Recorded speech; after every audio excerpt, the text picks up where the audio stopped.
Here. Supervisor Lavanino, Here. Supervisor Williams, Here. Supervisor Hart, Here. and Chair Nelson. Here. At this time, please stand and join the board in pledging allegiance to the flag. Ready? Begin. I pledge allegiance to the flag of the United States of America and to the republic for which it stands, one nation, under God, indivisible, with liberty and justice for all.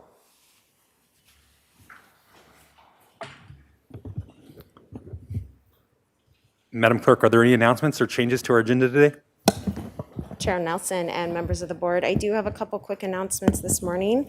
I'd like to remind the public that the Board of Supervisors meetings are now being interpreted and broadcast live in Spanish. We are broadcasting our meetings in Spanish both for Cox Cable subscribers in South County as well as Comcast Cable subscribers in North County. Members of the public can now view our meetings in Spanish by turning on the secondary audio programming, also known as SAP or SAP, under their language settings. Additionally, Chair Nelson and members of the board, all times shown on today's agenda are estimates for planning purposes and may be heard earlier or later than estimated on the agenda. If budget hearings are continued to Thursday, June 10th, 2021, the Board of Supervisors may discuss again budget items for any county department, county function, or special issue that were listed for discussion today. Please note, members of the public may address the board at the conclusion of each functional group presentation, and matters not listed on the agenda or of a general nature may be addressed during the public comment period at the end of today's hearing. Lastly, I would also like to remind the public who are participating in the meeting today of the board's alternative methods of public participation. For alternative methods of public participation and to provide public comment, on general public comment or an item on our agenda today, please see page 2 of our agenda. Individuals that would like to provide verbal public comment, you may do so via Zoom by registering in advance via the link available on page 2. After registering, you will receive a confirmation email containing information about joining the Zoom meeting. Once the chair has announced the item you would like to comment on, please join the meeting with the information provided. The clerk will call you by name. When removed from mute, you will hear a notification that your line has been unmuted. If you are using a touch-tone phone, you may need to press *6 to unmute yourself. Again, if you are using a touch-tone phone, you may need to press *6 to unmute yourself. Each person may address the board for up to 3 minutes, and this is at the discretion of the chair. If you have any questions, please contact the clerk of the board at area code 805-568-2240. Again, if any members of the public have any questions regarding public comment, please contact the clerk of the board at 805-568-2240. And that concludes my announcements today. Thank you. Thank you, Madam Clerk. We will now turn to our budget hearing schedule for the Santa Barbara County fiscal year 2021-2022 budget hearings. We will begin today with an introduction from our County Executive Officer, Mona Miyasato. Thank you, Chair Nelson. Good morning, board members. Good morning, department heads, many of whom are online. Today we are here to present to your board the recommended budget and to have these budget hearings, at the end of which you may alter, augment, or change any of the recommended budget. Before I begin, I just want to say thank you to our department heads. Hopefully this is the last year we'll be sitting in an empty room with only a few people in here wearing masks, and hopefully this never occurs again. But I want to thank our department heads, their staff, and particularly their fiscal officers in a very unusual and trying year in preparing and helping us with this budget. Also, the Auditor Controller's Office, Auditor Controller Betsy Schaefer and her staff. And lastly, my staff, the County Executive Office budget staff, led by Paul Clementi, our budget chief, and Nancy Anderson, our Assistant County Executive Officer. And as many of you know, we did a transition year. This is Nancy's first year in these budget hearings and adopting our budget. And I just want to say thank you to her and Paul for all the work in this difficult year. So, as the chair mentioned, I'm going to give you a brief overview. Nancy will give an overview of the recommended budget. We'll talk about the functional groups broadly with any departmental updates. We'll have time for the board's deliberation and then for you to take the recommended actions. We talked about this a lot at the workshops. This has been a a unique and challenging year as we look to improving our resilience and looking towards recovery from the unprecedented challenges of the pandemic. We've remained at the forefront of the COVID response, as all of you know, as all of you have been a part of, and public health gets incredible kudos for this last year in supporting our community's health and getting us through the pandemic and now through the vaccinations. And with this wide distribution of vaccinations, we know that we're poised to fully reopen soon. The state is poised. And as the county approaches the next year, we do so with optimism, but also we're realistic about the existing challenges ahead. And I think the pandemic showed everyone that it exacerbated existing challenges, put them at the forefront. But also the federal and state government has allocated significant historic one-time funding, not only for the pandemic, but also towards recovery. And we'll be talking more to the board about that in the coming months ahead and into the fall. And despite the pandemic, our major discretionary revenue sources have remained stable and projected to grow next year. And as we know, recovery efforts are needed and will remain existing challenges that we'll be addressing. The recommended budget reflects the county's fiscal stability, and this is the third year that service level reductions have been avoided. And as you know, we've achieved many years of prioritizing key projects, careful planning, living within our means. We know the state and federal funding aimed at reducing the spread of COVID has helped us, and again, that we have revenue growth and operational efficiencies have also assisted us as we address increasing costs related to labor, liability, and other critical needs. So this budget, the recommended budget, continues your board's policies on identifying and mitigating fiscal risk and maintaining prudent reserves.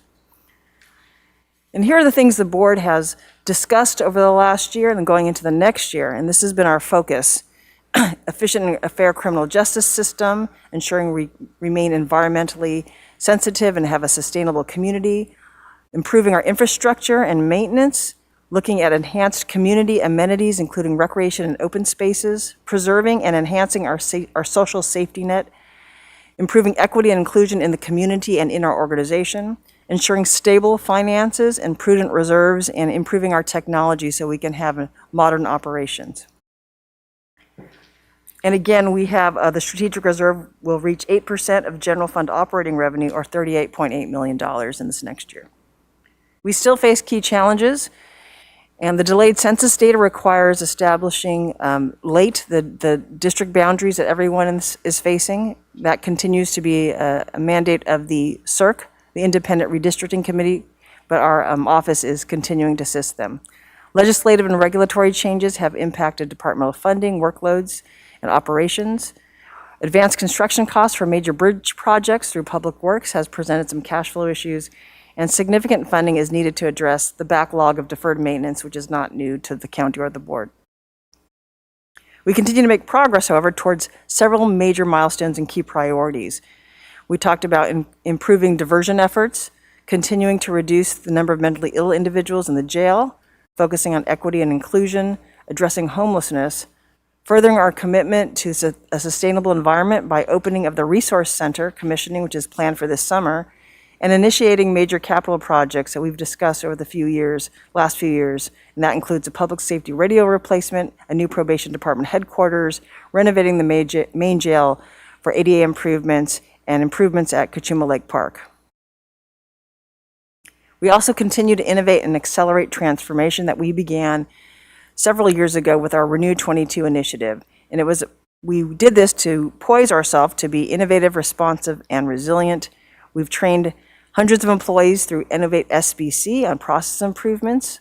We continue the departmental management reviews by KPMG to strengthen our ability to improve our operations and services.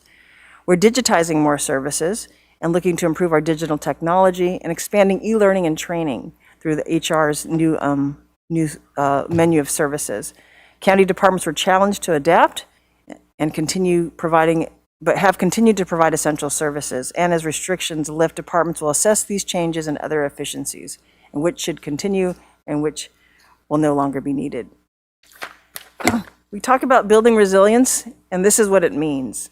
I think if we look over the past year, all of us have developed a muscle and hopefully muscle memory on how we continue to be resilient, how do we rebuild and reinvest and the critical services that the community needs and expects from us.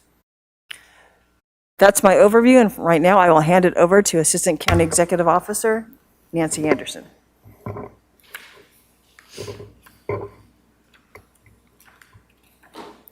Good morning, Mr. Chairman and members of the board. Wait just a minute as we bring up these slides.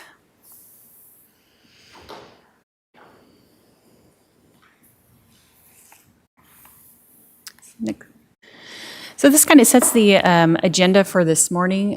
We'll be setting some context, going over the budget review, discussing some budget expansions, recapping the June 1st discussion that your board had, talking about cannabis tax revenue, and then we'll go to the functional groups overview. We do have 3 departments that have requested to speak today, and then we'll move into board deliberations at the end. Next slide. And next slide, please. So just to set the context from the perspective of timing, the schedule for the development of the budget starts in November. We do a 5-year forecast and then move to December with budget development policies that are presented to your board. Then we take that information and departments work on their budgets, and we head into budget workshops in April. That was a week event this week, and each department presented. Then we await some of the state nearly final information through the governor release of the May revision that departments update certain information that are applicable to resources that they are receiving. We issue the recommended budget on May 21st in accordance with County Budget Act. And then we're here now for the budget hearings to present the final CEO recommended budget to your board. Looking forward to fiscal year 21-22, we see the county shifting from response to recovery. The pandemic created many challenges for our budget development, department operations, and community support efforts. But we know that as we approach June 15th, taking us beyond the blueprint, that some sense of normalcy is upon us. Your board's leadership in prioritizing key projects, careful planning, managing resources, and preparing for the future has been instrumental in the positive fiscal position of the county for fiscal year 21-22. Stable discretionary revenues and relief funds from federal and state sources have also been critical to the development of the recommended budget and the county's spending flexibility. More resources and opportunity are expected from the state level as the governor's budget is considered by the legislature, which includes additional allocations for recovery, especially in the area of homelessness, and those who have needs of the unsheltered population. Much consideration goes into arriving at the CEO recommended budget. A hard look at resources, anticipated expenses, prior commitments, and critical unmet needs are required. For fiscal year 21-22, we are projecting that major discretionary revenue will remain stable with some growth and that cannabis revenue will continue to increase. With the steady growth of cannabis revenue, the budget was developed assuming that a portion of annual cannabis tax revenue would be allocated towards ongoing expenses. As in the past, labor and liability costs continue to escalate and had to be addressed in department budgets. Commitments to investments in deferred maintenance, capital projects, information technology infrastructure, and the funding plan for the Northern Branch Jail operations have all been incorporated. Each year, departments identify needs in order to mitigate high liability risks, meet mandates, and address critical organizational needs. These are identified as pre-workshop expansions and are considered the highest priority of department requests based on potential risk exposure to the county. These requests totaled $2.9 million in the recommended budget. With the uncertainty of the fiscal impacts from the pandemic, many department critical needs and requests were deferred in fiscal year 2021. At budget workshops in April, departments presented expansion requests for fiscal year 21-22, some of which have been included as CEO recommended expansions. These expansions total $10.4 million and address statutory requirements, board priorities, and other department operational needs. And finally, as we develop the budget, we have to consider emerging issues that create short-term and long-term demands on resources and how we deal with the issues to ensure continued fiscal stability. The total operating budget for the County of Santa Barbara for fiscal year 21-22 is $1.35 billion and supports a workforce of 4,347 employees. This is an increase of $160.5 million and 41 positions from last fiscal year. In April, the preliminary budget totaled $1.28 billion. Since that time, American Rescue Plan Act funding totaling $43.3 million has been incorporated into the recommended budget, in addition to costs related to CEO recommended expansions, including set-asides and general county programs. Operating expenditures total $1.33 billion in the recommended budget. This chart shows total operating revenues by category. 39% of revenues received by the county are from federal and state sources and includes $43.3 million in ARPA funds. The next largest category is taxes at 28%, which includes property taxes, sales taxes, transient occupancy tax, and cannabis tax revenues. The third largest resource is charges for services at 25%. This chart shows operating revenues by fund. The county general fund, which funds most of the county operations, receives or collects $483 million, or 36% of the budget. Of the $483 million, $327 million is considered discretionary general revenue that the Board of Supervisors has some limited flexibility on spending. Here is a further breakdown of discretionary general revenues. Of the $327 million for fiscal year 21-22, $253.9 million, or 77.6%, is from property taxes. Cannabis tax revenues totaled $19 million, or 5.8% of the total for fiscal year 21-22. This is an increase of $8.4 million from the fiscal year 2021 adopted budget of $10.6 million. Sales tax and TOT total $12.5 million and $12.1 million respectively. Other discretionary revenue, shown as $29.7 million for fiscal year 21-22, includes franchise fees and interest income, state and federal payments, and the county cost allocation services. Discretionary revenue overall has increased by $27 million from last fiscal year. The significant changes are a $12.1 million increase in property taxes and $8.4 million in cannabis revenue. This chart shows the operating expenditures by category. Salary and benefits continue to be the largest expense for the county at 53% of the budget. Recommended salary and benefit costs of $700 million in fiscal year 21-22. This is an increase of $39 million, or 5.9%, and represent the combined impacts of the addition of 41 FTE employees and projected increases in labor costs such as retirement and health insurance contributions. Each year, the Santa Barbara County Employees Retirement System, SB-CSRS Board, sets employer contribution rates based on an actuarial evaluation. The county's net retirement contribution increases by $16 million, or 10.6%, from the fiscal year 2021 adopted budget. Retirement cost sharing between the county and employees was negotiated and implemented in fiscal year 18-19. The first full year of the implementation of cost sharing provisions followed in 2019-20. The county's retirement contribution grows by 10.3% to $175.1 million in 21-22. However, employee cost sharing will offset this growth by $7.8 million for a net cost of $167.3 million.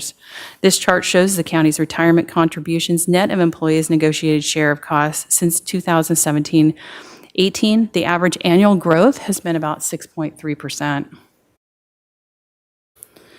This chart shows the staffing levels over 5 years by functional area. The recommended budget includes a workforce of 4,347 full-time equivalents, which is an increase of 41 FTE from fiscal year 2021 adopted budget. Staffing additions are largely attributable to new revenue sources such as grants or state funding and efforts to improve operations and service delivery or meet new and emerging needs. The increases in FTEs is the result of increases largely in public defender for 13 FTE, sheriff 12 FTE, general services 9 FTE, behavioral wellness 6.9 FTE, county executive office 6.6 FTE, social services 4.5 FTE, and a decrease in probation of 13.7 FTE. Good news on this slide. The annual target level of $19.9 million for maintenance funding will be met in fiscal year 21-22. This target was identified in 2014 when the board adopted a policy to incrementally set aside funds to address facility, road, and park maintenance. The funding plan continues to allocate funds for deferred maintenance, accessibility improvements, roof replacements, and energy efficiency upgrades. The 18% policy allocation has increased by $2.8 million from last fiscal year to a total of $10.9 million for fiscal year 21-22. $2.1 million in base maintenance allocations and $7.1 million in SB1 funding has also contributed to reaching this goal. Ms. Anderson, I have a quick question for you here. Sure. On back to that last slide. So on the June 1st hearing, we recommended adding the $4 million from the funding from the ARPA. Is that reflected in that chart? Supervisor Nelson, it actually is not. That would be an additional allocation that was made since June. So it'll be a resource to the department and available towards maintenance needs. So we're actually going to exceed the 2014 targets in this budget cycle. If you include the $4.4 million. And for the first time since this maintenance funding strategy has come into place, we're actually going to prevent the PCI number from actually going further down this year with that allocation. I think that would be the intention. So, but I would defer to the department to provide further information in regard to that. All right, it's a significant milestone and it's worth noting. Thank you. Correct.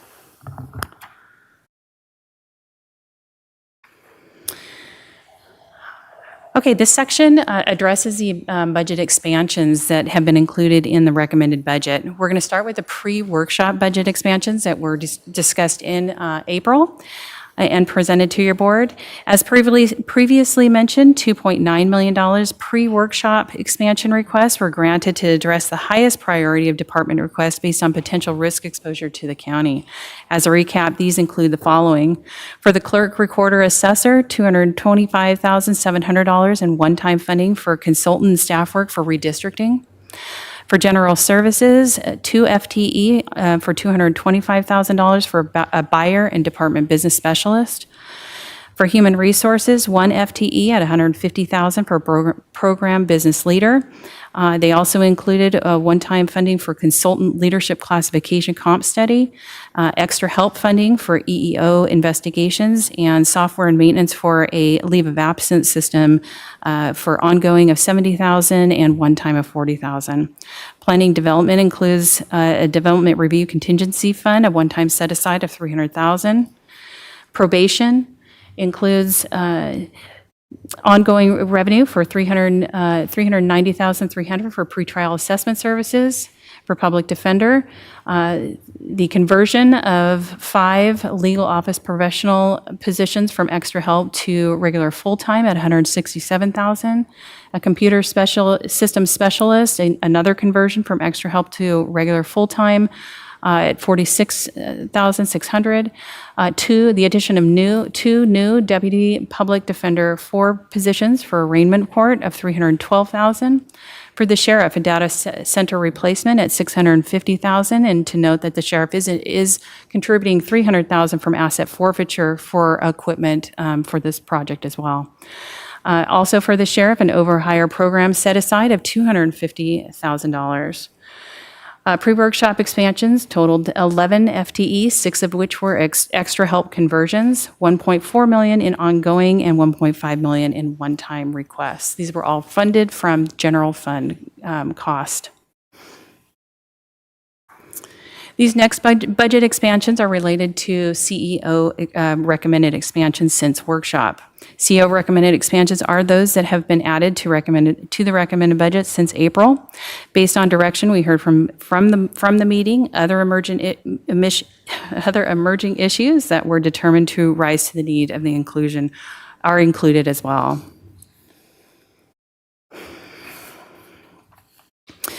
And we'll start with the County Executive Office.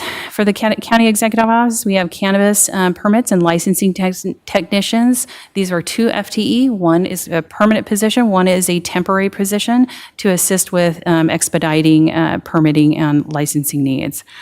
The next position is a Chief Data Officer. This was also discussed at budget workshops, part of the data discovery review process to lead that effort. This is 1 FTE at $256,000. For the Clerk Recorder Assessor, you may recall from budget workshops, there was a discussion on the Voters' Choice Act and the needs to move towards that voting model. In addition, since then, Assembly Bill 37 has been addressed through legislature, and the department is gearing up to implement issues for vote by mail associated with that Assembly bill. So they are asking for 1 position at $105,000. This is down from several million that was requested in April workshops due to grant funding that they were able to utilize for that process. The district attorney has an eSCARS coordinator for their program at 1 FTE and $124,600. General services, a capital projects team to address the multitude of projects that will be coming through that department in order to facilitate and expedite those activities. It's 1 FTE for ongoing of $190,000 and project management services for $550,000 one time. Under planning and development, we have an administrative division enterprise leader. You may recall that this is just a general fund cost portion. The position is offset by other fees as well. Cannabis license and permitting position. These are 2 temporary positions to help expedite the cannabis licensing permitting process. Under probation, there's a pretrial supervision program for 2 FTE at $270,400 ongoing. Under public defender, there was an IT position requested at 1 FTE for $118,600. A fiscal staff, also 1 FTE, ongoing for $112,000. Under public works, a request was for the local match of $993,000 one-time funds. Under sheriff, body-worn cameras, 1 FTE for an ongoing cost of $313,000, but this also includes a portion of the software and equipment activity of holding the videos and those types of things. There's a cost to that. So not all of that cost is associated to the FTE. Under treasurer tax collector, public administrator, a cannabis tax collection and compliance position, 1 FTE at $219,400. And under general county programs, this includes various set-asides, including an equity set-aside of $500,000 one time, public bank viability study, $25,000 one time, employee housing study of $245,000 one time. The data discovery set-aside, this includes multiple positions, one from sheriff, a district attorney, and 2 positions for discovery for district attorney, and some equipment needs associated to that effort that would be coming back to your board in a few months in order to further allocate as that effort is being further vetted.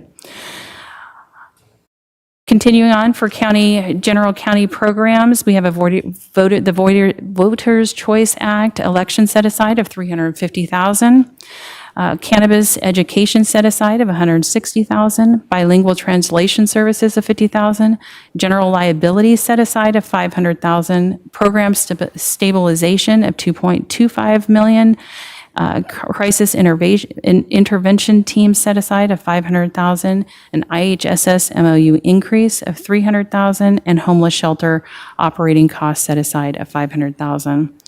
CEO recommended expansions total 15 FTE, $7.3 million in ongoing and $3 million in one-time requests.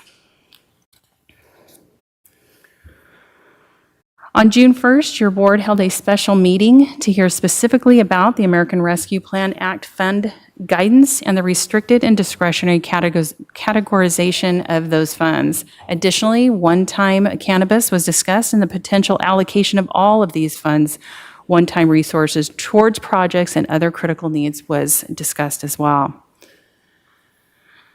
After much discussion, your board directed the following allocations from ARPA and cannabis one-time resources in the fiscal year 21-22 budget, which were added to attachment A2 of the budget hearings documents your board will be adopting. Under cannabis tax revenue, $2 million for the Foothills Forever Preserve, $100,000 for local match coastal conservancy grants.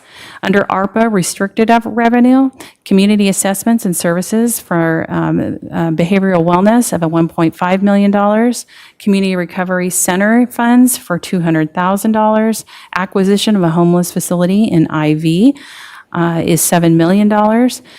For the ARPA discretionary revenue, road maintenance from lost revenues was directed to Public Works of $4 million. And your board approved Tier 1 capital improvement projects, multiple ones including the addition of the Orcutt Park lighting project that was $550,000. Those projects total of $5.5 million. So total adjustments to the recommended budget between ARPA and cannabis for that day were $20.3 million.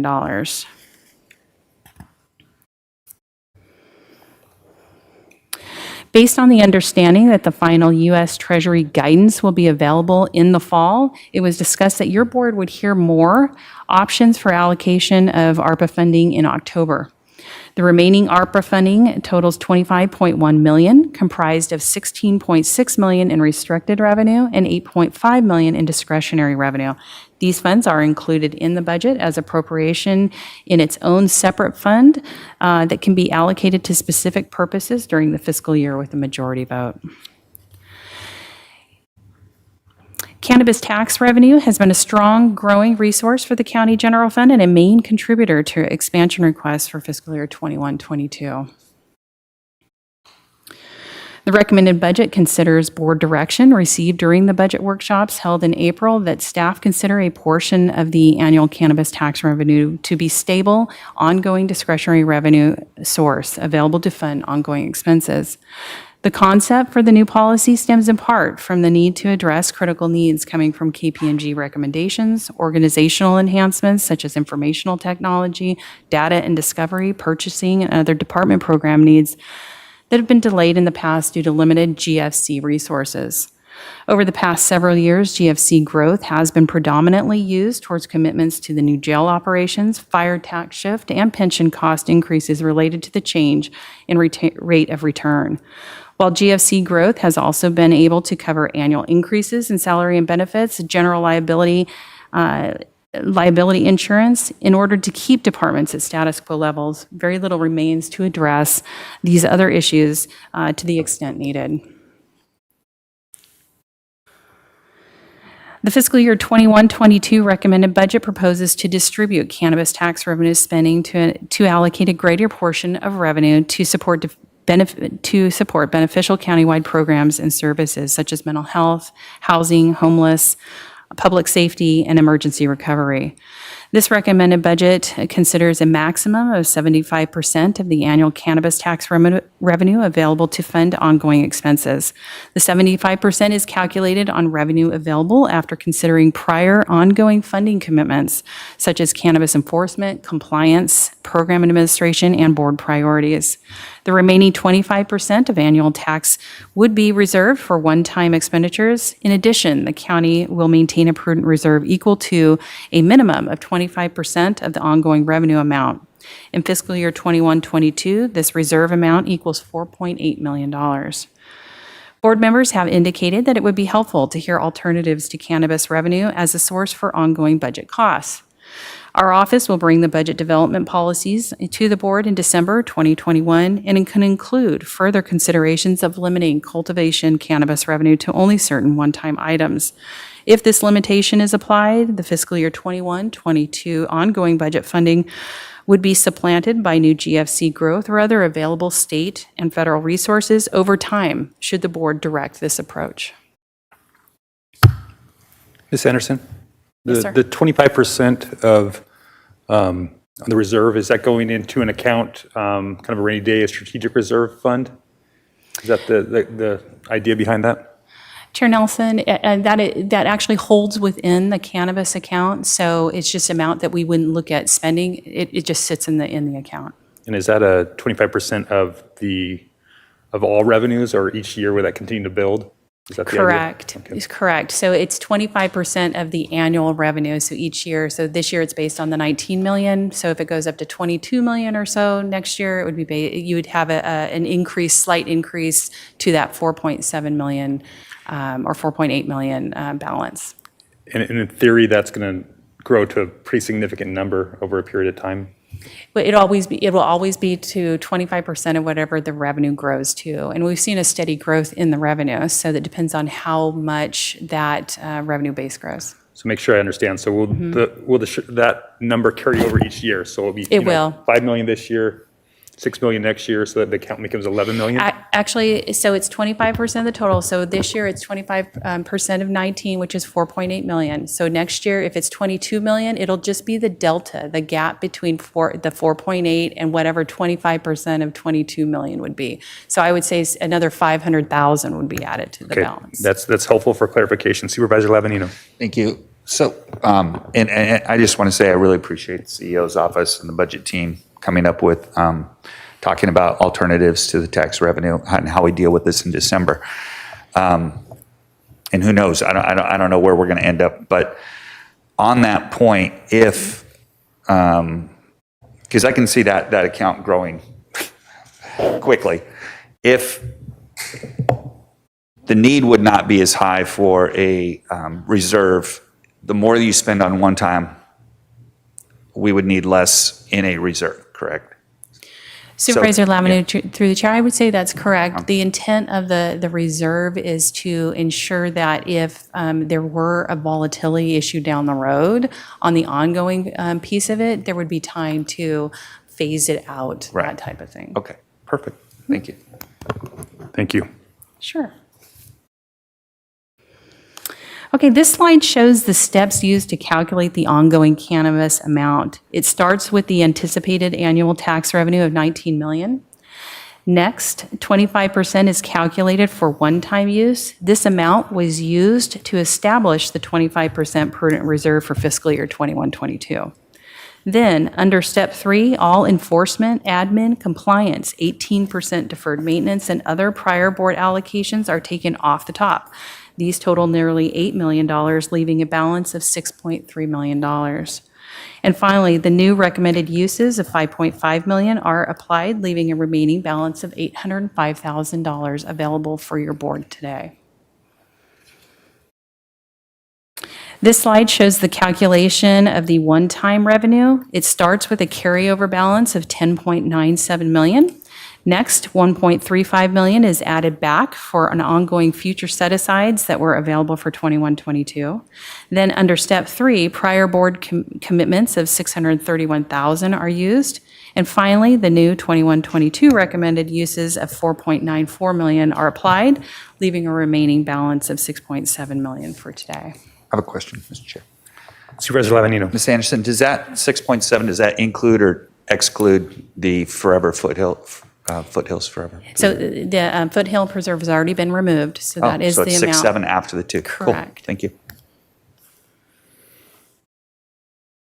This slide shows total cannabis resources available for fiscal year 21-22 and the allocation of it.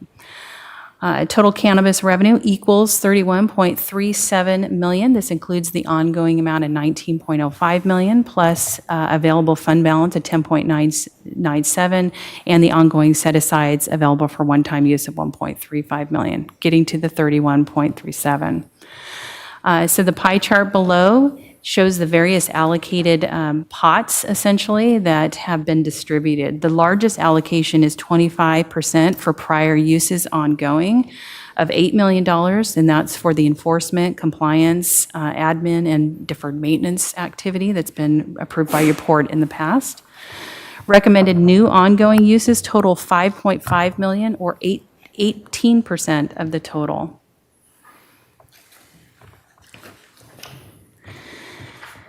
Okay, the next few slides detail the uses of cannabis tax revenue in the budget. So this slide has 2 columns at the top for ongoing and one-time. The available sources of revenue are 19 million, and the one-time carryover, the 10.969 million. Then we were under the ongoing column, we established the stabilization reserve at 25%. So that's a 4.8 million being removed or holding in the account. For total available sources for ongoing, showing at 14.3 million and one time at 12.3 million. So then we go into the uses that have been applied. This first slide shows all of the recommended uses that are existing. So your board has approved either board priority, admin, enforcement, compliance, the 18% deferred maintenance, all of these things that have been discussed in the past. These total about $8 million.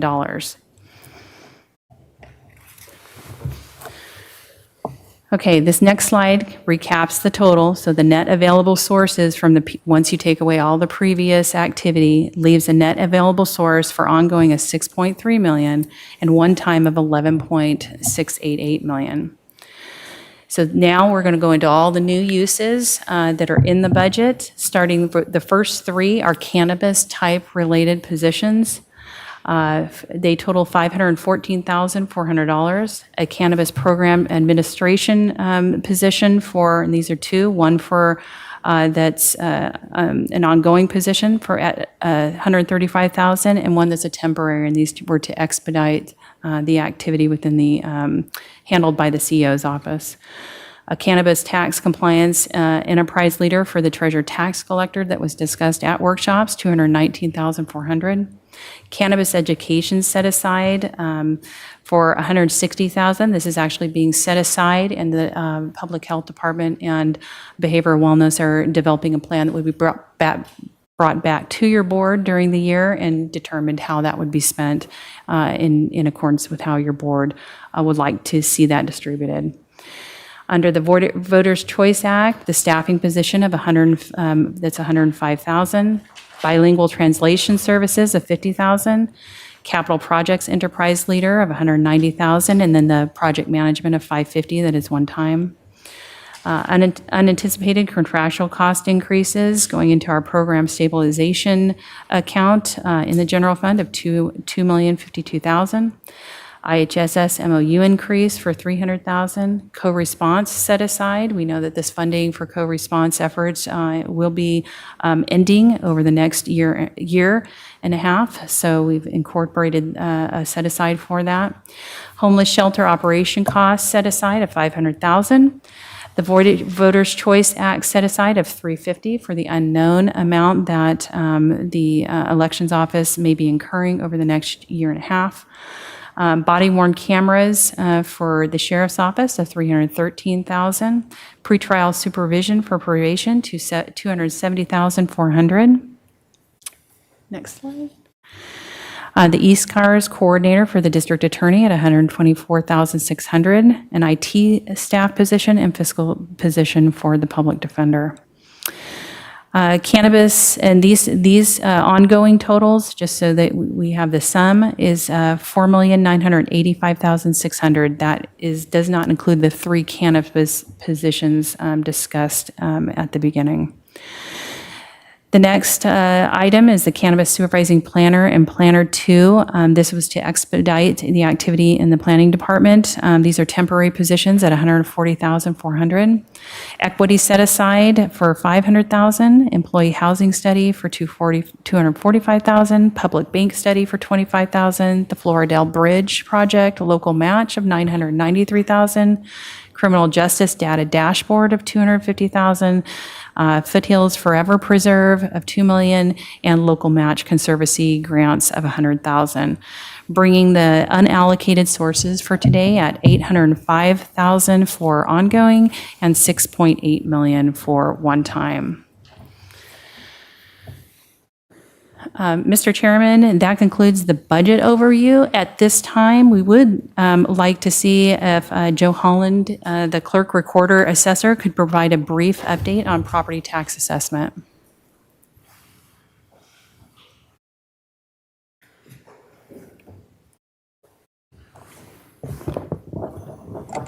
Mr. Holland, when you're available. Yes, good morning, Chairman Nelson, members of the board, can you hear me? We can. Okay. So the most recent estimate we have for property tax increases is just a little over 3%. What happened significantly this year is that the inflation was way down statewide. And so under Prop 13, there's a 2% factor built into property tax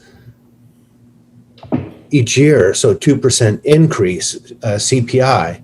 And that did not happen this year. The actual CPI is closer to zero than 2%. So the last projection we had was that the increase would be hopefully a little over 3%. Had we got the 2% CPI factor in there, we would have been up around 5%, which was the average over the last 5 or 6 years. Now we'll see. We're still working on all the properties as we speak. One of the interesting things is that this huge increase that everybody's been reading about in property values, we have, I think, 15 to 20,000 properties still under Prop 8 from the Great Recession. But with all these increases in residential prices, we're going to be able to remove some of those, what we call Prop 8 or Section 51 reductions in assessment left over from the Great Recession, which we review every single year. It's just this year, with the increases in those residential prices, we're anticipating to remove some of those. So we're working on that as today, and we're going to work on that through, I think, the 15th of June when we plan on closing the roll. So there's still some unknowns out there on budget hearing day today, June 8th. So that's where we are on property taxes from an estimate point of view. Any questions from the board?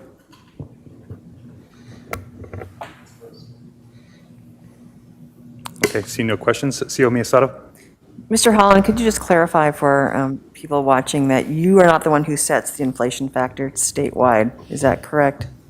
Yes, that is correct. So it's a statewide analysis of inflation, and I think it's actually set by the Department of Finance, and it applies to every single county throughout the state. And so it's, we lost 2% just with almost 2% just with that. And that's happened in years past too, as inflation has gone down. Thank you, Mr. Holland. Supervisor Lavanino? Thank you. So I guess what does that mean to us if, are we still counting on the 5% in this year's budget? Do we not need to spend some money, or how does this affect us? And by the way, I got to just say, I don't think there's anything more frustrating than the timing of June 8th budget hearings, June 15th closure of the property tax roll. It's been this way since I've been here, and it is super frustrating to be guessing at a number 51 weeks into the closure of the roll with 1 week to go. And I understand what Mr. Holland's saying. There's a huge backlog, and we've got to work through it. But for people that are trying to make financial decisions based on what's available, it is kind of curious how we always end up in the same position. But I guess what I need to know today is, do we need to dial it down, or are we comfortable where we are right now? Well, Supervisor Lavagnino, if I could just address that briefly. After I got elected in 2002, within 2 years, we had closed the roll early or in the middle of May. But then throughout the Great Recession, we reduced staffing significantly, and we've not been able to close the roll early. And that was one of the great advantages of closing the roll in May, is that you would know, sitting here today, what you had, and that just went away with the Great Recession. and the reduction in staffing. Thank you, Mr. Hall. And I think the question that Supervisor Lavandino had was for Ms. Anderson. Yeah, Supervisor Lavandino through the chair.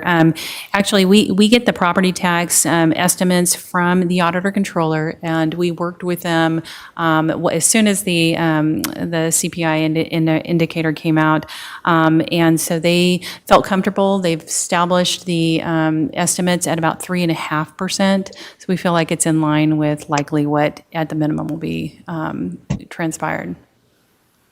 Okay. Thank you, Ms. Anderson. Thank you, Mr. Holland. Unless there's any other questions from the board? All right. Thank you.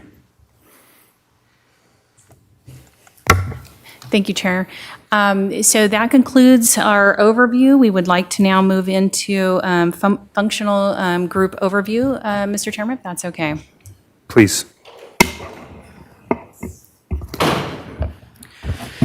Good morning, Chair Nelson, members of the board. I'll be giving a brief high-level overviews of each of the functional groups, their GFC operating expenditures and total FTE, discussing any major updates since the workshops, and going over any remaining expansion requests that were deferred to hearings. Most departments have opted to not make presentations to your board again today, although a few have, and you have received all of their PowerPoints in your hearing materials, and they've been posted online as well. All departments are present either in the hearing room or remotely, should your board have any specific questions for them. And our first functional group is Health and Human Services. It's made up of behavioral wellness, child support services, First 5 Santa Barbara, public health, and social services.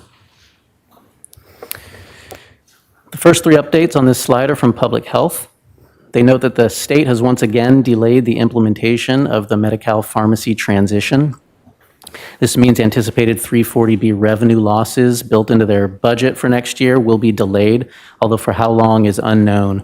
They were planning to use fund balance draw to make up for that gap, so this may mean that they'll have to draw less of that fund balance next fiscal year.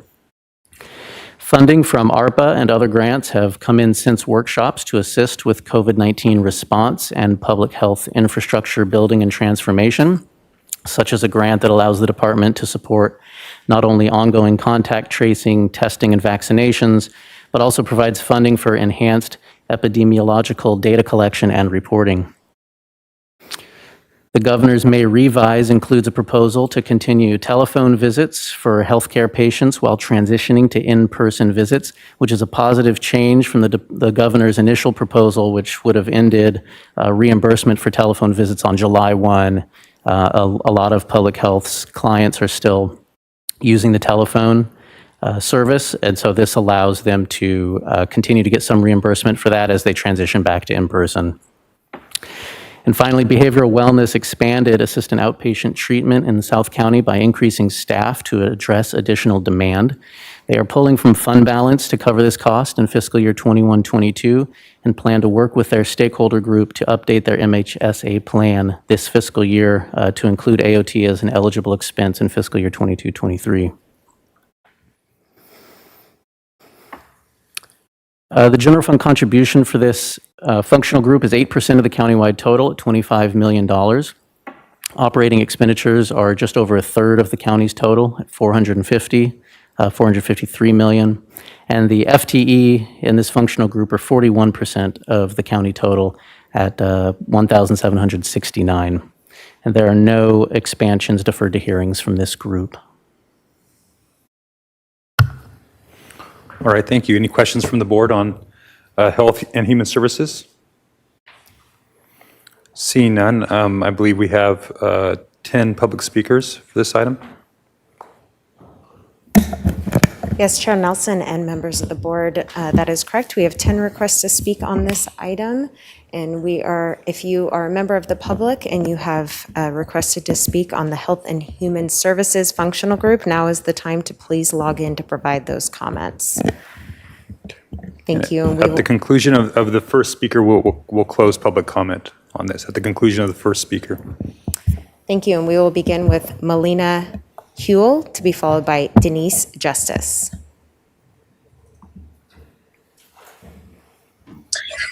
Good morning, members of the board. Can you all hear me? We can, thank you. Wonderful. My name is Melina Hool, and I'm an IHSS home care provider in the county of Santa Barbara. Like the rest of IHSS workers in the county of Santa Barbara, I work for seniors and people with disabilities in our communities. We do the kind of personal care tasks that make it possible for people to live within their homes, like dressing, bathing, bowel and bladder care, the kind of things that you hope that you don't need help with. Without us, thousands of people in Santa Barbara County might have to live in expensive institutions. We give people with freedom to live their lives like they want to at home with their families, healthy and safe. With the onset of COVID-19 pandemic, we want counties to invest in IHSS and other critical public assistance services and programs to better support our residents and communities. Dollars towards child care support, nutrition assistance, and additional service to the most vulnerable. Successfully addressing the factors and the complex challenges that affect community. Health involves social services, public health, and most of all, working together. I would like to thank the county staff for their hard work on this budget and the Board of Supervisors for letting me speak today in support of funding for health and human services, including IHSS. Thank you. Thank you. And Chair Nelson, members of the board, as the chair has indicated, we will now close public comment for the Health and Human Services Functional Group and go to Janice Justice, to be followed by Cesar Chavez.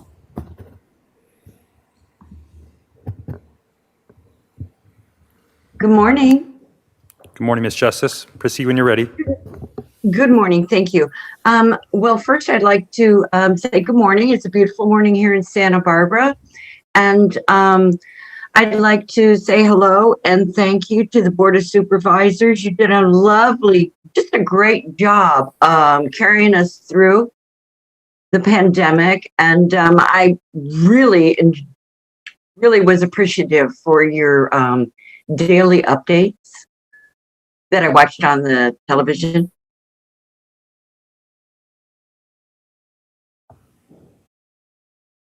Ms. Justice, are you still there? Oh, go ahead. Yes, I am, sir. Yes, I'd like to start by making a few talking points. The first is that I am an IHS registry worker here in Santa Barbara County. And I want to promote the county as social services and with programs that they offer. They really help people maintain their health, improve their economic security, and protect their safety. They're essential to the essence of human well-being and help meet and complex needs of all people with a particular focus on those who are vulnerable, oppressed, and living in poverty. The programs, hello? We're still here. Oh, thank you very much. The programs create opportunities for assessment and intervention to help clients and communities cope effectively with their reality and change that their reality needs when necessary. Public health programs help keep people alive. We see now more than ever in our COVID-19 crisis that these programs have led to increased life expectancies. So the sensible thing to do is to invest into our programs and services that we promote health and well-being of individuals, families, and especially our community as a whole. These programs and services are agents of change, working in a variety of settings and with a diverse population. We'd like the county to invest in these critical public assistance programs and services to help better our residents and communities. And again, I'd like to thank the County of Santa Barbara, their staff, and social services for their hard work on the budget, and the Board of Supervisors for letting me speak on finding the health and human services, including IHS. Thank you, sirs and ladies. Thank you, Ms. Justice. We will now go to Cesar Chavez, to be followed by Andy Caldwell.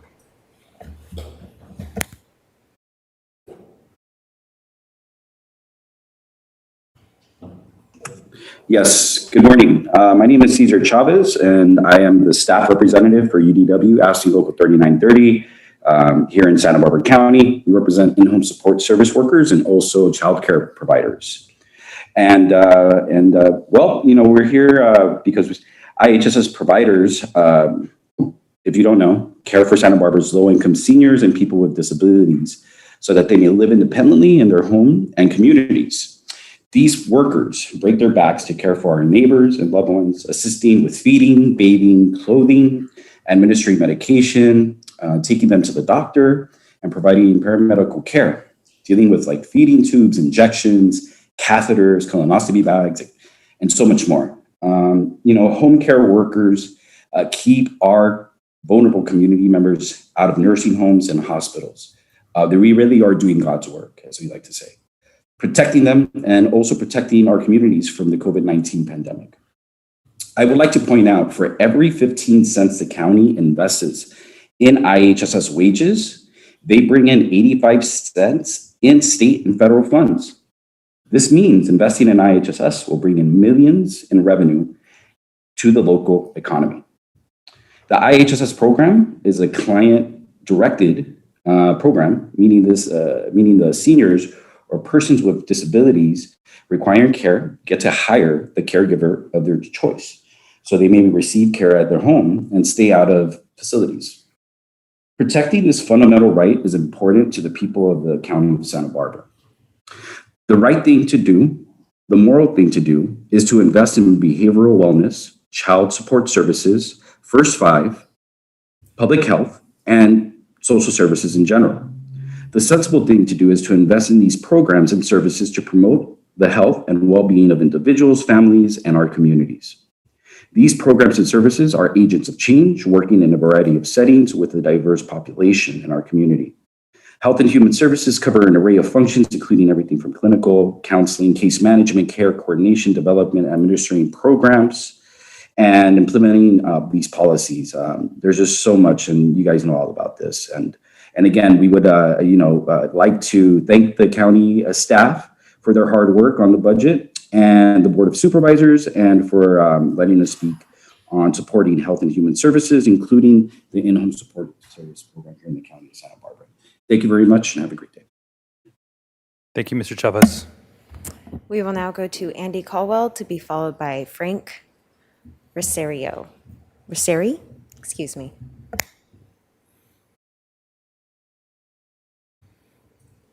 Mr. Caldwell, when you're ready. Chair Nelson, members of the board, Andy Caldwell representing CoLab. When you look at your Health and Human Services budget, if you look at the projected budget, it will soon be approaching $500 million a year. 500 million is what it's approaching, probably by the end of 2022. And this is literally cradle to grave government services.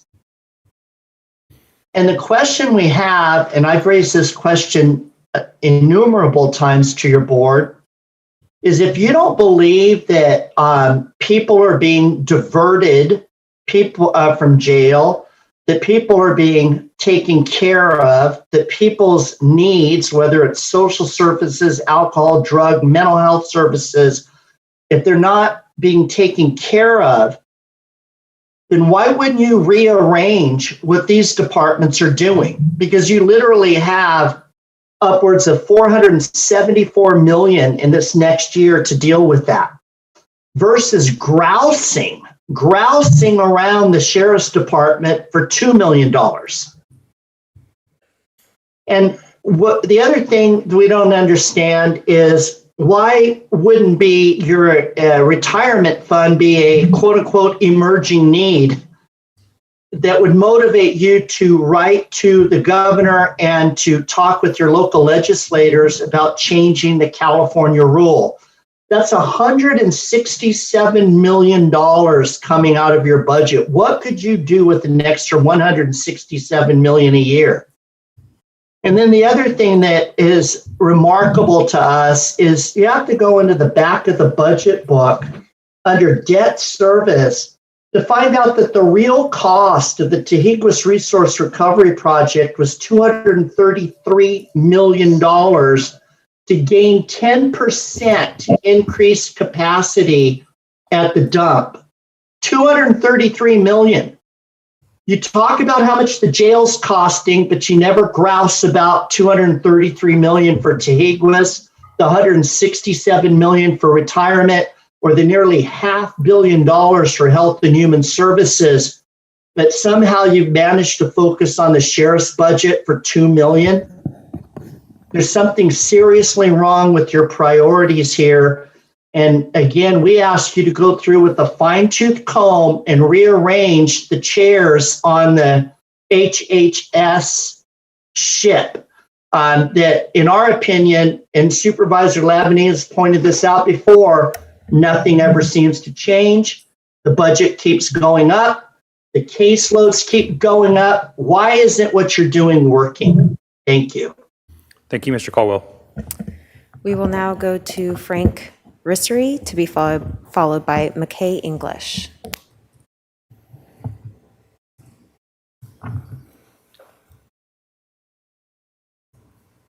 Mr. Ressery, when you're ready.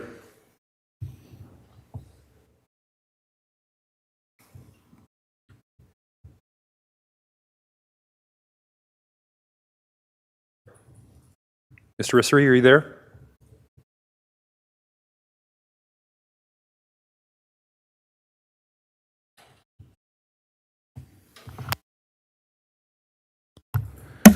Mr. Rissery, I think your mic is not working. We see that you're unmuted, but we can't hear you. And Mr. Rissery, we will go on to the next speaker, but if you could please call my office at area code 805-568-2240, they can help assist you. There's also a phone number in that invitation. You can call in and use your phone to provide comment. Thank you. We'll come back to you here at the end. We will now go to McKay English to be followed by Lynn Gibbs.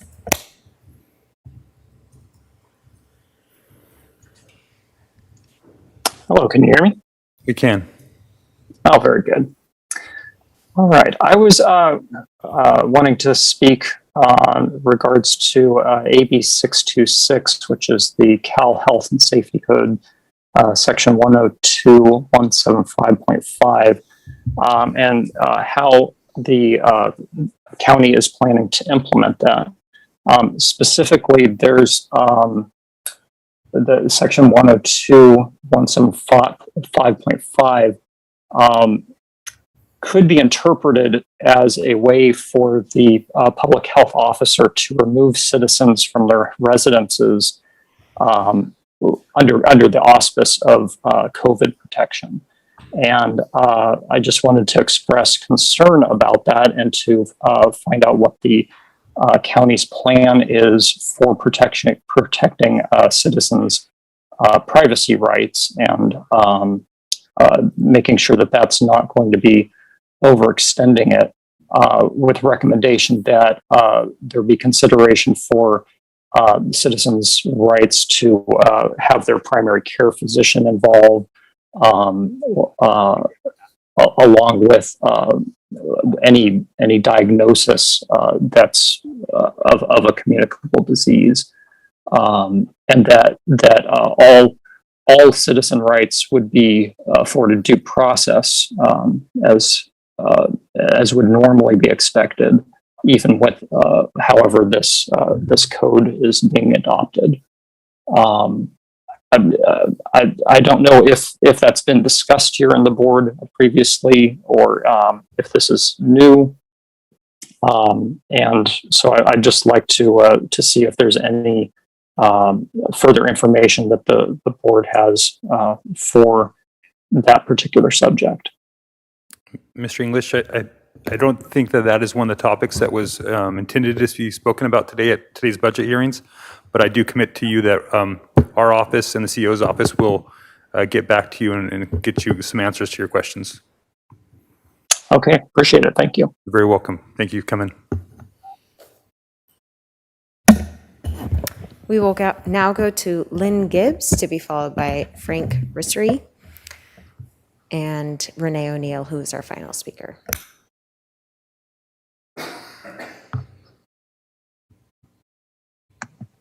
Ms. Gibbs, when you're ready. Good morning, Supervisors. Thank you for the opportunity to speak this morning. I serve as the chair of the Public Policy Committee of the National Alliance on Mental Illness in Santa Barbara County. We see a lot of really good things in this budget, and we thank you for that. Just a few, the co-response set aside, the homeless shelter set aside, the restoration of the AOT, assisted outpatient treatment, half-time position for South County, which will make a difference to our families. And your intention to look at MHSA in the future for funding of assisted outpatient treatment. There are two questions about the behavioral wellness presentation we have that on the face of it appear counterintuitive. And the first is the projected $1 million reduction in the outpatient care, inpatient care. At a time when the number of persons on mental health involuntary holds at Cottage Hospital has doubled, and some of those people are not even getting a brief stay in an inpatient bed.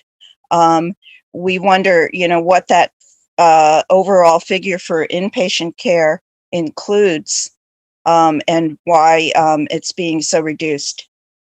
The second question has to do with moving more of behavioral wellness services online, which to us seems counterintuitive. Behavioral wellness is the department charged with serving the most very seriously ill in our community. And we know from our family members and direct experience how important the personal relationships are with treatment providers. And so we're curious about that intention. So thank you. Thank you, Ms. Gibbs. We will now return to Frank Rissery to be followed by Renee O'Neill, who is our final speaker.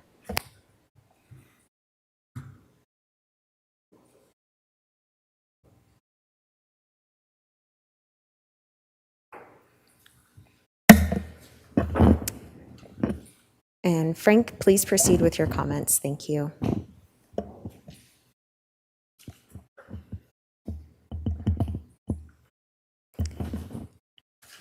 Unfortunately, Frank, I believe we are unable to hear you at this time.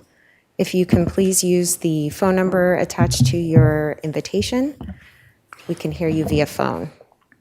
And we'll return to you next. We will now go to Renee O'Neill and return to Frank Rissery to be our final speaker. Thank you.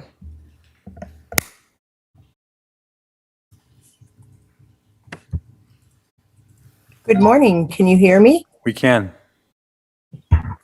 Good morning, Supervisors. I want to thank you for so many things, but for this topic, I would really like to thank you for all the work you're doing on the Health and Human Services budget.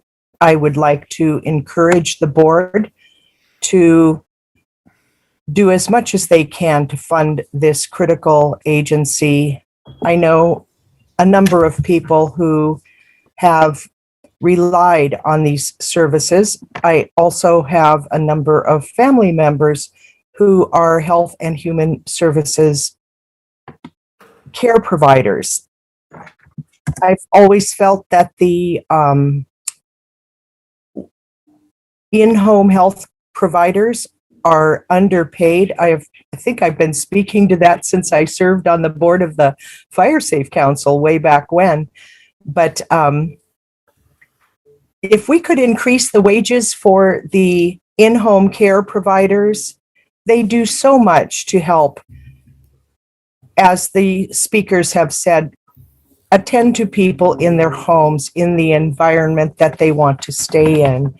So I'm going to keep this short. I want to thank Health and Human Services for all the work that they do. I think you are under-recognized and underpaid to help keep people out of institutions and hospitals, which save our county so much money in the long run. Thank you for listening, and I will be speaking with you later. Thank you, Ms. O'Neill. Alrighty, Chair Nelson and members of the board, we are going to try one last time to go to Frank Rissery, who's our final speaker. I believe he is calling in, so we will try that now. Thank you.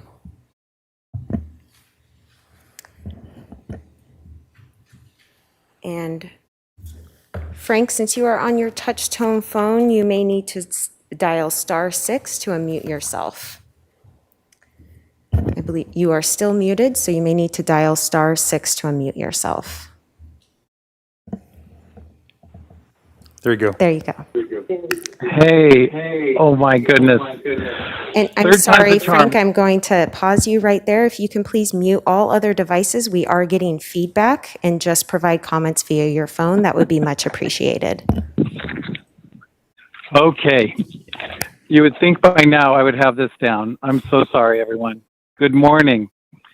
My name is Frank Riccieri. I'm the Vocational Director for Transitions Mental Health Association, and I oversee our Growing Grounds Farm in Santa Maria, where we employ up to 50 people that live with mental illness in a therapeutic horticultural setting each year. The land is owned by the county and offered at no cost to us since 2000. 2 years ago, we received $150,000 in funding for Growing Grounds Farm from the county, working with the Department of Social Services and the County Workforce Development Board. The funding supported us in fiscal year 1920. Later, Ray McDonald, the Executive Director of the Workforce Development Board, offered a tip that the governor had made $15 million available in grants through AB 1111, also called Breaking Barriers to Employment. We partnered with the County Workforce Development Board, applied, and won nearly $500,000 grant, using the county funding for part of the necessary matching funds. This state grant allowed us to build a series of paid workshops specifically designed to address barriers faced by the particularly neglected, economically disadvantaged, mentally ill community. A community that is eager to work, but who needs customized supports to succeed. There is current legislation moving through the Capitol to continue breaking barriers beyond its end date, but we are facing a $150,000 funding gap for fiscal year 21-22. Speaking for the women and men that have no voice, who haven't worked for 10 or 20 years, or maybe never, who see the Growing Grounds as a welcoming place to build skills, gain confidence, restore a sense of hope and purpose in leading a productive life. From Shauna Khan, who spoke from Santa Maria 2 years ago to the board about how the Growing Grounds saved her life, and who is now a case manager at the Department of Behavioral Wellness Adult Clinic in Santa Maria, so that she can help by offering a path to employment for others. Please support Growing Grounds Farm in fiscal year 21-22. I thank you all so much for the work you do. It's amazing what you guys cover, and I'm just grateful to have an opportunity to speak. Thanks for being patient. Thank you. Glad to hear from you.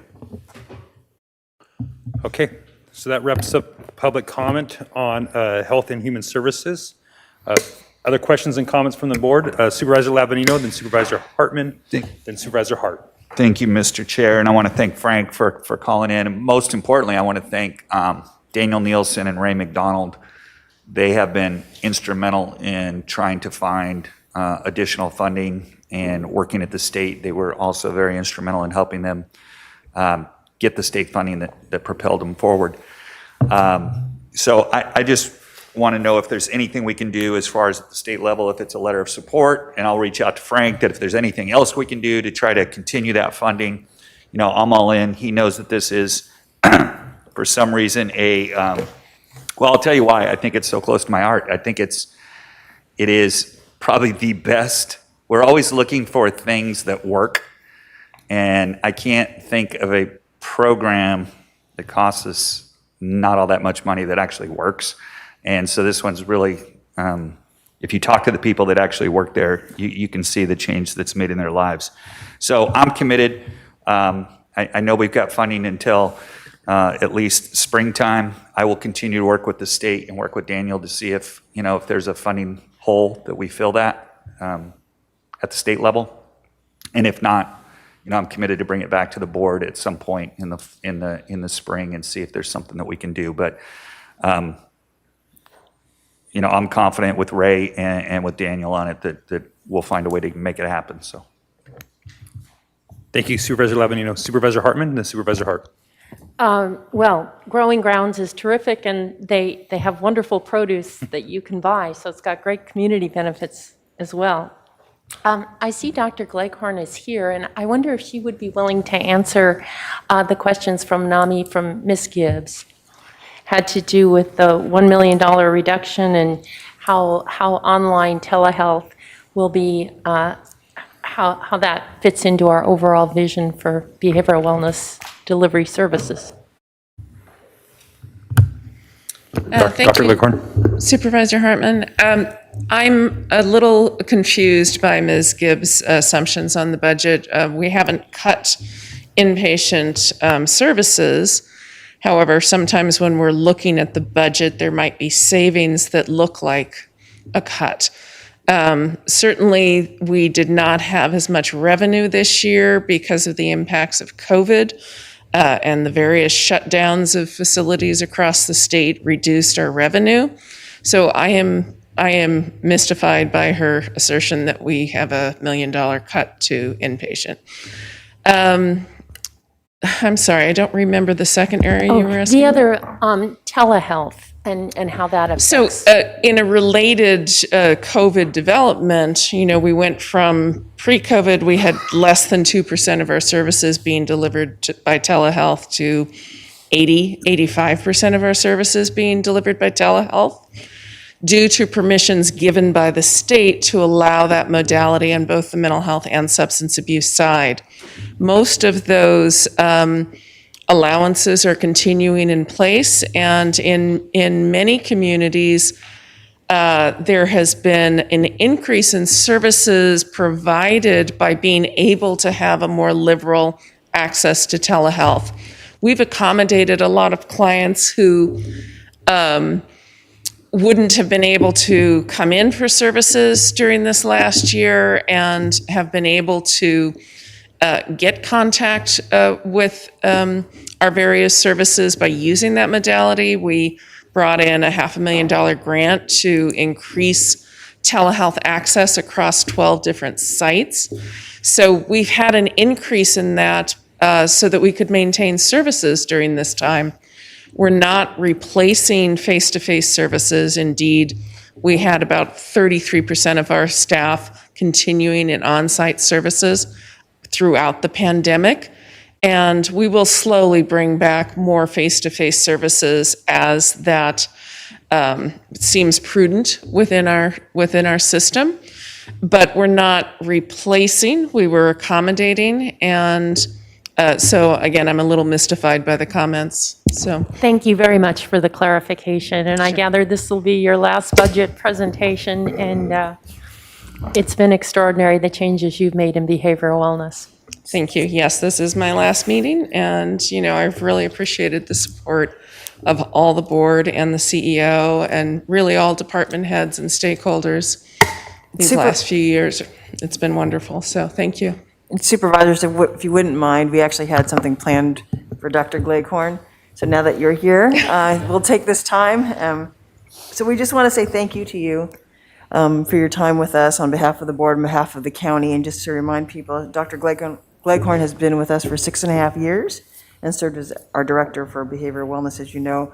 When she took it on, it was ADMHS, as we recall, and made that what people may say is insignificant, but it was a monumental change, and it signaled not only the change in the name and that our care for people's wellness, but a change in the culture of the department, and we thank you for that. Dr. Gleghorn's tenacity and advocacy on behalf of the substance abuse involved, the mentally ill, the justice involved, and the homeless resulted in services to thousands of clients throughout our county. Under her leadership, her team secured over $33 million in grants to enhance services and facilities.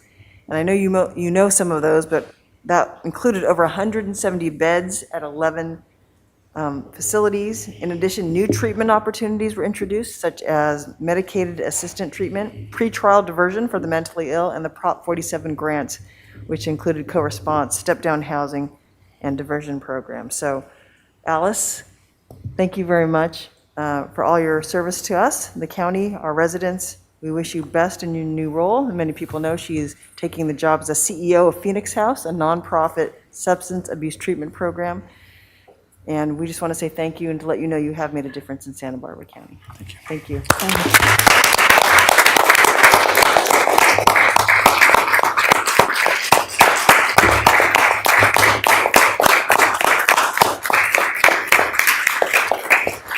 Thank you so much. You can't see because of the mask. I am smiling.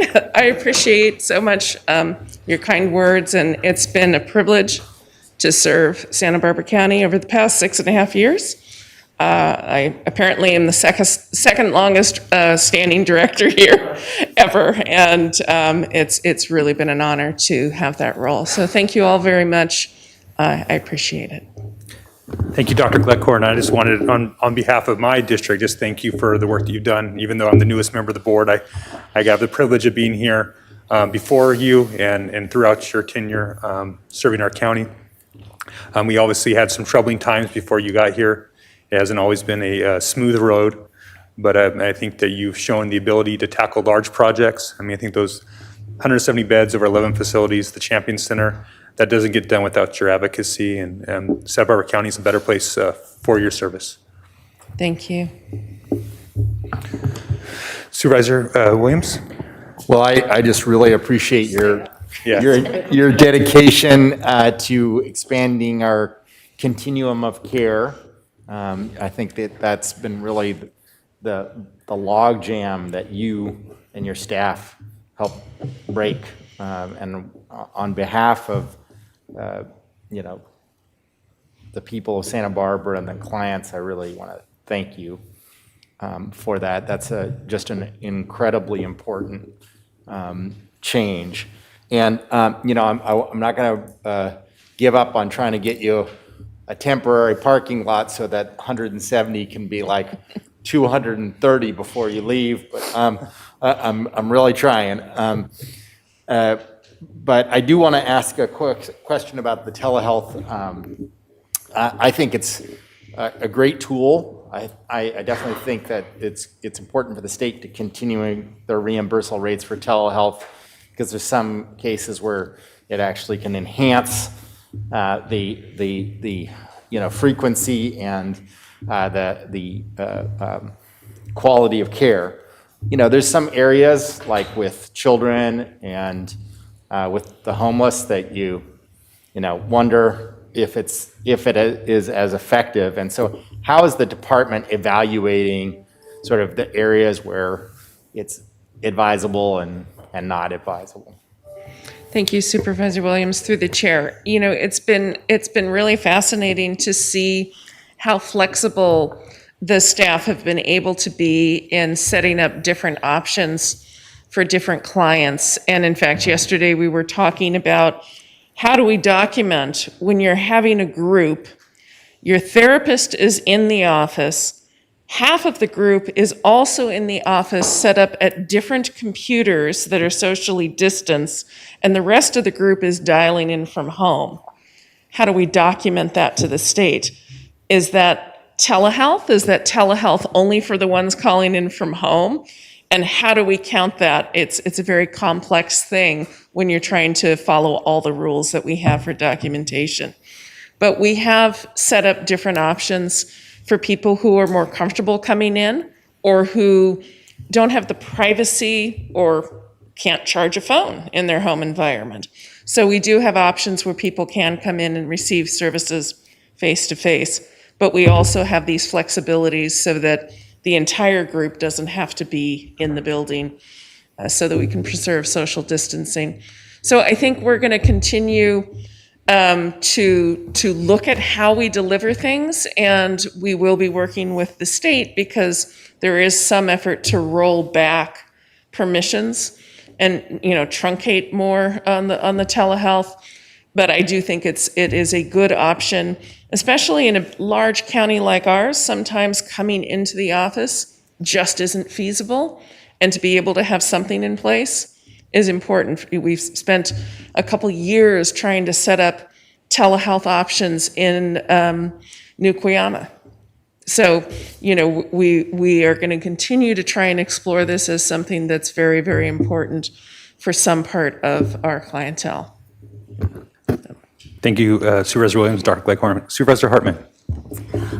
Yes, I just can't let it go unremarked. Nationally and locally, we hear tremendous calls right now to re-envision public safety, and yet you began this in our county years ago when you arrived with many kinds of diversion programs and different kinds of response.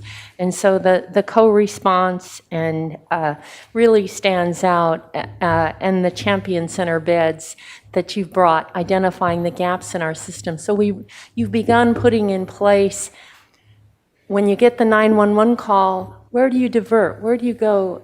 How do you handle so people don't have to go to jail? And you've done it by collaborating with the criminal justice partners. And that has taken such leadership and such skill.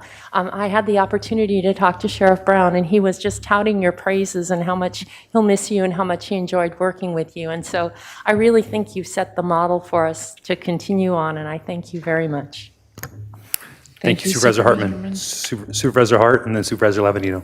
Yeah, I'd just like to add, as the board liaison to the Behavioral Wellness Commission and previously the PUF Governing Council, I know firsthand, working closely with Dr. Gleghorn, how detail-oriented she is and how precise and how careful she is with taxpayer dollars, making sure that all the things that we're charging the state are accurate and refundable, and it's really important work.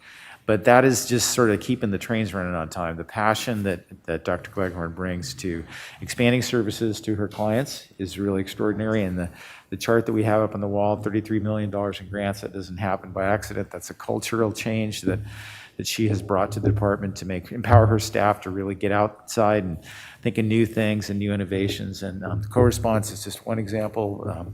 Champion Center is another. There's so many things.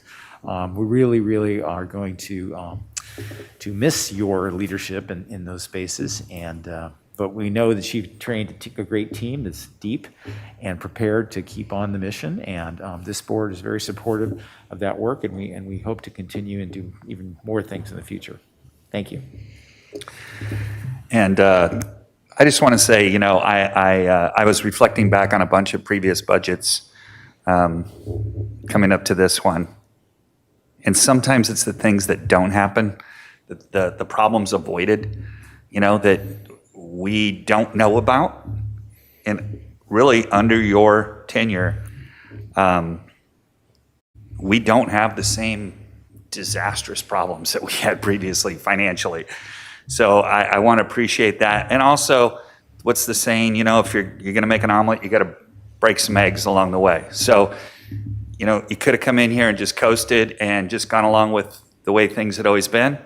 But I appreciate the change agent that you were, and that, you did break eggs along the way, and you're walking out now with the public behind you, right? Other department heads behind you, and the Board of Supervisors behind you. That's no easy task in what you had to do. So much congratulations, and I just wish you all the best. Thank you so much, members of the board and chair. The other thing you can't see is me blushing with a mask on my face, but I do have to say, Supervisor Hart is correct. I didn't do any of this alone. There is an amazing team that remains at Behavioral Wellness. All the executive leadership, all the staff. They're incredible people. They will continue to carry on the work. And, at the end of the day, I think we just all needed a little guidance and a little direction and some vision and a lot of hard work behind it. And they have accomplished amazing things. And I too hope that we triple those beds, and that we're able to really attack the problems that the county continues to have in serving some of the most vulnerable and the homeless. So I am going to remain a member of this community, and I'm sure I will see you at meetings, and I may call in and comment now and then just for old time's sake. So again, thank you all so much. I really appreciate everything that we've done together. Thank you, Dr. Gleghorn. Additional questions or comments from my colleagues on Health and Human Services departments? Okay, not seeing any. We'll go ahead and move to our next functional group. Thank you, Chair Nelson. Our next functional group is Community Resources and Public Facilities. It's comprised of Agricultural Commissioner Weights and Measures, Community Services, Planning and Development, and Public Works. We have an update from Public Works, which states that the governor's May revise appears to have the potential to increase the size of local infrastructure without providing for long-term maintenance of that infrastructure. The county's legislative coordinator is working with CSAC and the department to attempt to address these concerns. This functional group makes up 6% of the county's total general fund contribution at $21 million, close to 20% of the operating expenditures at $244 million, and about 12% of the total FTE at 522. We do have a couple budget expansions deferred to hearings from this group. Community Services has a remaining $1 million one-time request for pavement rehabilitation in the park system. Public Works has a $2.9 million ongoing request to address road operations structural deficit. And Public Works' pavement rehabilitation request is $4.3 million. Your board did last week direct $4 million of ARPA revenues to backfill lost gas tax revenue, which the department plans on putting towards pavement preservation. And that concludes this group, and the departments are available for questions. Okay, any questions from the board before we head to the public comment? Supervisor Lavanino? I just wanted to get confirmation of which I guess is down there. It'd be the first time. It'd be interesting to hear from Scott. When's the last time we had enough funding that we didn't drop the PCI? Mr. McAlpin? And maybe Mr. McAlpin could at the same time, payment preservation and rehabilitation, what's the difference? Is there crossover? Just want to understand that. Sure. Good morning, board members, Mr. Chair. I'll go Supervisor Lavanino first. I think this is probably the first time in my career I remember having adequate funding to keep the payment PCI at about the same level. So we certainly appreciate the board's flexibility last year, certainly with COVID, unprecedented. You allowed us to use the 18% deferred maintenance funding for operations. And we appreciate the backfill last week of $4 million to help us with that, with the ARPA funding. Mr. Chair, I heard your question earlier. I think looking at the budget graph, we're able to kind of backfill that because we had to use that for operations. One thing, if you want to enhance that slide at all, recall your board also granted us $10 million in SCE funding to help us reconstruct the Montecito roads that were affected by the debris flow. About 7 of that went into pavement as well. So that could be added to the chart. And that will, in addition to the 14 that we'll have this year going into pavement, factoring in the money we used in Montecito to rebuild from the debris flow, we'll see an uptick in PCI. So it's going to be great. Talking about, please. The other question concerning the difference between pavement preservation and rehabilitation. So there's a couple ways you can kind of look at it. Sorry, I'm losing some paper. The goal is to have a majority of your road system in a pavement preservation mode. And you hear a term a lot, picking the right treatment at the right time on the right road, and that's pavement preservation. So the goal there, Supervisor Williams, is to try to treat the roads that you can treat at a relatively cost-effective dollar amount. So we try to treat roads that are anywhere from $1 a square yard to about $5 a square yard.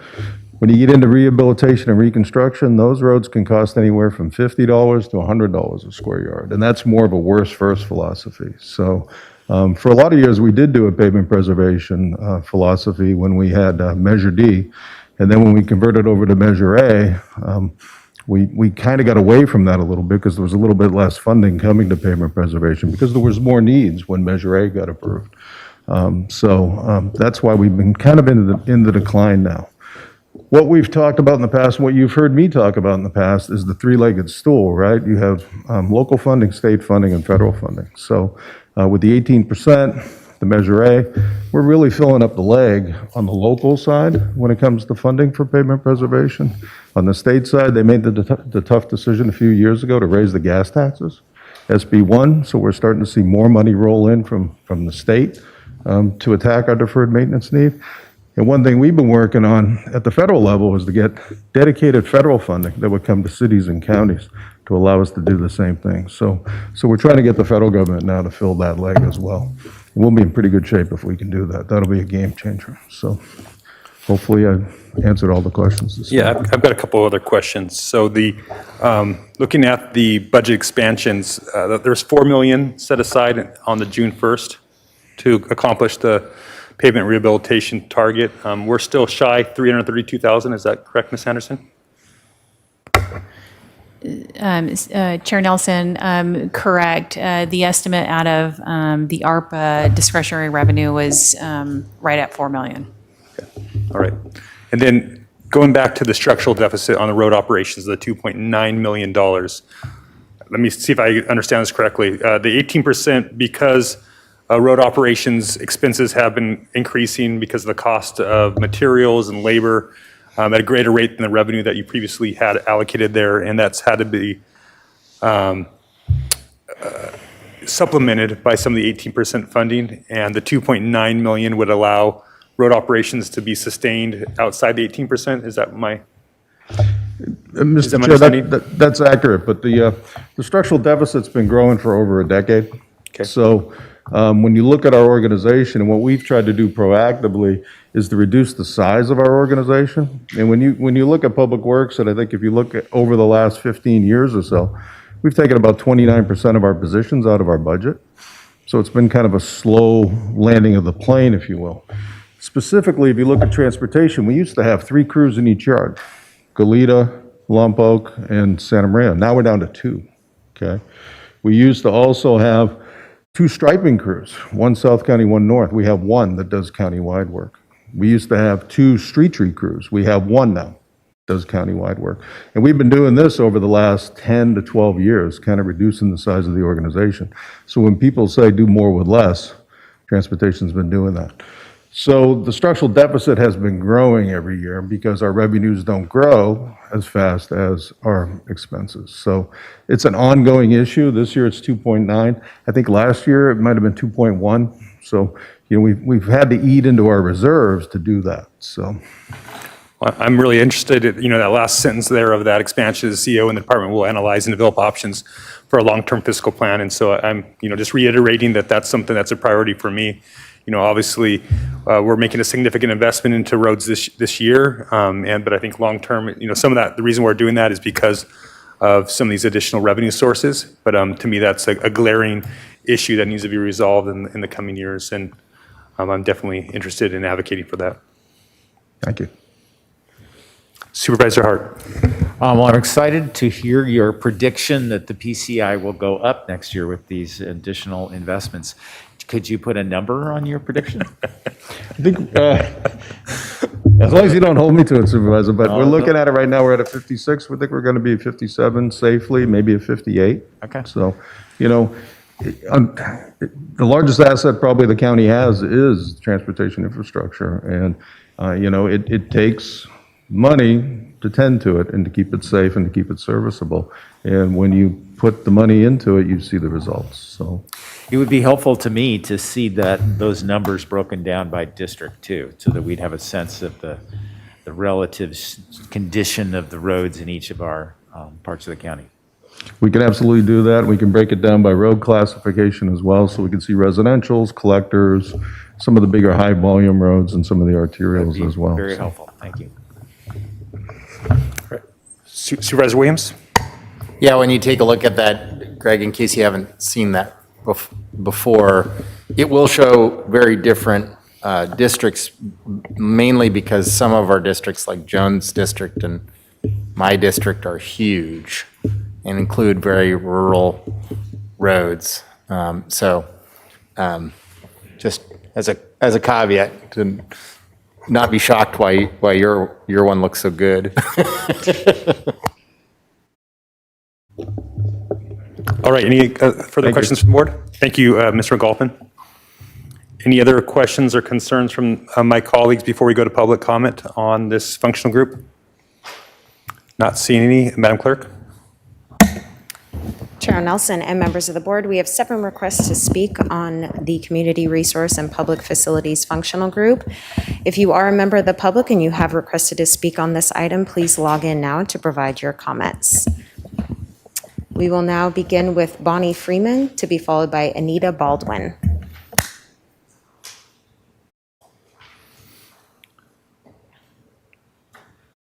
Ms. Freeman, if you would unmute.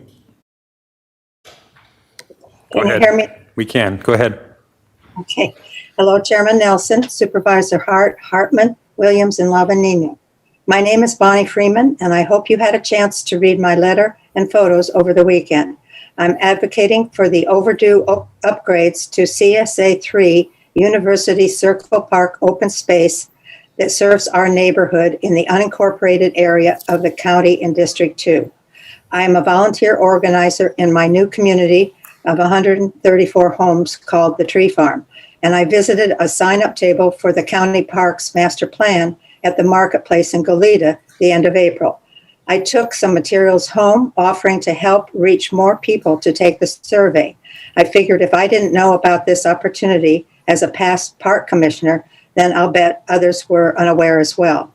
Using materials from the county, I sent an email out to a group list from Tree Farm. Not being on Facebook or social media, and I'm very low tech, I did the old-fashioned way of talking to people on the street, reaching those in the surrounding neighborhoods. I was not surprised to find that no one heard about the master plan. Plus, no one actually knew what a CSA 3 park was, or that they uniquely pay extra in their property taxes for park maintenance. The upshot was that immediately upon mentioning the possibility of upgrading and restoring our park's open space, every single person wanted to have a voice. My letter outlined our desire to have a safe and accessible gathering place for all the existing and new families that now visit our park since the most recently opened pedestrian and bike bridge connecting the Kellogg communities to our neighborhood. The Tree Farm community also contributed to the new demographics, with many young families needing this park for outdoor fitness, such as lawn games, youth batting practice, and as a gathering place for neighbors to connect with one another.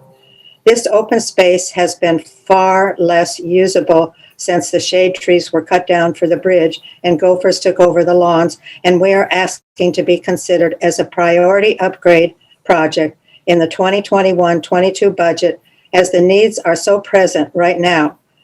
On behalf of the 6 neighborhoods within walking distance to this open space, we thank Supervisor Hart and all of you for hearing about our community park.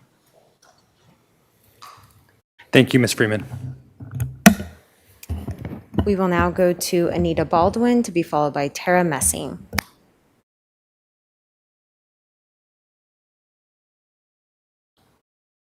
Good morning. Can you hear me? You can, Ms. Baldwin. Please proceed.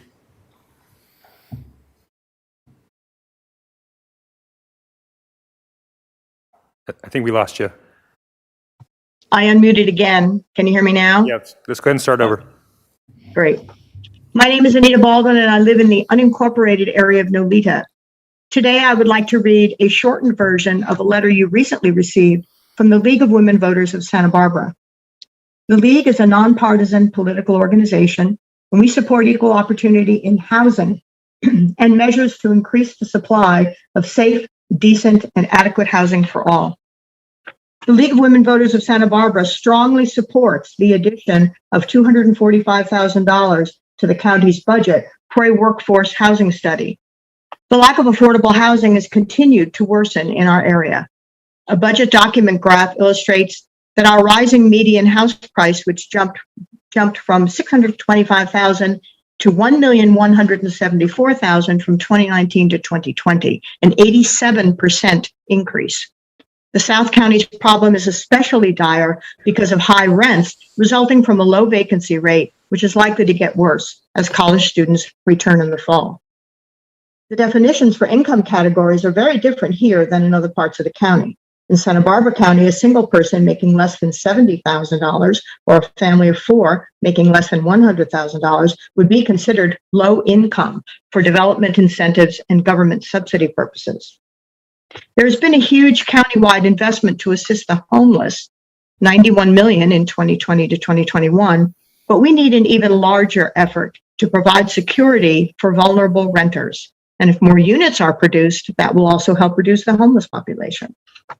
We hope this workforce housing study will help educate the community about the scope of housing unaffordability and identify initiatives to address the problem while considering the following questions. How do we prioritize new housing units for current local residents and local workers?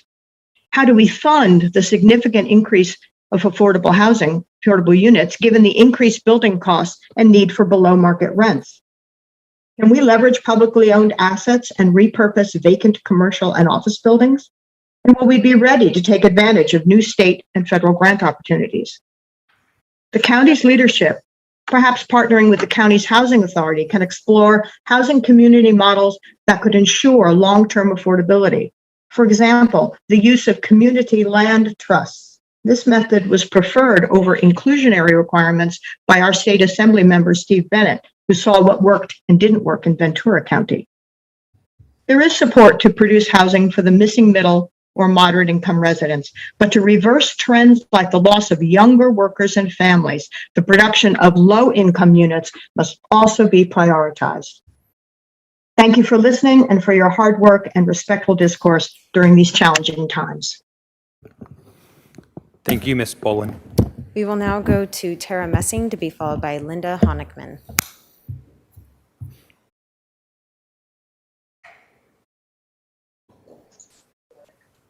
Good morning, Chair Nelson and Supervisors. My name is Tara Messing, and I am a staff attorney with the Environmental Defense Center. EDC respectfully requests that the Board of Supervisors support Planning and Development's budget request to add a new long-range planning team. We support the long overdue need to update the conservation element, as well as amendments to the agricultural element and certain oil and gas policies and ordinances. EDC is very appreciative of the many projects in the Long Range Planning Division's 2021 to 2024 work program, like the solar ordinance. Additionally, over the past several years, EDC has advocated for amendments to certain oil and gas ordinances and policies to safeguard county residents from the burdens imposed by local oil and gas operations. We appreciate the board's action this year to prioritize work on EDC's oil and gas policy recommendations. These amendments will strengthen protections for our environment and community. To ensure that the Long Range Planning Division has sufficient staff to perform this important and time-sensitive work, we request that the board amend the budget to include an additional team within Long Range Planning. Thank you for your consideration. Thank you, Ms. Messing. We will now go to Linda Honigman to be followed by Antonio Ramirez.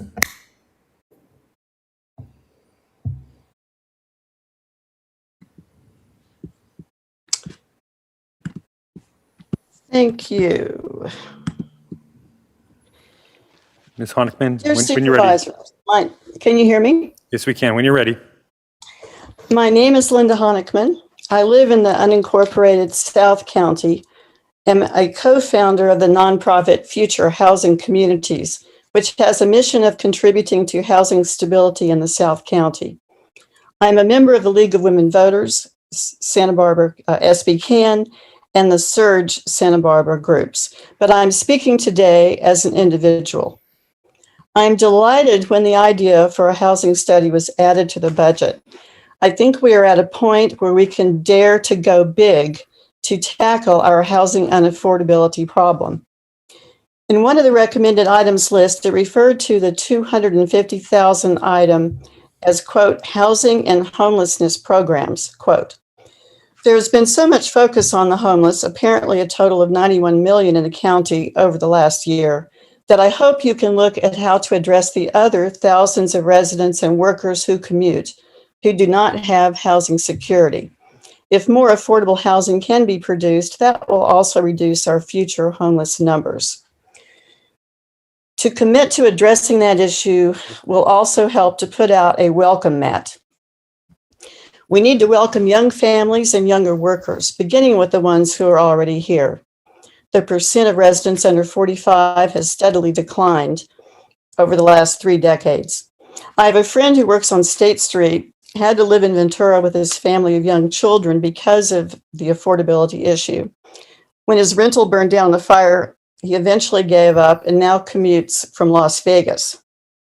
It is also frustrating to work with enthusiastic younger people on housing stability projects, and then they have to leave the area themselves because of lack of affordability. We should also welcome all cultures, races, spoken languages, folks with disabilities, again, starting with our current residents. We have become aware in recent years that many people of color have left the area, in some cases because they have not felt welcome, but in part because of the high cost of living. We need to welcome renters and ideally give them a chance at home ownership. I don't think the majority of homeowners in the South County realize how dramatically the recession and low vacancy rate have killed the American dream for many younger people. And I'm hoping that the county can expand on the housing plan to support housing innovations that intersect with many of the county's goals relating to the economy, jobs, green energy, neighborhood resilience, racial equity, etc. Innovations could include establishing a housing innovations incubator or a housing enterprise zone where models of manufactured housing products could be built and tested. That might be a way to address the inequities. We could help produce more jobs in the North County while producing smaller affordable units for the South County. Thank you. Thank you. We will now go to Antonio Ramirez to be followed by Andy Caldwell, who is our final speaker on this functional group.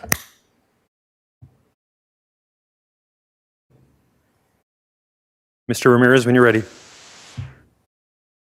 Good morning. Can you all hear me? We can. Awesome. All right. Well, thank you everyone for having me. My name is Antonio Ramirez. I am a member of the Guadalupe City Council, and I actually just wanted to say, first, staff, thank you for a very easy budget to be able to read and be able to find answers relatively quickly. And second of all, I do want to thank you all for the continued support for the library. Our Guadalupe Library is one of our local treasures here. So many people, residents, take advantage of the different services that are available through the library. And we just wanted to, as a council, say thank you again for that continued support for the library. So that was quick and simple, but just wanted to let you all know that it does not go unappreciated. Thank you, Mr. Ramirez. And we will now go to Andy Caldwell, who is our final speaker. Chair Nelson, members of the board, Andy Caldwell representing CoLab. We're grateful that the board is putting ARPA money in and extra monies into maintenance funding and that it's not going to go down. And we're glad that the CEO's office is committed to trying to come up with a long-term plan to deal with what is called a structural deficit. Well, part of the obvious things to look at is number one, the 18% is not enough. You keep falling behind. I know at the time this came about, Supervisor Carbajal had wanted to go into the mid 20% at a minimum.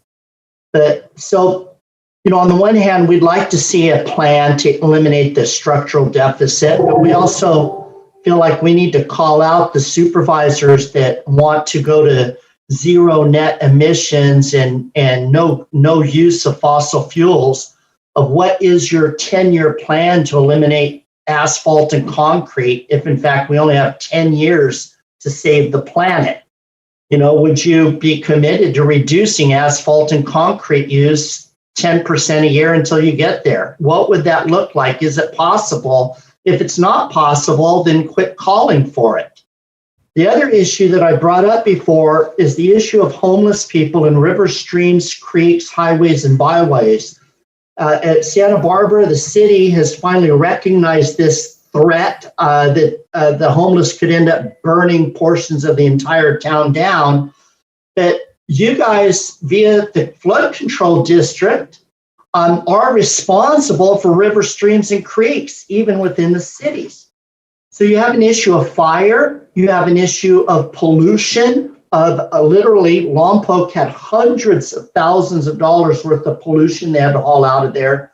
And you also had stream bed and bank alterations. I walked into a 3-bedroom hovel in the bank of the San Ynez River. This is impacting farming in the Santa Maria Valley. It's impacting quality of life and all these other resources. And yet I have not seen a comprehensive plan of the board or the Fish and Wildlife or Army Corps of Engineers or the California Fish and Game to deal with this. If a farmer had done any of these things, he'd be in jail. But somehow the homeless, I never have heard anybody of the homeless being cited for what they were doing, for instance, in the San Ynez River or in any of these other rivers, streams, and creeks. And we would like to see something done about this. They seem to get a free pass. It seems to be all carrot and no stick when you're dealing with the homeless in this region. And again, being homeless is not a crime, but polluting is, setting fires is, stream bed alteration is a crime. Thank you. Thank you, Mr. Caldwell. Okay, back to the board. Any additional questions from my colleagues? Supervisor Williams. Well, instead of bringing Scott back up, he could just correct me if I'm wrong. I brought up the issue of the emissions of our sort of mixes, is what I guess the term that they use. And Scott and his staff have looked at lower carbon mixes that actually are price comparable and plan to use some of those mixes because it's actually innovation out there. And I want to say I also support the department. It's hard sometimes when this happens, but when the department decides to take something with cause off the maintenance list. Part of the reason why we have a never-ending struggle is because of the sort of idea that government should somehow be in charge of every road everywhere, no matter how few people it serves. And I don't actually think that's a good idea, at least not with modern asphalt and pavement. There are some roads that it's more cost-effective to grind up and return to dirt.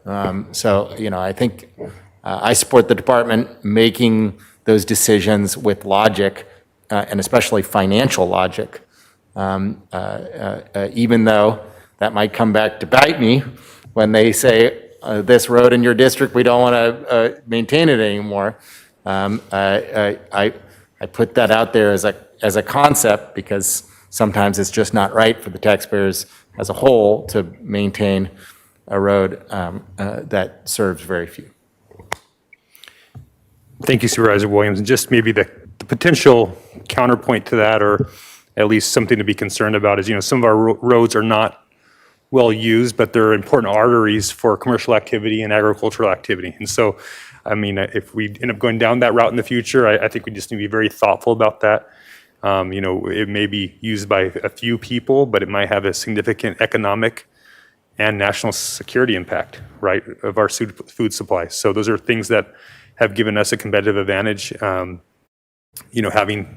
sophisticated infrastructure in the U.S., and that's helped us, especially along our agricultural partners, be viable while we compete with other countries that don't have the same type of standards. You know, our infrastructure has been one of our keys to being able to be competitive and provide better wages and better regulatory controls on our producers. So it's a balance there. If we want to have a deeper discussion about it, I'm glad to do it on or offline. But so thank you for bringing that up, Supervisor Williams.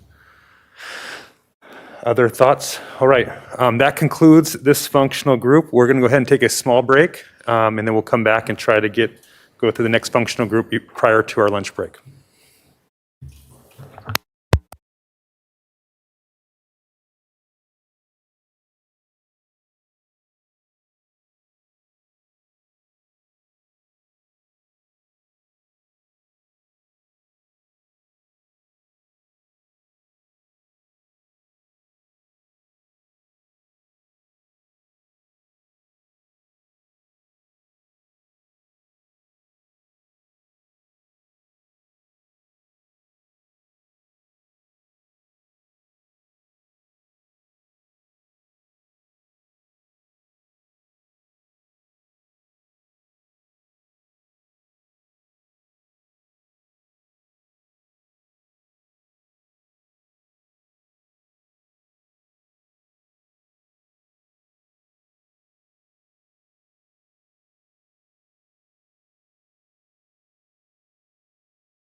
Okay, back to the board here.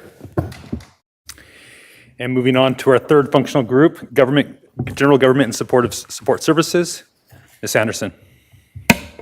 Sorry. Thank you, Chair Nelson. So this next functional group, General Government and Support Services, is made up of Auditor Controller, Clerk Recorder Assessor, General Services, Human Resources, and Treasurer Tax Collector Public Administrator. Additionally, Debt Services Department is administered by Treasurer Tax Collector, and Northern Branch Jail Construction Fund is administered by General Services. Sorry. The two updates in this group are both from the Elections Office. The first is that with the governor's recall election looking like it's moving forward, there are possible impacts to the department.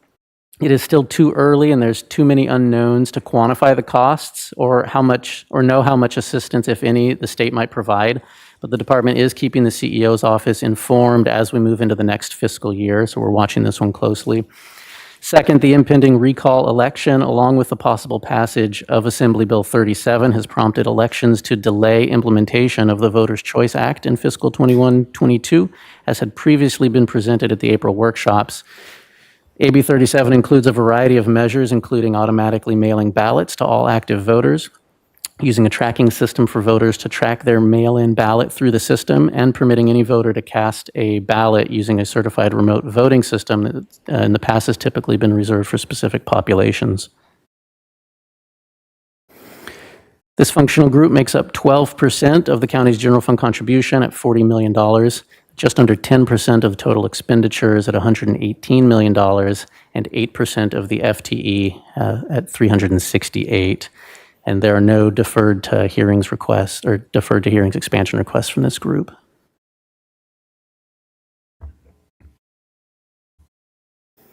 All right, questions from the board? No questions from the board. Madam Clerk, are there public commenters on this functional group? Chair Nelson and members of the board, yes, we have two requests to speak on this item, and we are going to begin with Harold Hill, to be followed by Renee O'Neill.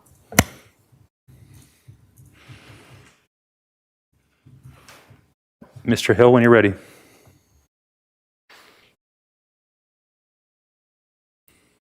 Can you hear me okay? We can. Chair Nelson and members of the board, my name is Hal Hill and I live in District 2. I'm a member of People for Public Banking Central Coast, a 5-county advocacy group. I'm here asking for your support to establish a regional public bank in the Central Coast region. Public banking provides a money-saving alternative for cities, counties, and special districts to deposit their reserves, obtain loans, and float bonds for public projects. Public banks also generate funds that can be returned to the local community rather than lost to payments of dividends to bank investors. Such banks can be investing in infrastructure, affordable housing, environmental protection, public safety, and other critical government programs. Right now, our county needs a public bank to support the economic recovery from COVID-19 pandemic and other environmental, social, and economic challenges. As you may know, no city or county in the Central Coast region is large enough to easily create its own public bank. However, working together, it is possible. And the following agencies have already endorsed creation of the Central Coast Public Bank: Santa Barbara County, Monterey County, Santa Cruz County, City of Scotts Valley, City of Delray Oaks, City of Monterey, City of Santa Cruz, City of Watsonville, City of Capitola, and the City of Seaside. Assembly Bill 857 allows for formation of 2 public banks per year with a limit of 10 public banks in the state. There are already efforts in 10 locations in the state to form a public bank. Please do not miss this opportunity. I respectfully request that you approve the budget containing $25,000 as Santa Barbara's contribution towards a viability study for the Central Coast Public Bank. Thank you, Chair Nelson and members of the board, for your attention to this matter. You're welcome, Mr. Hill. Thank you. We will now go to Renee O'Neill, who is our final speaker on this functional group. And I'm actually going to close the public comment. Thank you. Good afternoon. Oops, it's not quite there yet. Good morning, supervisors. I don't know if this is the proper venue to address this. I saw the tax auditor controller and it inspired me to speak on the need to have a better system that can identify the cannabis revenue in this county and to have the tax base for that in getting growers to pay the taxes that they pay their fair share in the taxes. So is this the proper venue for that or not? Question mark. I think that there's a nexus there. Go ahead and proceed. And Thank you so much. Thank you so much, Chair Nelson. So I have observed the taxes with cannabis over the years, and I feel the county is having a substantial loss as a result of not having the proper oversight, or not that it's not proper, enough oversight and funding the auditor controller or the agencies like planning and development or the sheriffs, whatever, that would be able to increase the tax revenue in cannabis, the valid tax revenue that should be available to the county. And I will take this opportunity to thank the board, to change the subject, because I meant to thank Public Works on their wonderful work on the roads in Tepiscay and the county roads team that clears our Canyon Road and helps keep us more fire safe. And I want to thank the board and everyone else that's doing such a great job and helping us navigate this crazy COVID-19 process. Thank you for allowing me to speak. thank you, Ms. O'Neill. Okay, back to the board. Any questions from the board on this functional group? Supervisor Lavanino? Yeah, and I just want to respond to Ms. O'Neill that there is an additional FTE in this budget in the Treasurer Tax Collector's office to do exactly what she's asking to do. Thank you. Thank you, Supervisor Lavanino, for pointing that out. That's absolutely correct. All right, not seeing any additional comment here. I guess we'll go ahead and move on to the next functional group, policy and executive. Thank you, Chair Nelson. The Policy and Executive Group is made up of the Board of Supervisors, County Council, the County Executive Office, and General County Programs. I'll give the overview summary here, and then County Council has requested to make their department presentation today, which will follow this overview. The CEO's office is coordinating efforts with county departments to prepare for the June 15th changes related to the governor's Beyond the Blueprint plan, as well as implementation of revised Cal OSHA COVID-19 standards for the workplace. Additionally, another update, a temporary cash advance transfer to Public Works from General County Programs of $3.5 million for the Floridale Bridge project was included as a final budget adjustment since the April workshops. Public Works will reimburse the general fund once federal funds are received. This is separate from the $993,000 in one-time general fund provided in the budget, which will go towards local match requirements on this project. This functional group makes up 27% of the county's total general fund contribution at $87 million. The majority of this is in general county programs. Operating expenditures are just under 10% at $116 million. And full-time equivalents are 107, which is just 2% of the county's total. And there are no deferred to hearings expansion requests in this group. Thank you. Any questions before we hear from the Office of the County Council? All right.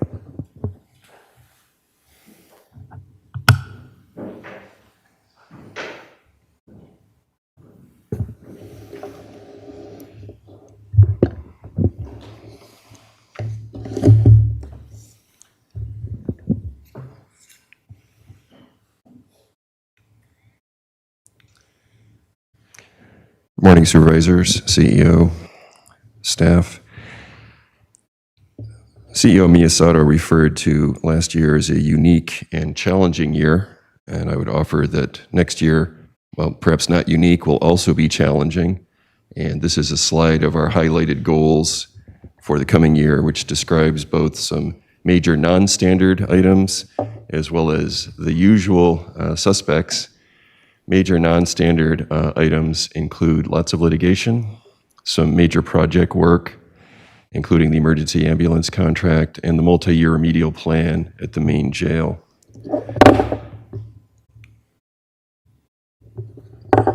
Slide 4 contains 2 separate bullets about cannabis litigation. It's also, I think, a placeholder for what can be a quick discussion about the county's very busy and successful year of cannabis litigation. And that successful litigation year occurred within what the CEO previously called the unique and challenging year. So this is challenging litigation within an otherwise already challenging year. Although you typically see and hear from only a few of our attorneys about cannabis issues, we have a full lineup of litigation attorneys who've had the opportunity, in quotes, of obtaining positive litigation results that I'm about to summarize. But those accomplishments involve more than just the people in your county council office. The foundation for all of the work that you see on the board concerning cannabis comes from some solid foundation work from Planning and Development Department, some program work from CEO's office, and then this year, some collaboration with District Attorney Dudley and her office on some additional tools that we can use in litigation. Looking at the first bullet here, Sunshine Organics, and I'm going to use these as an opportunity to talk about some different cannabis tools where we try to find the right tool to fit the problem. Sunshine Organic greens involve cannabis cultivation within a 144,000 square foot greenhouse on Casitas Pass Road. This was a case we've talked about a little bit. In November 2020, we provided the operator with pre-deprivation notice. They requested a hearing on that. And pre-deprivation notice means we're about to contact the state and say these people are unlawful and shouldn't have state licenses. They had their hearing. After the hearing, they asked the county to stay any notification to the state. We did not. They went to Superior Court, tried to obtain a stay. They did not win. We notified the state of their noncompliance. And fast forwarding, yesterday, June 7th, California Department of Food and Agriculture confirmed that Sunshine Organics had surrendered all of their provisional cannabis licenses. So that's the first time we've used that tool, and we come out the back end of using that tool unbloodied and successful. Unbloodied because we had the pre-deprivation hearing and did not cost the county money to achieve this result. I think it was a great cooperation with CEO's office on putting the pre-deprivation tool in place and using it correctly. The next item on here, the second item down, Island Breeze Farms and Island View Ranch is a complaint-driven enforcement litigation. The county filed this litigation May 21st after Planning and Development Department referred the matter to us for enforcement after they had received multiple complaints about odor and the extent of the cannabis grow. The causes of action in this case that we filed include public nuisance, violations of Santa Barbara County Code, and if I may, a quick shout out to the DA's office. This is our first time using unfair competition law, which is a tool that we can use with the agreement of the DA's office. And DA Dudley, after some back and forth on this, explaining why we wanted it, graciously granted that authority. I think it makes for a stronger case for us, and hopefully it will help an unlawful operator realize that the fines that are involved in unfair competition law means they should either get a permit or go out of business. not on this slide, but also successful cannabis litigation. We discussed in the April budget workshops that the county had recently prevailed in defending litigation against the existing developed rural neighborhoods cannabis prohibition ordinance. That was in the demurrer setting, and those petitioners ultimately dismissed with prejudice their litigation, meaning that that cannabis tool is out there for EDRNs. Also not on this slide, but also cannabis litigation. So you're getting the theme that there's a fair amount of cannabis litigation going on. On May 25th, the Santa Barbara Superior Court upheld the county's approval of the Busy Bees cannabis cultivation project. For those that would like to know the difference between a programmatic EIR and site-specific review, there's a 26-page opinion from Judge Anderley that spends 5 pages on the value of a programmatic EIR. And this is one where, when we're thinking of people to thank for results in cannabis, I would remind you to thank yourself. Going back 5 or more years, the board made some good decisions on where you wanted to be 3 and 5 years from that point, and that included spending the time and money on a programmatic EIR for cannabis. Also not on this slide, but also successful cannabis litigation on June 4th. Lion Eye Farms, another cannabis cultivator, dismissed with prejudice its litigation against the county. That rebuttal litigation came after the county had an enforcement action for unpermitted expansion of legal nonconforming use, and Planning and Development issued a $9,500 fine. The good news, other than prevailing in litigation, is that Planning and Development confirmed on June 2nd that Lion Eye Farms had abated its cannabis cultivation violations. So I'm giving you a fairly quick summary of some different cannabis tools that have been used during the past year successfully. I'm ready for any questions on either cannabis enforcement or our county department in general. But I emphasize in the world of cannabis that we are succeeding as a county, not just because of Office of County Counsel, but because of working hand in glove with the partner departments, Planning and Development, CEO's office, and most recently with the DA's office. Thank you, Mr. Gazzoni. Supervisor Lavanino. Thank you, Mr. Chair. So this might be for Lisa or for the Sheriff's Department, for whoever, but I get this question a lot. I've been seeing this email quite a bit. And just from a legal perspective, if somebody's in an EDRN at this point, outside of growing 6 plants for their own usage, would there be any reason why anybody could have a cultivation inside an EDRN at this point legally? So we have inland EDRN and coastal EDRN. I'm going to focus on inland EDRN, and the short answer is that it's a very limited indoor grow for your 6 plants, and that's it. So there wouldn't need to be a bunch of time, energy into investigating a grow that somebody sees in an EDRN. If it's growing in Tepiscay or if it's growing in Sabata Canyon and it's outdoor, that's a pretty easy, low hurdle to get over for enforcement. I don't want to say never, right? But I'm not aware of anyone who's got a permit or special sad story that would allow that to be legal. And one of the things that we did working with CEO's office and Planning and Development was, after the EDRN ordinance became effective and operative, we provided a phase-out period so that people could go through an orderly wind-down. And that phase-out period is long behind us. Good news. Okay, thank you very much. Thank you. Questions from other offices? I wanted to take the opportunity, on those updates, the board appointment of Rachel Van Mollem as county counsel for a 4-year term. This is obviously your last opportunity to present to us, and we do appreciate it and everything you've done. I think we're going to have an opportunity in the coming weeks to celebrate your service, but I do think it's of note to recognize the appointment of Rachel. I think that, we are going to be fortunate as a county to have her serve us over the next 4 years and hopefully beyond. I think it's a testament to your leadership, your training, your department, that this board selected her to be your successor. And I think the county is well served and well positioned to be protected. I think, as when Steve said about behavioral wellness, also makes me think about your department and the crises that have never occurred because of your forethought and your anticipation and your diligence. So thank you, and I think also we're all excited about the service of Ms. Van Molen moving forward. Thank you. Chair, thank you. And for about 8 years, once a year, I talk with you about succession planning. And succession planning is the alternative to succession panicking. And I'm glad that we've had those discussions along the way.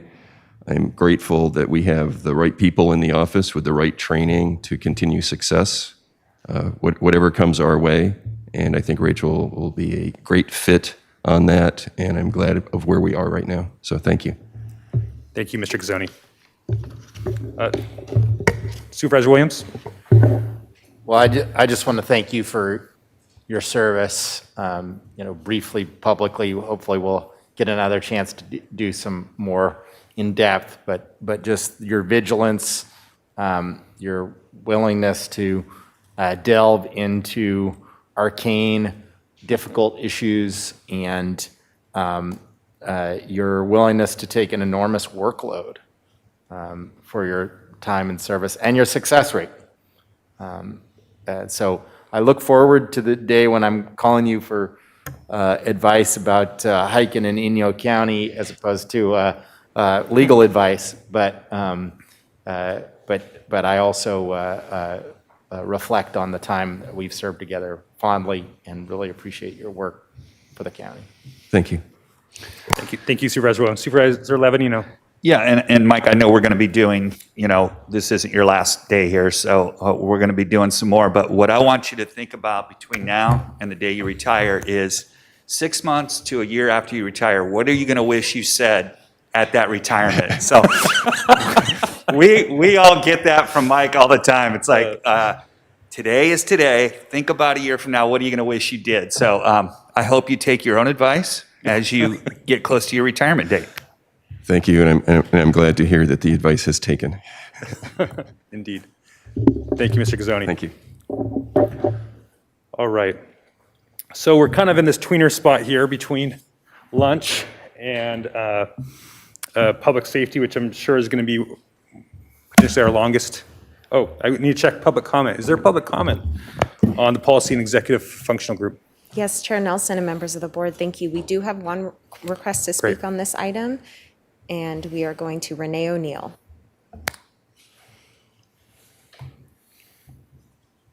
Ms. O'Neill, when you're ready. Good afternoon, almost.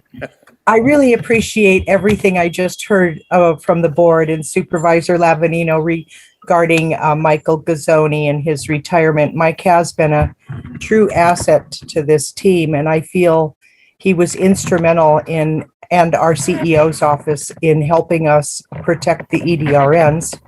I wish that protection could have been a little bit bigger, but you know that. Anyways, I want to thank County Council and this board for everything that they've been doing.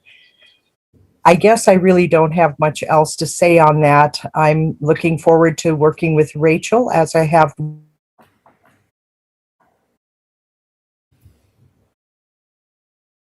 Ms. O'Neill, we've lost you.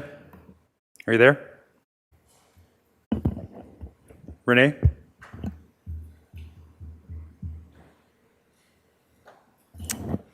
Okay, it appears we've lost Ms. O'Neill.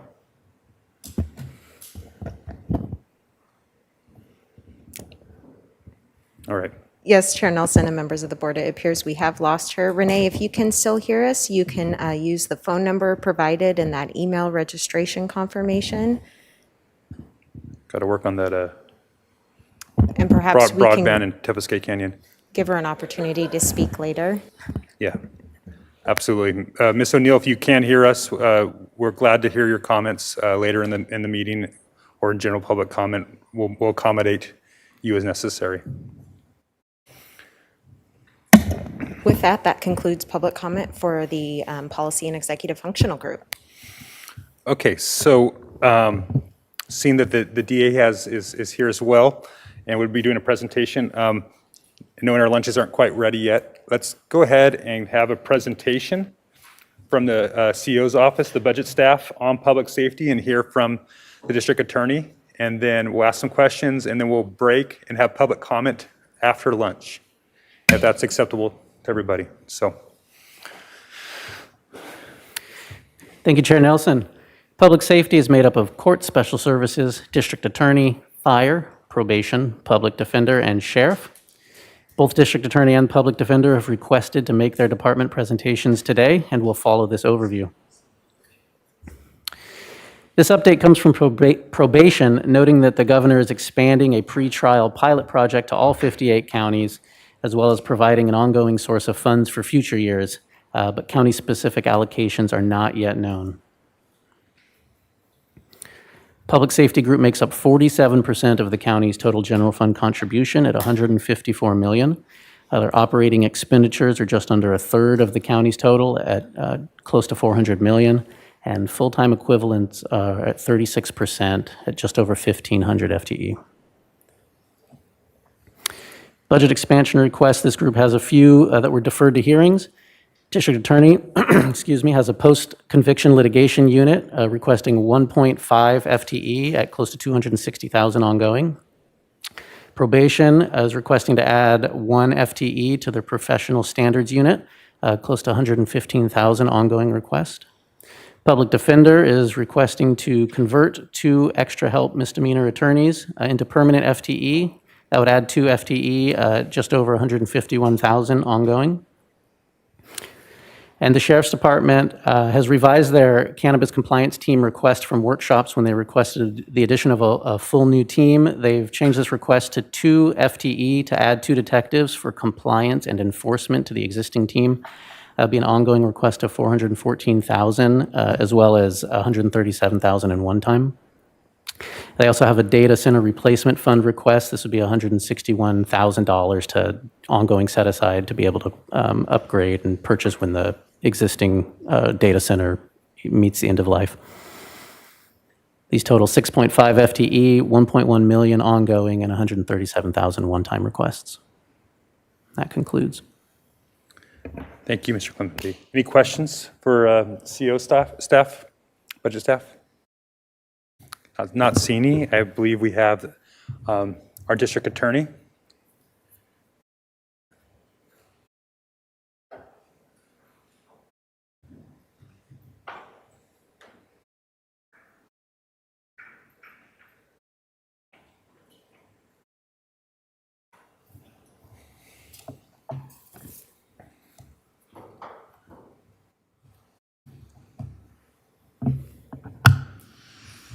Good afternoon, Chair Nelson, members of the board.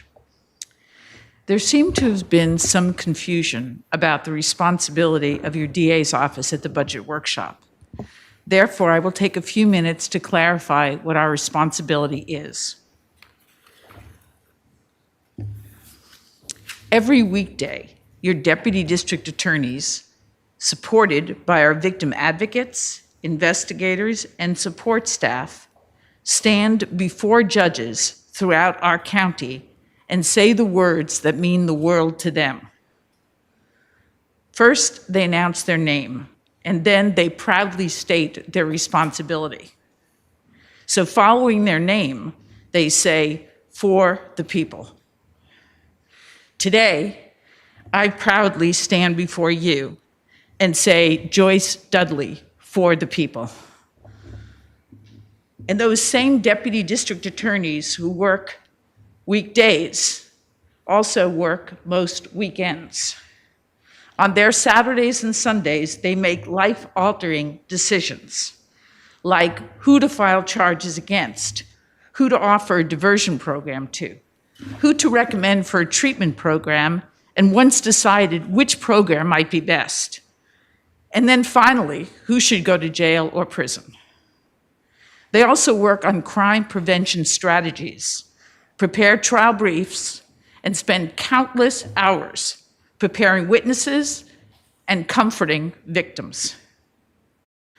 Your DA's concern is for all victims, certainly for those who've been recently negatively impacted by a criminal act, but also for those who will be devastated by future crimes, including the perpetrators themselves.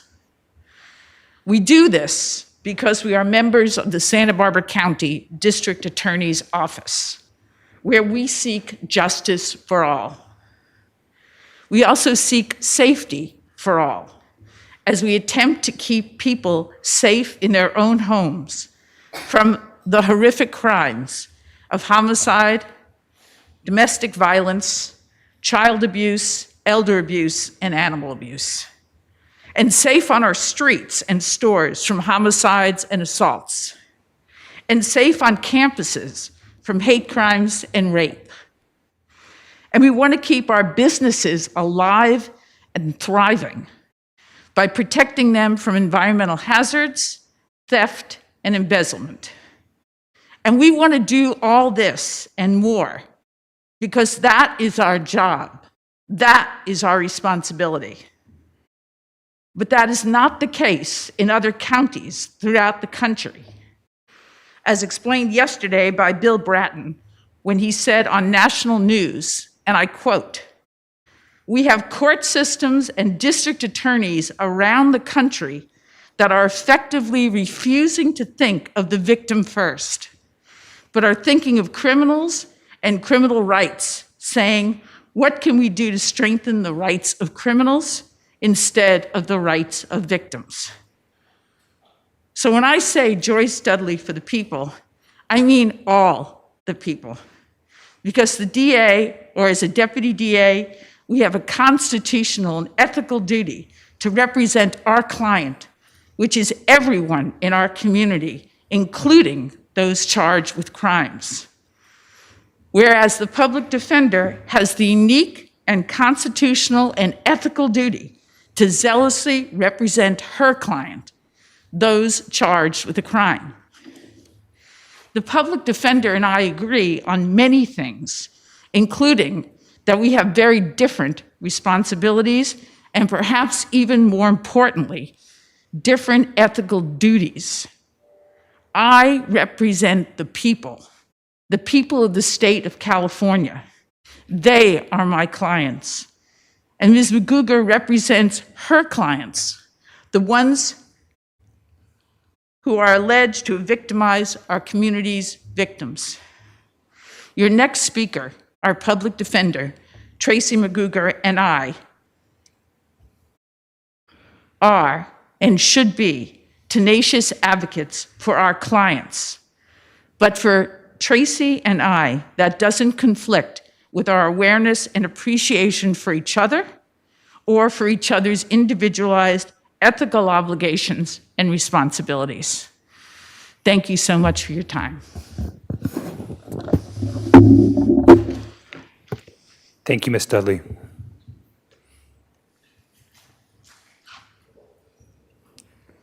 Is there any other questions from the board for Ms. Dudley? I'm sorry, I couldn't hear you. No, I was asking my colleagues, are there any questions? Okay, thank you. All right, I believe we have Joan, sorry, Supervisor Hartman. Well, thank you for answering my board inquiry form. As you, I'm sure, have been following, we've had a lot of discussion about diversion and the role of diversion in our county, and I really appreciate the chart that you sent. I just, I'm not sure if we have the information. I mean, I think all of us in the criminal justice partners are working very hard to be more transparent, and the DA's office is committed to doing that. But what I'm eager to understand more about is diversion rates. So you have 42% of cases presented to the DA's office were not filed, and that's a lot. And I guess if we can drill down a little more, how many of the pre-filing were rejected cases were granted DA diversion? I mean, is it possible to help us understand that 42%? What I am very eager to do over time is to map out diversion, pre-filing, post-filing, post-jail sentence even, and where do people go? How do they map it and understand who they are and where they are diverted to. And so 42% aren't filed, for example, but where are they? Where do they go? Can you tell us, or do you still need more information on that? Okay, you've asked a lot of questions. I'm trying to give a context. So the basic question is, how many pre-filing of the rejected cases were granted DA diversion? Okay, Michael? Supervisor Hartman, through the chair, it's an excellent question. Of our pre-filing diversion program, which is for low-level misdemeanor cases, that represents around 4% of that total of the 42% that's included there. The 42%, when we say we categorize them in the chart as rejected, and then we have a subnote there that states that rejected amount includes those included within the pre-filing DA diversion program. And when someone goes through the diversion program, the final disposition of that case, if they're successful with their diversion and they successfully pass that diversion program, would be that case would be listed in our case management system as being rejected. So it's easier for us to report on final dispositions of cases than it is to report on specific diversion outcomes, but we're working on that diligently to get better at doing that. And that's what I like to hear. And so then in terms of post-filing, again, how many post-filing dismissals were granted diversion to mental health or by the DA or by the judge? Do you have that number as well? Because I think it's 53% in the chart you provided. So for the post-filing diversion, unfortunately, we don't have the exact number. We do know that it is represented in the amount of dismissals. So again, when someone is successful in a post-filing diversion program, the final disposition of their case would be a dismissal, and so it would be included and incorporated into that number. Okay, well, I think just from my perspective, and I think I speak for others on the board, we're really eager to have more transparency into this diversion idea going forward. So thank you very much. Thank you. Supervisor Hartman, we will give that to you. Supervisor Hart. Yeah, I just want to make sure I understand what Mr. Soderberg said. 4% of the 42% that are diverted by the district attorney's diversion program, as opposed to the material that's being presented to file isn't adequate to press the charges, which is the reason that the filing isn't occurring. Is that the distinction between these two sets of cases? There's, the regular, I'm sure every year there's information that's presented to the district attorney's office that doesn't meet the standard for prosecution, and those cases are dismissed. Happens every year. A large number of cases, I imagine, meet that standard. And so with that's what that 42%, the vast majority represents, and 4% represents the active, intentional diversion from the district attorney's office. Is that right? Supervisor Hart, through the chair, I want to clarify. So the 4% is 4% of total cases presented that's included within that 42% component there.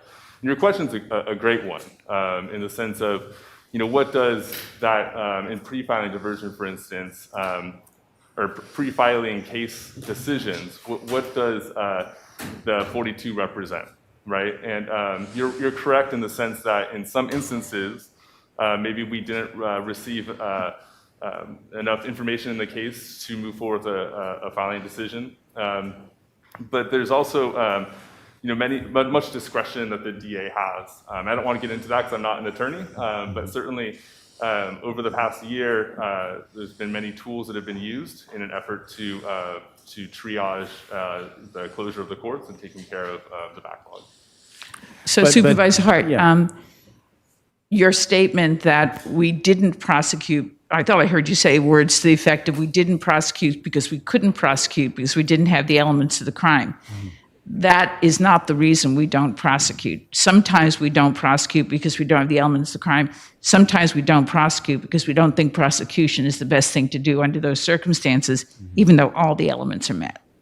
And even though they don't form, those instances are outside of the 4% of the formal Correct. DA diversion program. And I think to Supervisor Hartman's question, that's what we need to understand better. Okay. This is very opaque from my perspective. I don't understand, the relative. I know that the goal of the district attorney's office is to divert 10% or 11%. No, that's not our goal. What Our is goal is to divert every case we think should be diverted. We're telling you that those were the numbers, but that's not a number I'm willing to commit to ever. I will look at each case and make that decision. It's not in the interest of justice for me to pick some hypothetical number and say I'll divert that many cases. It just isn't. It isn't ethical. Okay. Well, in the interest of all of us being on the same page with the data that we need to make decisions about allocating resources that are limited, the more transparency for all of these things from all of our justice partners is really critical. And I know you're working collaboratively with your colleagues to develop a data dashboard that's going to help, identify what's going on so that everybody, the public in particular, can have a way to be actively engaged and advocates for different points of view. Absolutely, and we will provide that to you. Thank you. And I just wanted to take the opportunity, not seeing any additional comments, just to thank you for your service, DA Dudley. Through this entire conversation that we're having as a community, the bottom line is you're here because the people of Santa Barbara County have elected you on multiple occasions to represent the people. And I appreciate your zealous representation of the people and your recognition that it's not just, people, that the criminal, there's so much more than that. There's the victim. And the victims are often some of our most marginalized, right? So when these crimes are happening in communities of color, there's also the victims that are of color that are being victimized here. And I know your department, I know you, and I have great confidence that you want to be a part of this solution and this conversation. And I think that, again, I want to just, thank you for that. I really appreciate the work that you guys are doing to look at things like cybercrime moving forward. You're not only are you dealing with a lot of things that are going on that are societal, but also dealing with some things that are in the future. Your representation and protection of children is second to none. And, the work that you're also doing with homelessness, both you and the public defender, I think is something that needs to be commended because it's going to take all of us working together, not just for these issues that we're talking about with equity and social justice, but of some of our most vulnerable. I mean, it's very consistent with your vision and your mission, and I appreciate your service. Thank you, Chair Nelson. Supervisor Williams. Yeah, I want to echo those comments and just say that I think one of the reason why we're continuously asking your participation in these questions and maybe why you're on the hot seat so much, if it feels like that, is because I think we have great confidence that you have the ability to make judgment calls, tough, ethical judgment calls that you've alluded to. And that, some of the diversion apparatus is in place for what are hard enough judgment calls, which is misdemeanor diversion. But that part of the apparatus is not in place for even tougher judgment calls in felony diversion. And so we need your help and we need your leadership. We have strong confidence that you have that ability to make those tough ethical judgment calls. Thank you. As far as the hot seat, I am very comfortable being on the hot seat. And as a matter of fact, I'm honored to be on the hot seat. The district attorney should be on the hot seat, and I'm here to serve. Thank you, DA Dudley. Supervisor Lavanino. I actually think you, out of anybody I've seen, enjoys the hot seat. So, I'm with the rest of us that, I think we just, and I appreciate your passion. And, I know things didn't end particularly well the last time you were here. So I'm glad that you came in and, said what you said today. And I think we're all on the same page of, it's really difficult because I think we're trying to get to a place, and it's a lot of this stuff that we deal with. We're just members of the Board of Supervisors. You're just the DA. We're trying to fix society's problems, and we can only do the best that we can do. We have to have good data to do what we do, and we're trying to make the best decisions possible. It's really humbling when you're doing these jobs and people expect huge, we're going to turn societal issues around, and we're doing the best that we can. I appreciate your passion, and the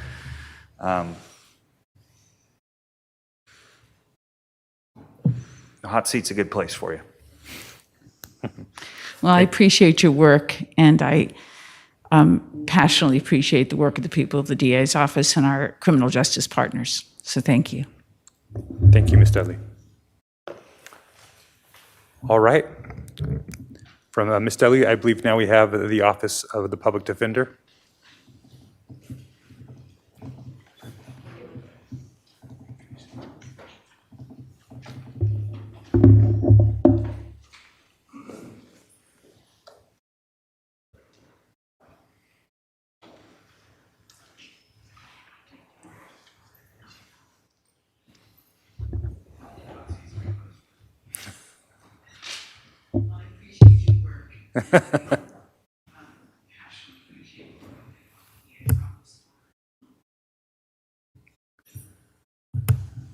There's an echo in here. I'm good. Yes, please, Tracy. Oh. Good afternoon, Chair Nelson, members of the board, Madam CEO. With me today is the executive leadership team, Chief Financial Administrative Officer Deepak Badwani, and Chief Trial Deputies Leah Villegas and S.C. Ballard. As challenging as this past year has been, it has offered us hope and tremendous opportunity. Hope and tremendous opportunity to implement meaningful change, especially in public safety.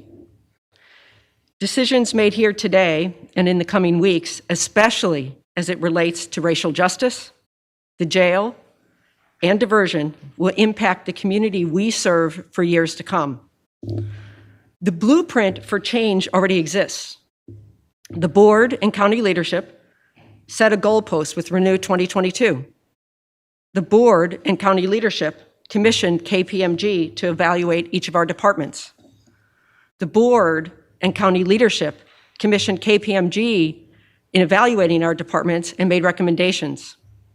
And the board and county leadership has heard from the community, who continues to be loud and clear, demanding change.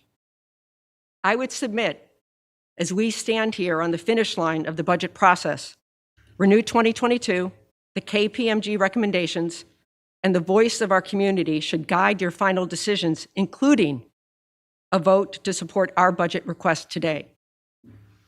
The call to reimagine public safety through these three lenses, to address inefficiencies with public safety, to create cost savings, and reinvest these dollars in the community, is sound budgeting. Renew 2022 calls for revisioning and redesigning how we do business and to abandon the status quo. Renew 2022 demands that we listen to and respond to the community. The KPMG report pointed out our inefficiencies and gave us room for improvement. And the community, in successive board hearings since George Floyd's murder, has called us to take action. Now, everyone can continue to lock horns on the question of systemic racism. And I suspect those of us, like myself, who believe it permeates the criminal justice system, will most likely never convince otherwise those who adamantly believe it is a liberal fiction, a historical artifact, or a simple case of a bad apple. But what we should, as public servants, be able to agree upon and cannot ignore is the simple fact that Black and brown members of our community distrust the police. that Black and brown members of our community feel betrayed to a criminal justice system that over-polices, over-incarcerates, and over-supervises, and yes, sometimes kills. That Black and brown members of our community, and for those of us calling for reform, feel unheard and ignored when annual budgets continue to prioritize policing, prosecution, and incarceration over community investment without any proof that our community is made safer by long-standing war on crime policies. To have a fair and equitable justice system, you need a strong and well-funded public defender office. Since my appointment, we have worked together to correct long-standing structural defects in our budget. A level playing field, however, is still a long way off. A funding decision you can make today, which is in line with Renew 2022, the KPMG recommendations, and in recognition of the critical role public defenders play in the criminal justice system, is to convert 2 extra hire attorney positions into full-time funded positions. Our 2 extra hire attorneys square off every single day in our courtrooms against fully benefited district attorneys.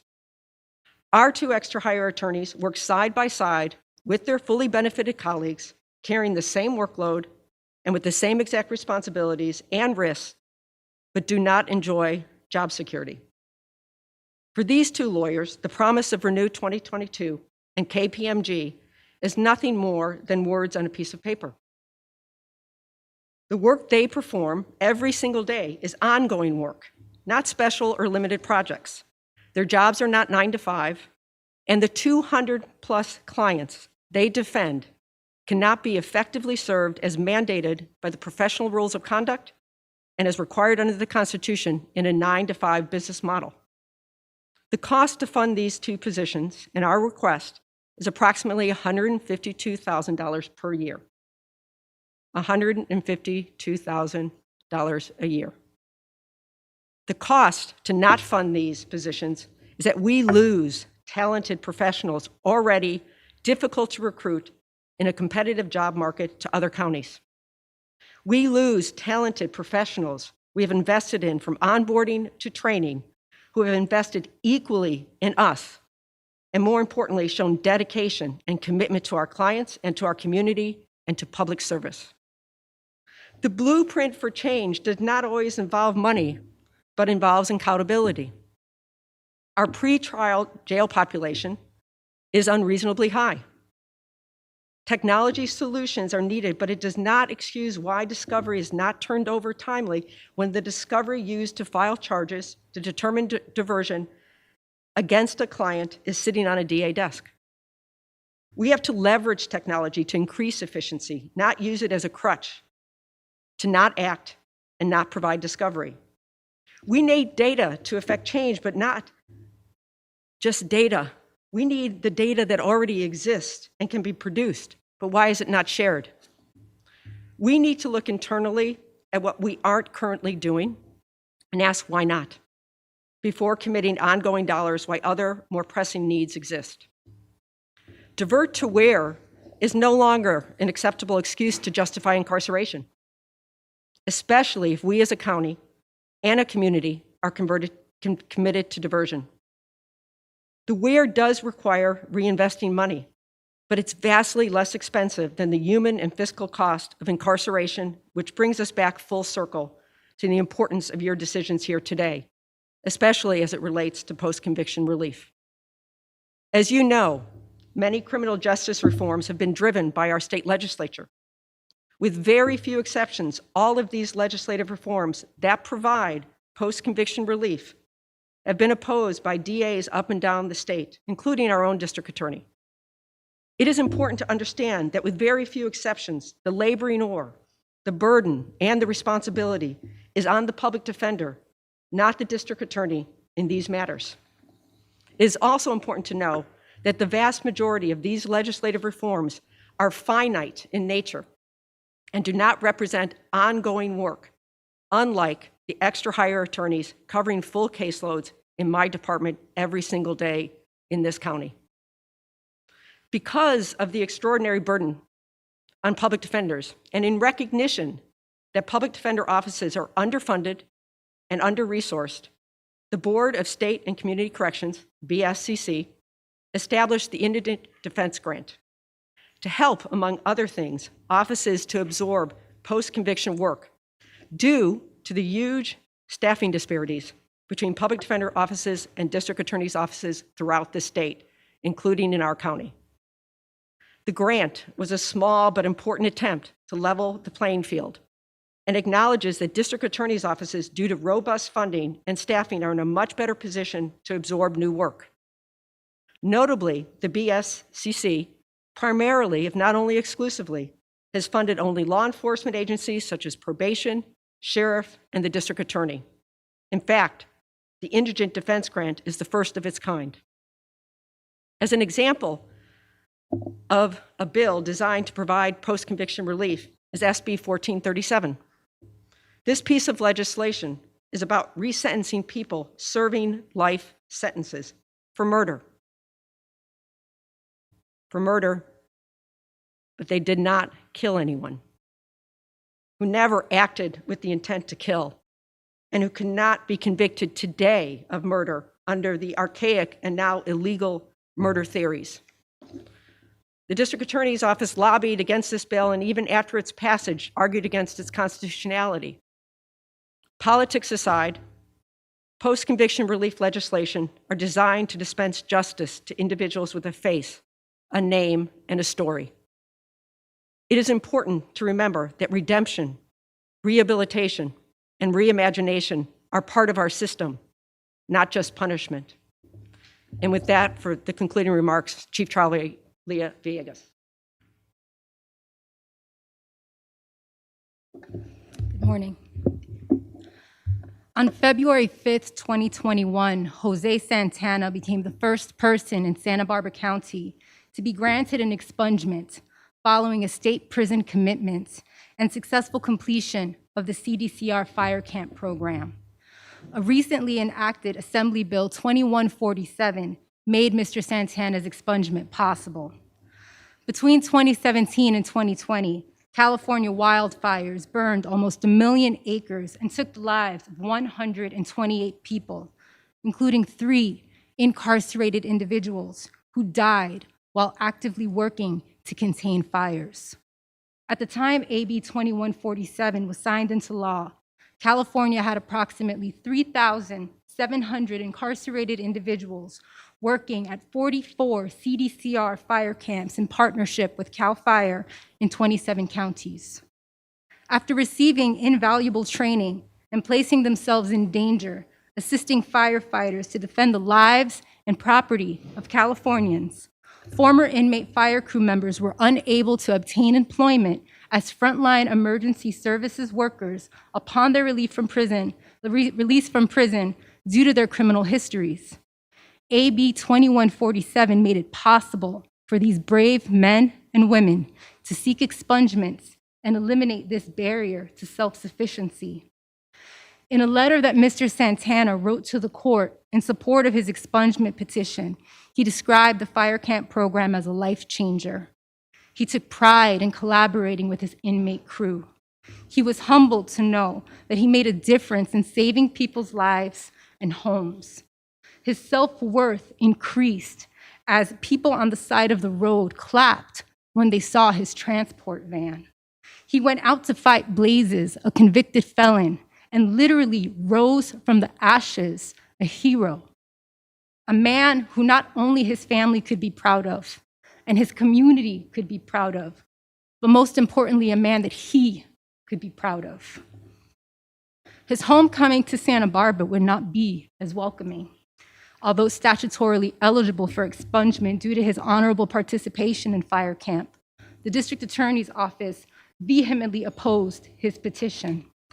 In a 10-page opposition motion to his request for post-conviction relief, the district attorney's office painted a picture of a violent offender who amounted to no more than the worst act he committed on the worst day of his life.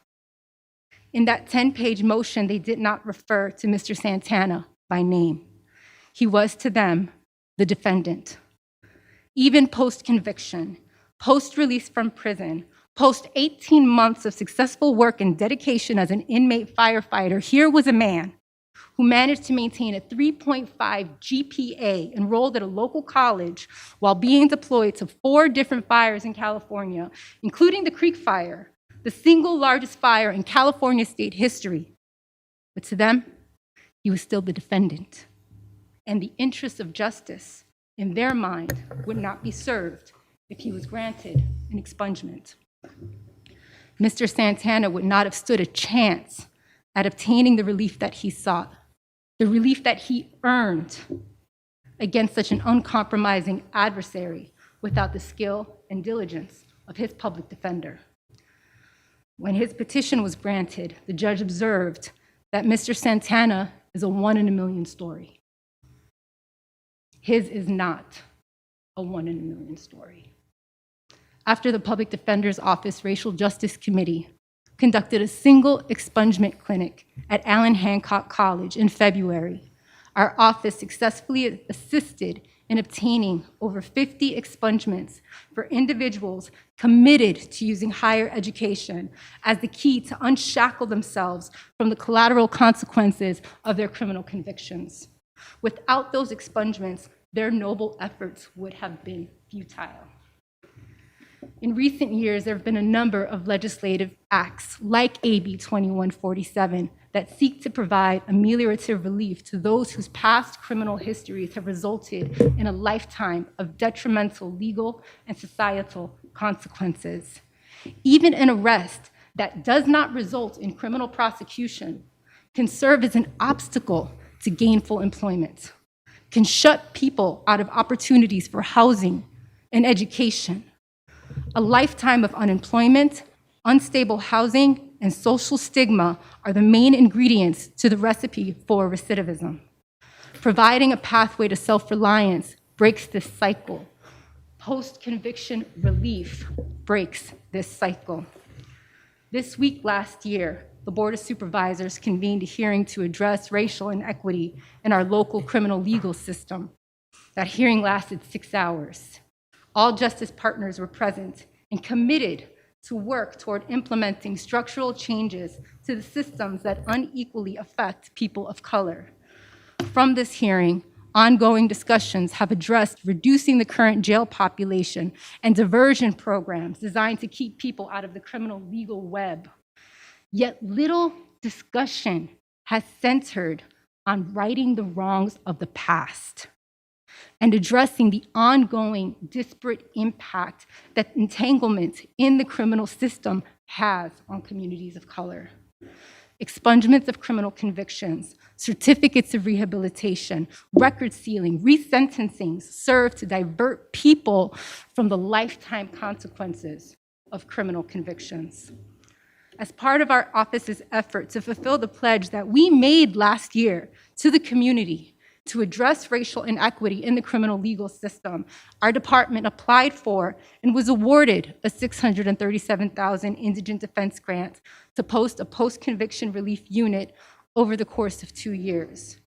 This unit will consist of 1 attorney and 1 legal office professional. We'll be bringing a letter to the board next week to execute the grant agreement. Post-conviction relief is about recognizing post-conviction redemption.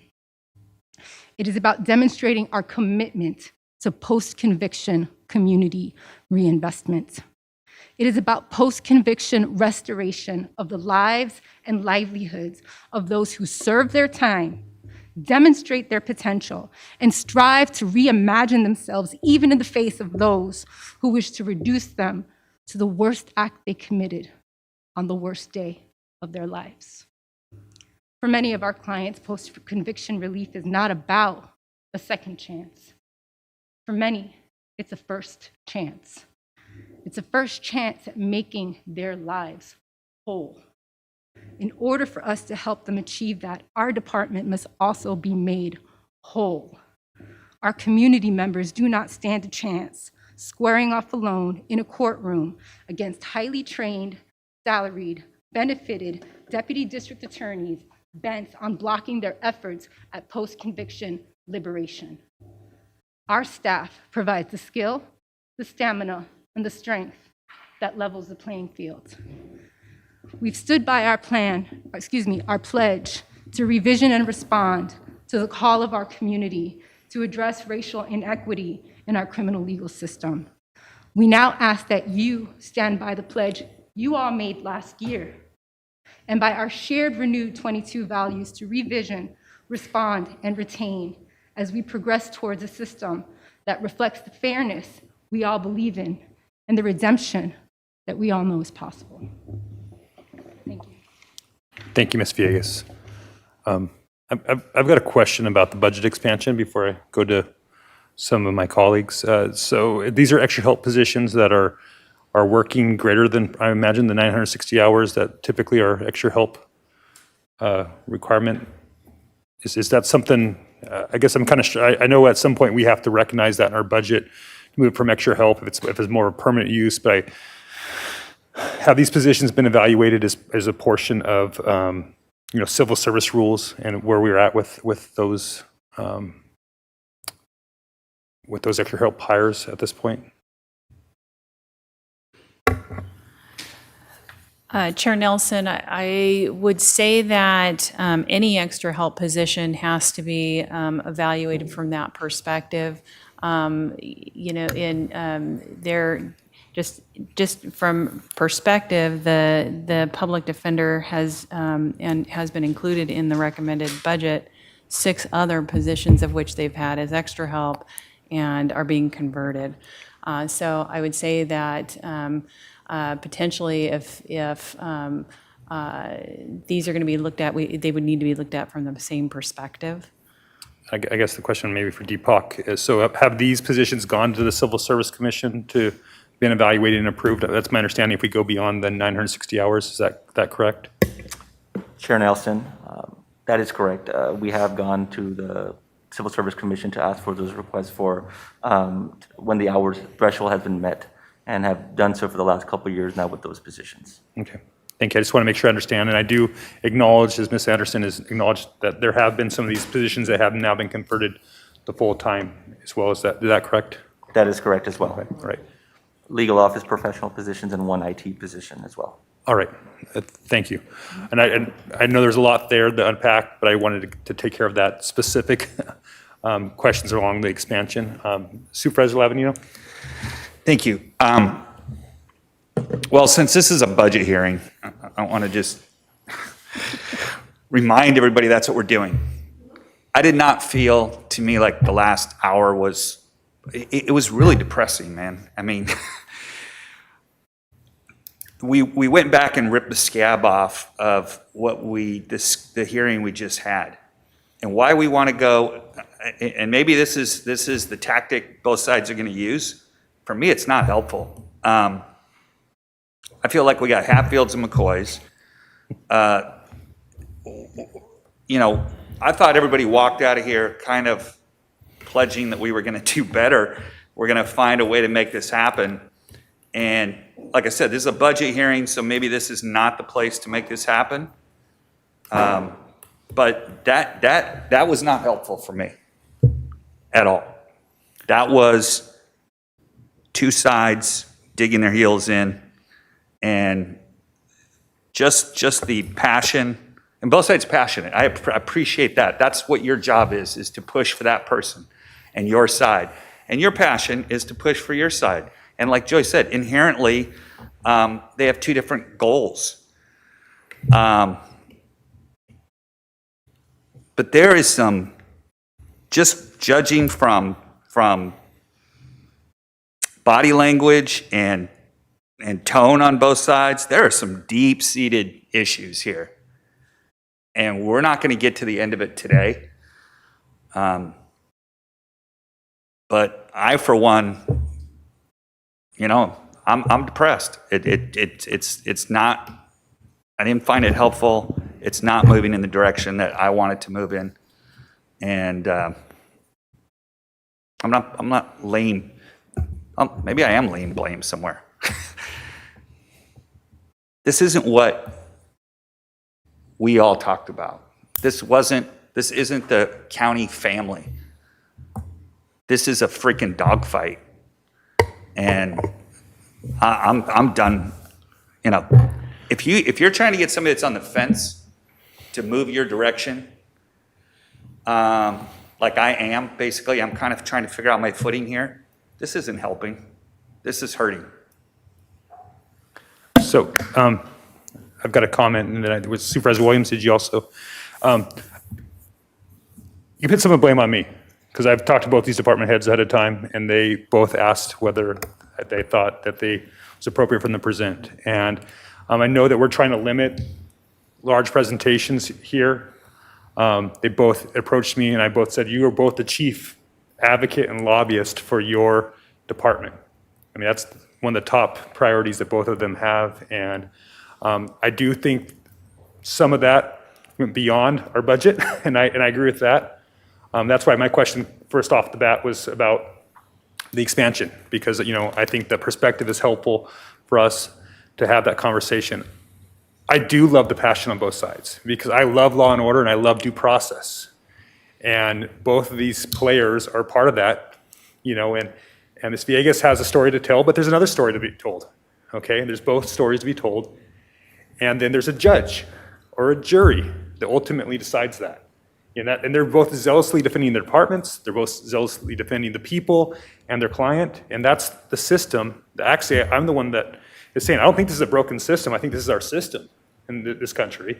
And it is messy from time to time, but this is how we see improvement, is because we have this messy system. I agree, this is probably not the right hearing to do that, but I'm also... But let me just say, I'm not upset that we did it here, because, you know, your budget equals your values, right? Okay, Absolutely. so I get that.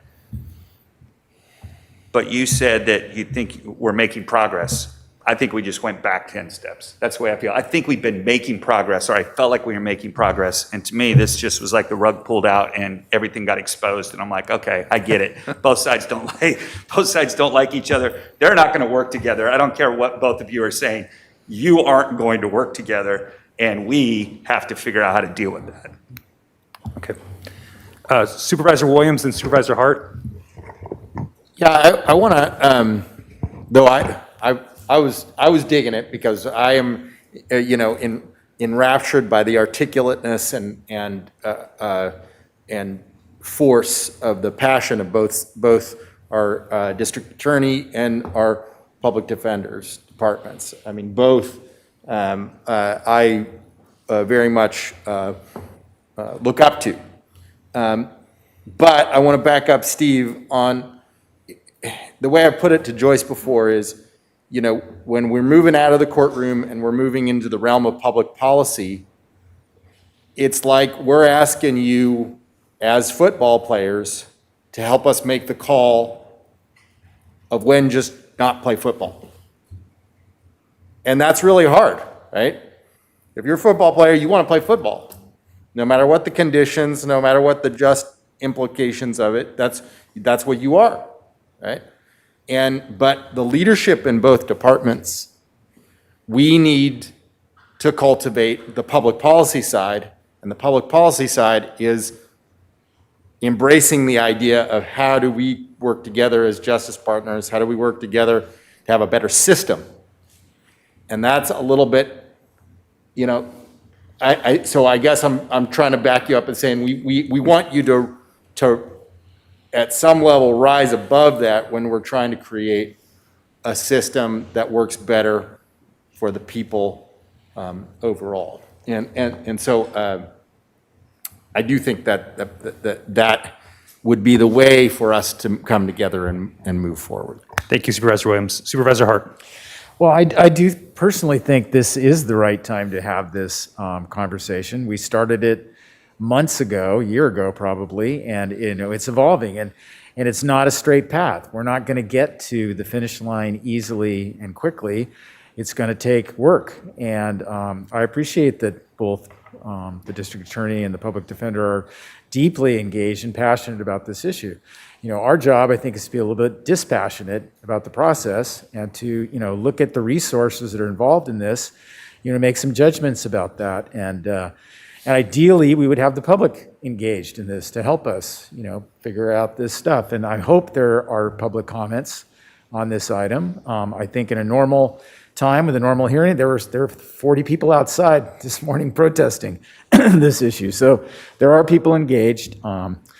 It is true, that it's a cliche that a budget is a moral document, but that's what we're here to make some serious decisions about. And the fact that our county jail population is currently at the lowest level in modern history is a fact, and it's an opportunity, and it's something that we need to be working collaboratively together to sustain, because it is making a difference in the people's lives who are getting an opportunity to go down a different path that is ideally better for the community, safer for the community, results in less recidivism, less crime overall. I mean, that's ultimately, I think, the one thing everybody shares is the goal that we reduce crime. Maybe there's a difference in tactics as to how to do that, but that's not something I think that's debatable about whether or not that's a goal. And we want to do it safely. We don't want, people saying we're releasing violent criminals, to prey on people. That's not what this conversation is about. That's a cartoon. That's not, what's actually happening. We're trying to figure out how to get folks who are lower level offenders out of the system so that they are not in turn, made worse by the system. And unfortunately, the harsh facts of the matter are that Black and brown people are disproportionately in the system, and we need to figure out new ways to address that inequity. That's an imperative, a moral imperative that our country and our community are demanding of us now. And there's a lot of really good success stories. We didn't talk about that. We focused on the conflict, this morning, which was illuminating in its own ways. But I want to highlight some of the things that we are doing right with this criminal justice budget. We're expanding pretrial supervision. The pretrial supervision program, allowing more people to remain in the community while they go through the justice process, preventing unnecessary incarceration. We're increasing our support for holistic defense, providing justice-involved individuals with support from social workers and other resources. We're investing in better transparency tools, which is really, I think, one of the fundamental key things. How are we going to have the data that we need to make these decisions going forward? We're going to help with the Sheriff's Department with an investment in body-worn cameras so that there's more transparency about the interactions of law enforcement. So there is a lot of collaboration going on, but I think where the rub is how can we hold on to some of the cost savings that are going to accrue from what we hope is a change in direction and momentum. And that was very difficult last week. Probably will be difficult, when the sheriff speaks about his budget. And it's difficult for everybody in the system, to realize cost savings. Resources are precious. They've been cobbled together over time. They represent individual people working in offices. But our job, again, is to figure out how to appropriately allocate resources in this system. And it's going to take us having a higher degree of attention to this issue and sophistication and willingness to dig into the details and understand what these choices make to be effective policymakers at this point in time in this subject. Thank you, Supervisor Hart. Supervisor Hartman, then Supervisor Levin. Yes. Well, I think we've seen our finest prosecuting their cases. And myself, I learned a lot, and I agree with Supervisor Hart that we're engaged in a process, and it's not a straight line. And we hit these plateaus, and we're really struggling.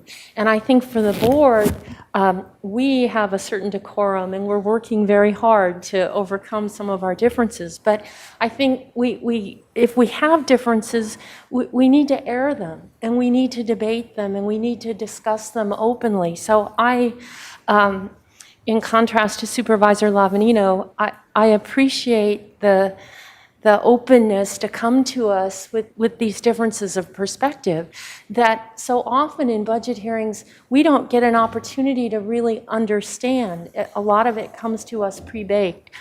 And so I really appreciate hearing the different perspectives. and I agree with Supervisor Hart, you really stole some of the stuff I wanted to say, that we are making a huge difference. I mean, diversion to where? And we're developing a systematic program to understand that and to have places and then to understand who is going there and how successful are they in these programs. And that's still at its infancy. We have a lot more to do there.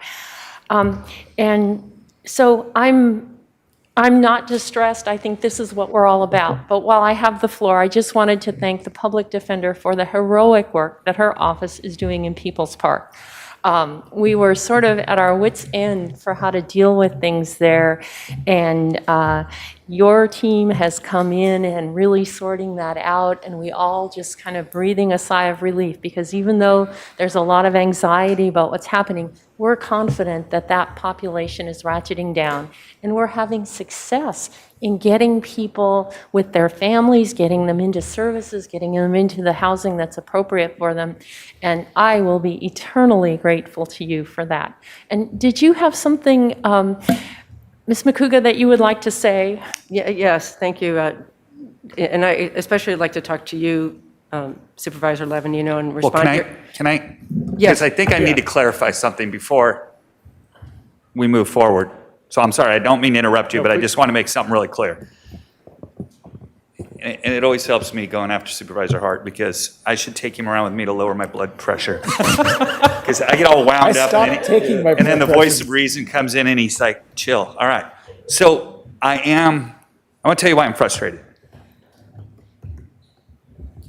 I want to see change, and I want I want equity.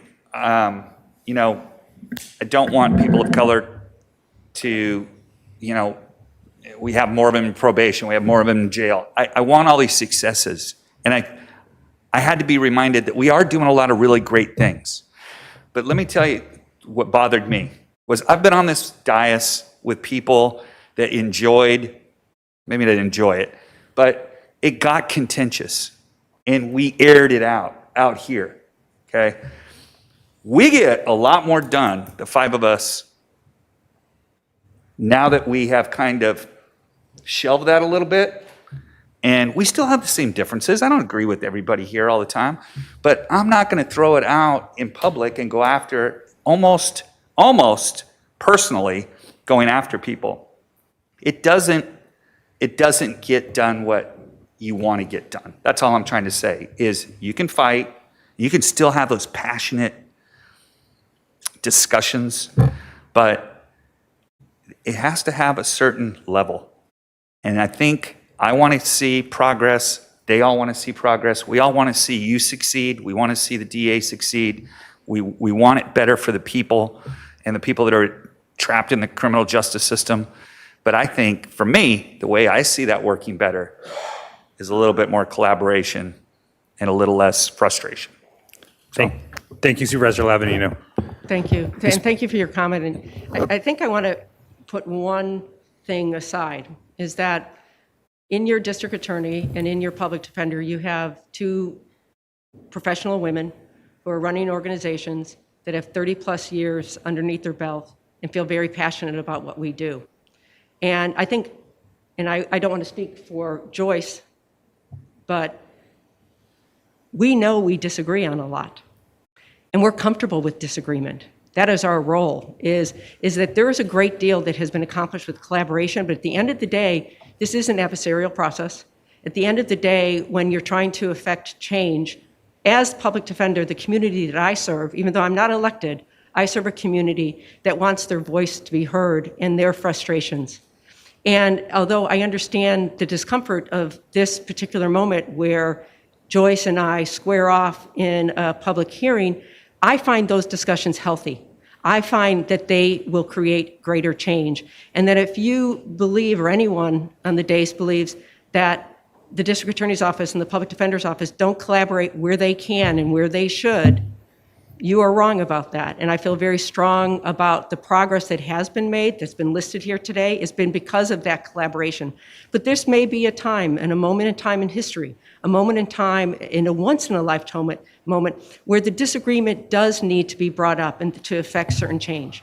And so I have tremendous respect for Joyce. I have tremendous respect for her department. And I apologize that this made you or others uncomfortable, but this is a necessary moment. Thank you. Okay, and I totally value your opinion, and I think you're an awesome leader, just like I think Joyce is an awesome leader. So I will defer to your better judgment that if you think that's the way it needed to go, I'm down with that. I just disagree, but I guess disagreement is the choice of the day, so. Of course. Thank you. Thank you, Ms. McCouga. I'd also like to hear from the DA. Joyce, if you would mind. I don't remember ever attacking the public defender's office. I don't remember ever in my statements attacking the public defender's office, ever. I remember talking about the different roles that we have. I did feel attacked just now. I feel like at first you told me that you were glad I said what I said, but then you switched it to the two sides were attacking each other. So I'm a little bit... Let me let her finish and then I got confused because I thought you were glad I said what I said. No, I am glad you said what you said. Then I felt that you had talked about a fight between two people, and I didn't feel like I was in a fight. I'm saying there's two passionate sides.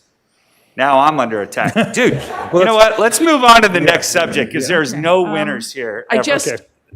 I was just surprised to hear you include me in that. Then you took it the wrong way or whatever, because I don't know how many times I said I respect you, I support you.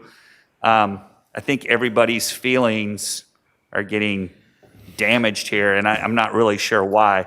It is, if you don't think, Joyce, that you coming in here and that I can do a show of hands, how many people think it's Hatfield's versus McCoy's? If you don't see that, then I think you have to step away from it for a second, because an outside observer, I'm seeing you very entrenched in your position, which that's what you're supposed to do, right?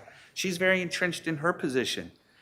I'm trying to get both sides to move forward, and as an outside observer, I don't see that as a possibility. I really don't. Now, we are making progress on some items. That's great, but yeah, I don't know what to tell you. All right. Supervisor Levanino, I don't see us as Hatfield and McCoy. I disagree with you. I think that I said we had very different roles.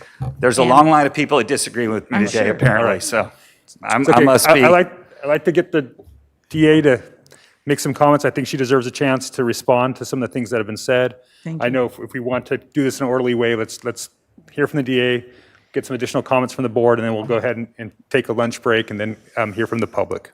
Thank you. There were just a couple of things that were inconsistent with my idea of, maybe you guys didn't know, but two of our misdemeanor deputies down south are extra help. One of our deputy district attorneys in North County is extra help. So it's not as if the DA's office doesn't have extra help lawyers. We do. I disagree about Prop 1437. It is a perfect example of legislation that is our responsibility. And also, the case that was discussed was a horrible, brutal domestic violence felony case. We have terrible pictures, which I can share with you. We have the brief that the deputy DA filed. I stand by the deputy district attorney's objection to that, and I'm happy to provide a copy of that to anyone who wants to see exactly who this person was, his criminal behavior. I am delighted. As the mother of a firefighter, I am thrilled that he did great work. Two different jobs. My job, justice and public safety. The response to that is very telling. I appreciate you giving me this opportunity to speak again. Thank you. Thank you, DA Dudley. Additional questions or comments before the board before we go to take a break and then go to public comment? Supervisor Williams. Well, I'm going to just try to encapsulate the thought, because I don't think that Steve is crazy here. You know, I think that there is a certain amount of ability to be in the fray that in an adversarial justice system that we need. And there's a certain amount in the leadership of those departments of being above the fray to be able to discuss how to reorganize and advance and transform a system that we also need. And I think we're dealing with some of the difficulties of asking that from, in the same moment, in the same hearing, in the same forum. So I have confidence that both the DA and the public defender can be above the fray because they are both folks who have powerful minds and know the system and have a breadth of experience. But we do need, when we are trying to forge a better system, to sometimes be able to do that. Great. Thank you, Supervisor Williams. Supervisor Hartman, then CEO Miyasato. Well, it was mentioned, Renew 2022 and KPMG, both individual studies of departments and then of the criminal justice partners. And we also have Judge Ellsworth here, and maybe the CEO was going to talk about that. But trying to see where we have common ground, where we can move this forward. And so I'm eagerly looking forward to having an outside perspective on how this all fits together, and that'll weigh very heavily with me. Thank you, Supervisor Hartman. CEO Miyasato. Chair and Supervisors, I'm not going to belabor this before public comment, but I do want to say a couple of things. One is that the public safety departments, the criminal justice departments are working together. They meet almost every 2 weeks. The criminal justice planning partners, Ms. Makuga, Mr. Bhagwani, in the DA's office, Mr. Salvernock, Mr. Soderman. We have probation there, the probation chief. We have the representative from the courts. Almost every 2 weeks we meet. And we're trying to find where's their common ground, where is the data that we need. So I want to, first of all, thank Mr. Salvernock and Mr. Soderman because they have imperfect systems and they're trying to get the information out, and I appreciate that. And obviously, Deepak's the mastermind on getting data, and we asked for his expertise and help, and as well as our Chief Probation Officer, Ms. Heitman. So that's one thing. The other thing is to remind the board of what our role is. So there's two things that I think the public and your board and my office is looking for, and that is progress and accountability. Progress is going to be defined by the specific roles. The district attorney is elected, and she's defining what progress means for her office, and that's her right. The public defender, speaking for the public defender's clients and for social justice advocates, are defining what is progress. So that is where there's going to be an adversarial role, I believe, because there's two different philosophies, and they converge and sometimes they don't.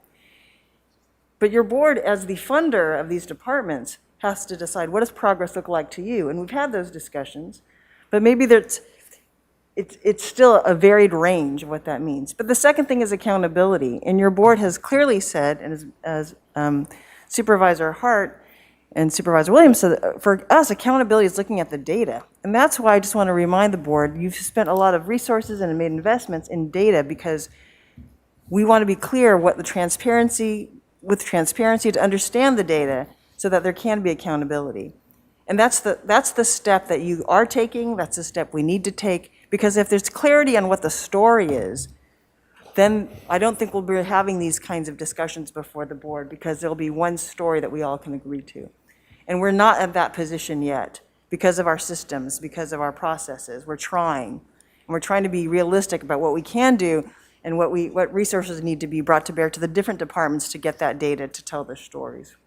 So I just want to remind everyone, that's why we're having this messiness, I think, because we don't have clear data yet. We're trying to get there, and then trying to then define what is progress, and does the data define or show what the progress is according to each of the parties, and according to you, who's responsible for funding these enterprises. Thank you. Thank you, CEO Miyasato. At this time, I do want to thank Chief Makuga and District Attorney Dudley for both being here and passionately advocating for your departments. We're going to go ahead and break for lunch. We're going to do public comment after. Yeah, we're going to take a break. CME Asado, what time does your staff need to do some work at this point? Not yet? Is a half an hour okay for the board, or does the board need more? Let's go ahead and take a half an hour break and try to be back at 1:35.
Welcome back. We're back from lunch to the 2021-2022 Santa Barbara County budget hearings. We have just completed staff presentations and initial discussion on our public safety departments, and Madam Clerk will now go to public comment. Do we have any speakers? Chair Nelson and members of the board, yes, we have 18 requests to speak on the public safety functional group. Okay, let's go ahead with the first speaker, and at the conclusion of this first speaker, we will close a public comment on this item. And if you are a member of the public and you have registered to provide public comment on the public safety functional group, now is the time to log in and provide your comments. Thank you. Thank you. We will begin with Maureen Earls, to be followed by Gabriela Chavez.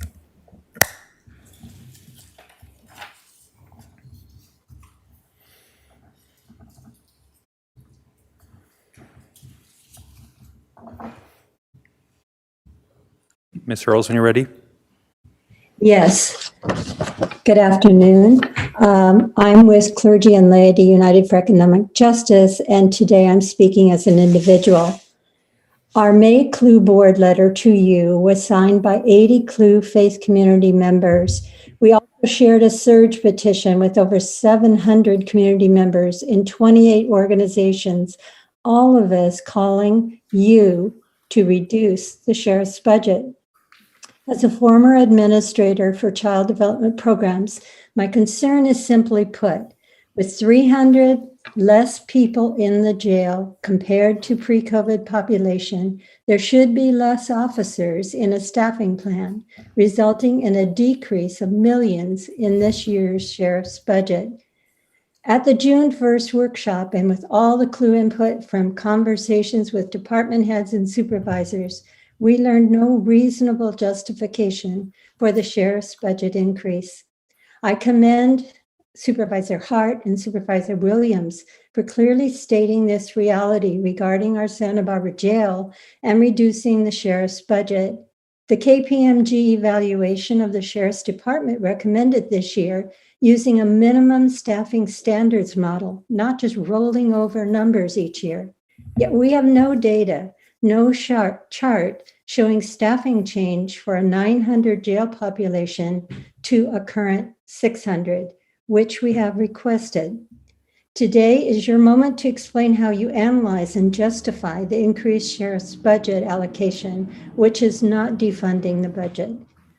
Providing enough economic justice programs for our most vulnerable people requires gathering every unnecessary $1 million expense from the sheriff's budget to be reallocated to programs making a huge difference in people's lives. Thank you. Thank you, Ms. Gibbs. We will now Ms. go Earls, to sorry. Gabriela Chavez, to be followed by Cesar Chavez.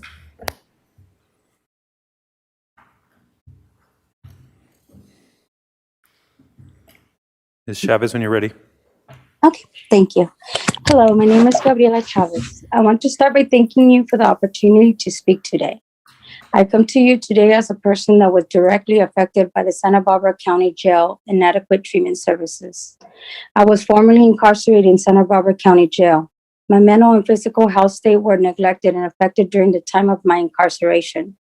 I'm asking that the county spend money to reform the Santa Barbara County Jail by creating adequate mental health treatment services and diversion programs. During my time in Santa Barbara County Jail, I was never offered mental health services. Instead, I was placed in solitary confinement. These conditions were neither appropriate, safe, or conducive to my mental health, and I continued to deteriorate. I went through a 15-year revolving door until I found a diversion program and services that invested in my recovery path and did not punish me for being a person living with mental illness. I know I'm not the only person who has similar stories. In my time there, I saw many people who needed mental health services, who continue to be placed in solitary confinement and given to no little treatment, especially women side of the jail. Without treatments, people with mental illness will continue to struggle and find themselves incarcerated. I am here to ask that the county take the issue regarding the Santa Barbara County Jail serious and see that the jail is not safe and needs to be addressed and changed. By expanding and even matching the millions of dollars in grant money to diversion programs, mental health and drug treatment programs, and by directing some of those funds away from the sheriff and jail budget. Diversion programs are a way to reinvest in the community. As you know, many are part of the disenfranchised communities, making a large portion of those who are incarcerated. In my experience, I was in poverty as well, living with mental illness.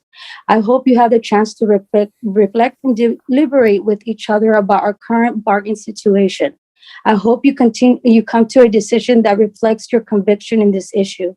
I hope you can justify your decision, that you have done an appropriate research, because this is one of the times that our community is uncertain. We're talking about our family members, friends, neighbors in our community that are currently being affected by this situation. I can probably say I know if we invest in our community in diversion programs, it will benefit and help build stronger and adequate service for our community. Thank you for your time.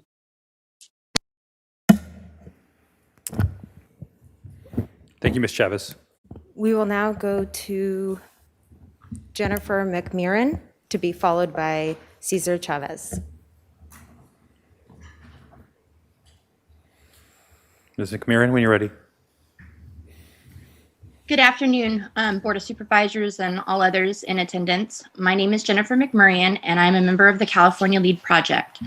As a member of LEAD and a formerly incarcerated individual, I'm here today to advocate for money that is to be put into reforming the Santa Barbara County Jail as stipulated in the federal class action lawsuit, Murray versus County of Santa Barbara, to ensure that all inmates in said facility are provided timely and thorough mental health care. I have personally experienced being denied access to mental health services while incarcerated in a county jail. And as a person who lives with a serious mental illness that requires medication treatment, being denied this service had detrimental effects on my mental health.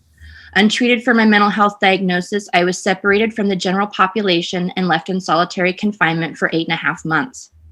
These types of practices are still taking place today. In late April of 2021, a handful of women at the Santa Barbara County Jail held a hunger strike due to the conditions they face, including not having access to the same treatment and services as their male counterparts. This is clearly unethical, and it is a violation of the law. Why is the Santa Barbara County Jail still allowed to operate under these conditions? This is a call to action. We must spend the money to reform the jail and move to a system that helps individuals get the services they need to stay out of jail. People can do that. People can and do get better. Just this last May, I graduated with 2 degrees from Allen Hancock College, and I will be studying for my undergraduate program in drug and alcohol treatment. This would not have been possible without adequate mental health service. It is because of my lived experience that I am requesting the Santa Barbara County Jail budget is used to create services and suitable living conditions for those living with psychiatric and physical disabilities, and to provide adequate mental health treatment for all those incarcerated in the jail, regardless of gender, rehabilitation and to be rehabilitated instead of incarcerated. Thank you for your time and consideration in this. We will now go to Cesar Chavez, to be followed by Jill Stanislas.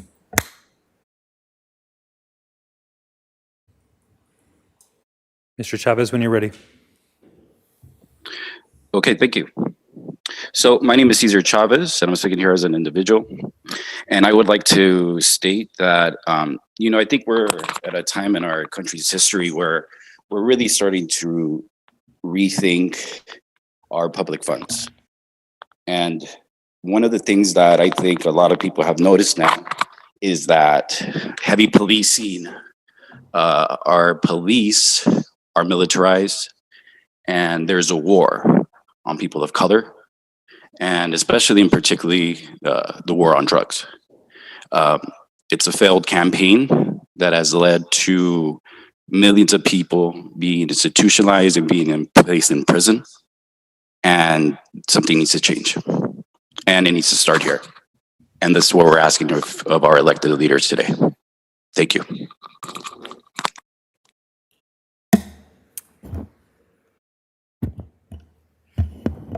We will now go to Neil Gowing to be followed by, or excuse me, we will now go to Jill Stanislas to be followed by Neil Gowing.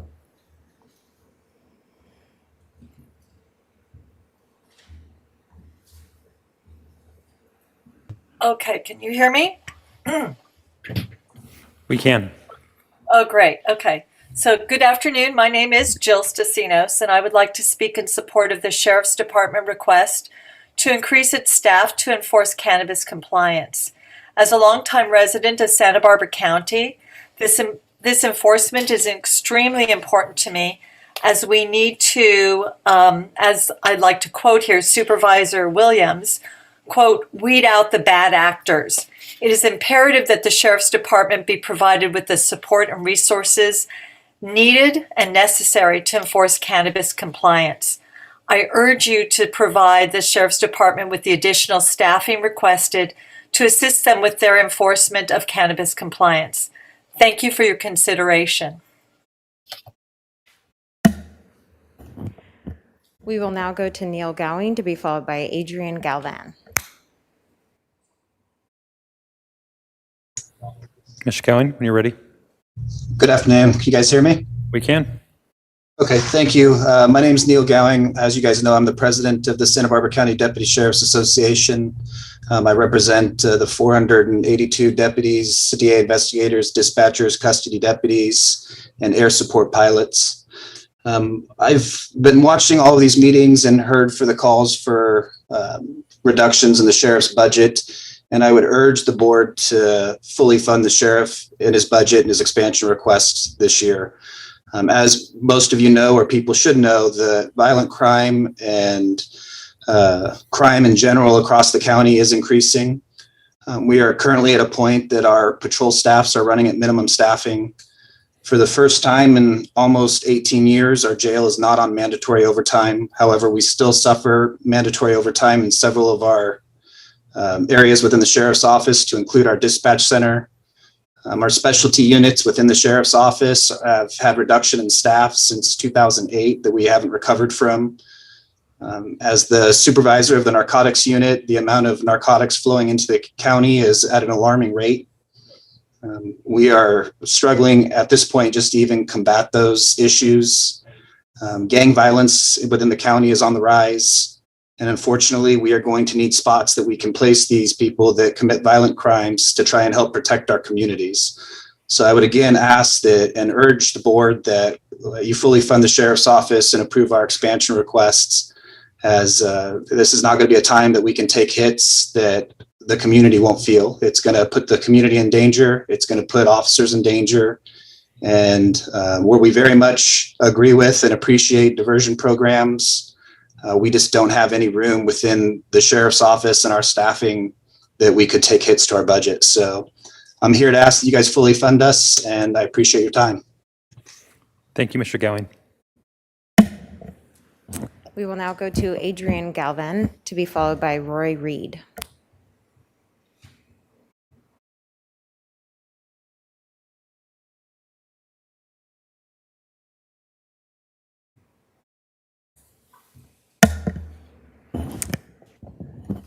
Good afternoon. My name is Adrian Galvan. I am the co-chair of the Office of the Public Defender's Racial Justice Committee.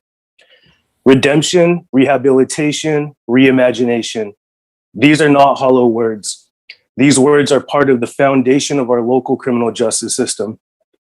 But all too often, punishment is the focus. Folks that are generally referred to as inmates, convicts, and felons are our neighbors, cousins, sisters, and brothers. Black and Latino people are disproportionately arrested and incarcerated in Santa Barbara County. In our county, there are disparate rates between communities of color and whites in decisions about whether to book someone into custody, in decisions about whether someone is placed on pretrial supervision, and disparities in the types of sentences that are handed down to people.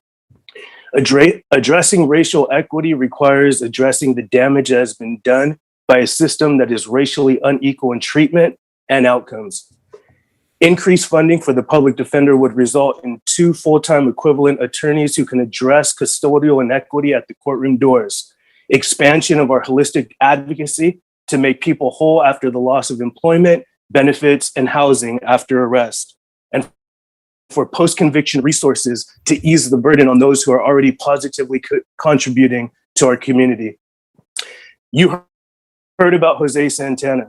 He represents redemption, rehabilitation, and reimagination.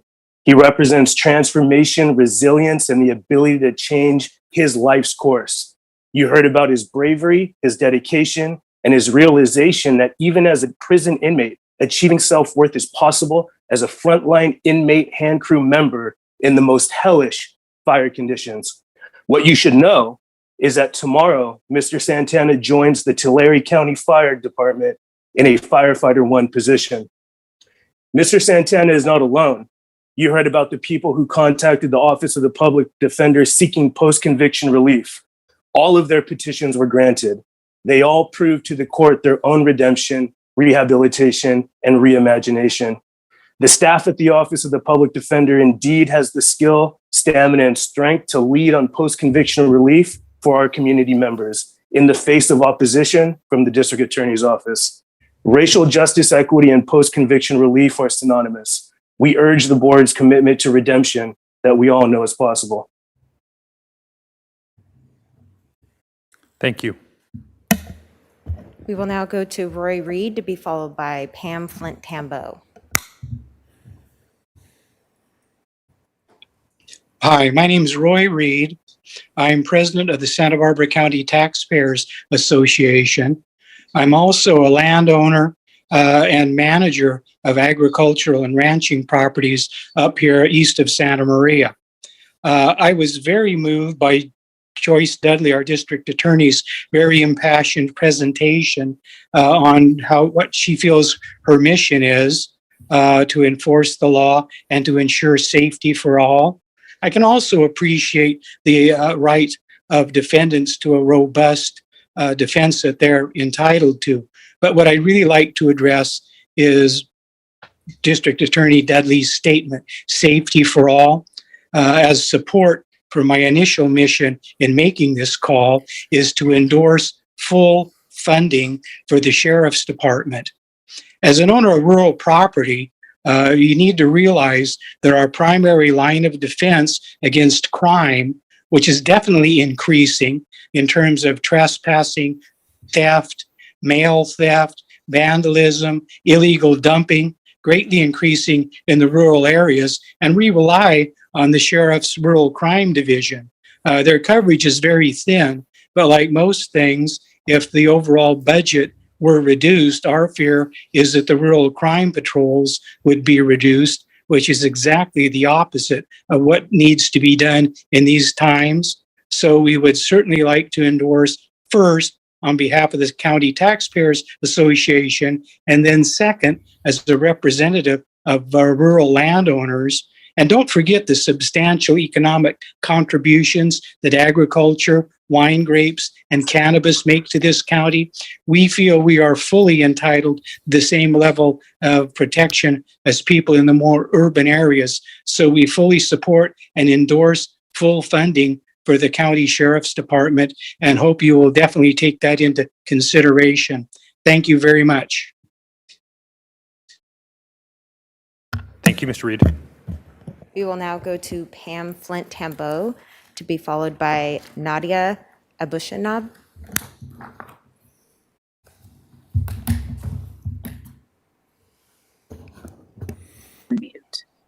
Hello, my name is Pam Flint Tambo, and I'm a resident of Santa Barbara County. I live out in Goleta. I am questioning the Sheriff Department's plans to begin the main jail renovation at this time. I know we need the plan to renovate the male jail. It's necessary in order to continue to use these buildings. But the sheriff's apparent plan, based on what he said last week, is to use this property to greatly increase the total number of beds available to incarcerate people in this county. And that's problematic for me. In the executive summary with today's meeting, it stated that the project would be completed in 2 phases with a total estimated cost of $21 million. And in this coming year, $1.5 million would be allocated to begin the programming verification. From the 2019 implementation plan, and then complete the design through construction documents, bidding, and construction administration. But it also states, with added review required due to the reduction of the facility population driven by the COVID-19 pandemic. So full renovation is anticipated to span through fiscal year 23-24.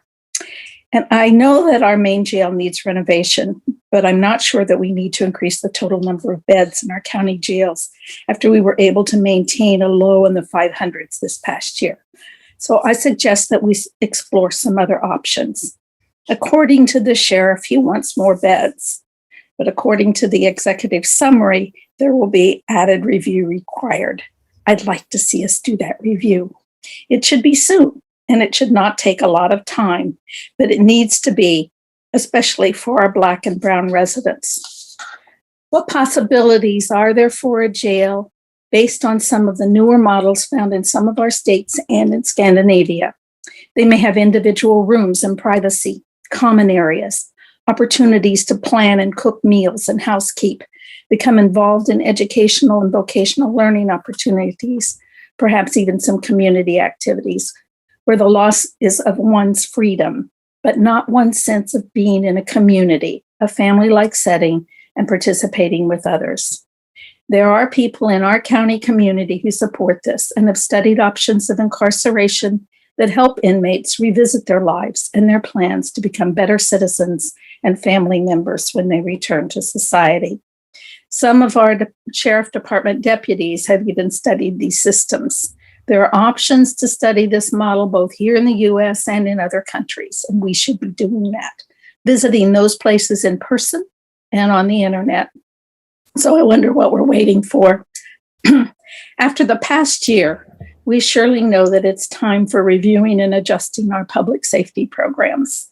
So please stop planning to move ahead with a remodel of the current South County Jail as proposed by Sheriff Brown. Thank you, Ms. What a Fantampo. great opportunity we have with land and structures that can be retrofitted and Ms. used to Fantampo, improve our that is your time. Thank you. Thanks. We will now go to Nadia Abushanab to be followed by Renee O'Neill.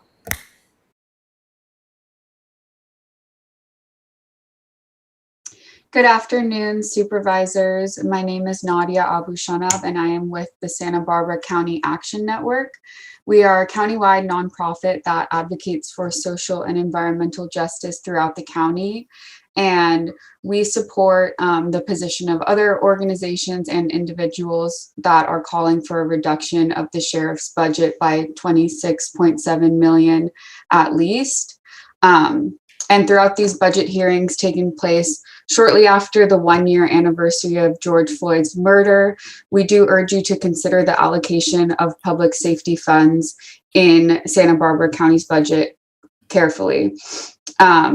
Given that poverty and trauma are the two largest influences on criminal behavior, and that incarceration for any amount of time is traumatic and disruptive for individuals and their family members, and also given that Santa Barbara County disproportionately incarcerates people of color, especially in North County, and that traditional policing and incarceration methods are proven to not reduce recidivism, SBCAN urges you to reduce the Sheriff's Office funding by $26.7 million. This would put Santa Barbara County more in line with other comparable counties and would be consistent with the declining jail population. We encourage you to invest this money in community-based organizations that address the root causes of criminal behavior and thus create safer communities without perpetuating cycles of harm through incarceration and policing. Thank you so much for your time. Thank you, Nadia. We will now go to Renee O'Neill to be followed by Thomas Woodrow.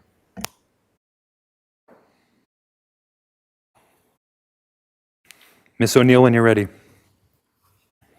Good afternoon. It takes a while for the signal to get through to the rural areas.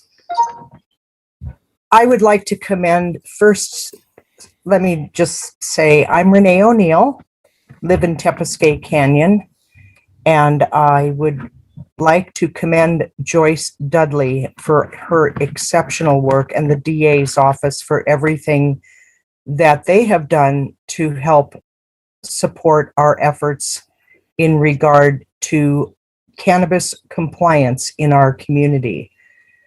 I want to commend the comments I heard from Deputy Gowing, from Mr. Reed.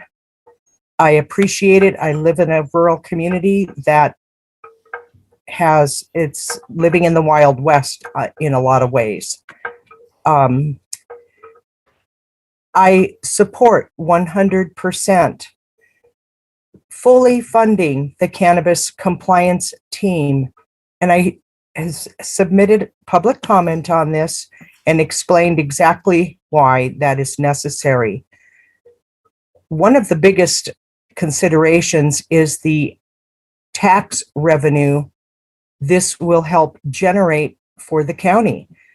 As Chief Bonner said in the tax budget hearing, out of 108 growers, 50% are not reporting taxes. And I can't remember the exact numbers, but there are a significant number of cannabis growers who are not paying their fair share in taxes. They're either not reporting that they made any profit, or they are simply failing to file altogether. That tax revenue alone would provide tremendous amount of income to support all the different folks that are speaking today, that I also agree with, that we do need a changed public law system of justice.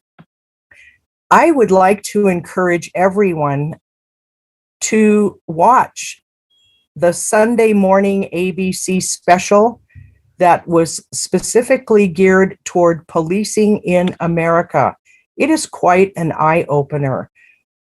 There were police officers that were speaking to the fact that so many in the enforcement department are leaving or retiring early because we have a broken system, a systemic failure that has not allowed us to be as successful as we could as other nations and other even counties in our state.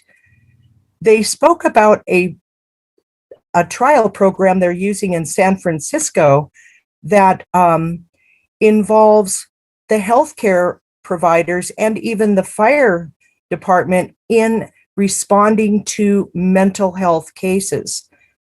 And I think this is a wonderful suggestion and opportunity to improve the kind of care and response that we need for different issues. Thank you, Ms. O'Neill. That is your time. Thank you. We will now go to Thomas Woodrow, to be followed by Ian Ert.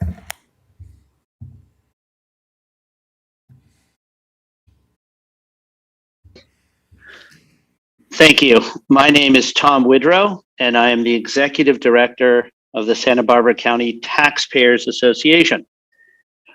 And I have worked at local, state, and federal government levels in my career.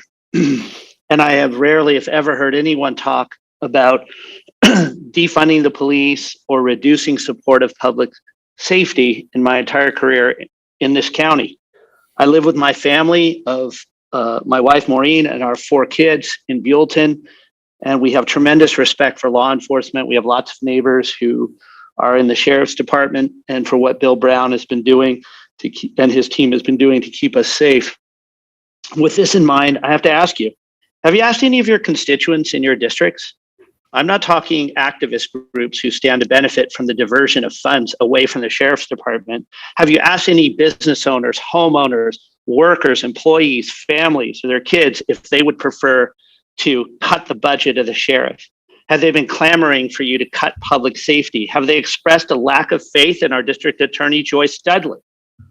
Have they expressed a lack of confidence in the judgment of Sheriff Bill Brown, who, by the way, is in his 4th term, and Joyce Dudley was elected back in 2010? Have you listened when those elected officials just told you that crime isn't down, it's way up?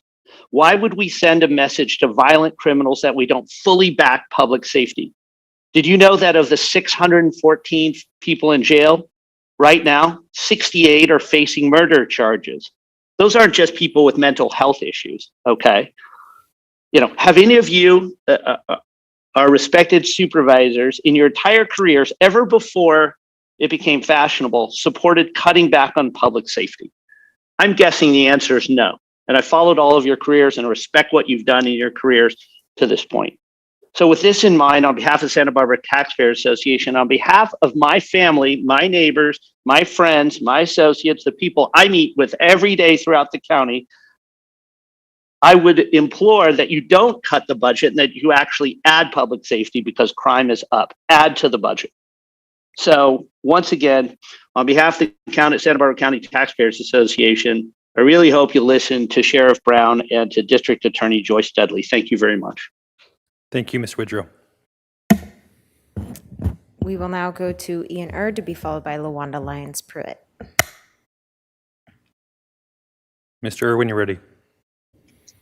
Good afternoon. My name is Ian I'm the second vice president for the Deputy Sheriff's Association. I think the one question that we all need to know is, was the reduction in jail population a COVID-related anomaly? Until we know that, we can't really make the assessment for the jail population. I mean, that's just something we have to know. We have to let COVID end, and we have to get ready for life back to normal. The other thing I'd like to talk about is the housing remodel. It's necessary. If you've never been inside of these cells, they are antiquated, very out of date. And like I said, if you haven't been there, then you won't understand. But these people should not be living that way, and the remodel has to happen. I've heard mention now the last two meetings of the Norwegian jail system. I'm not familiar with it, but I'm fairly certain that they do not have MS-13 or the Mexican mafia gangs inside of their county. I'm sure everybody's seen the panga boats landing on our beaches and the news that's come from that. I don't think that happens in Norway.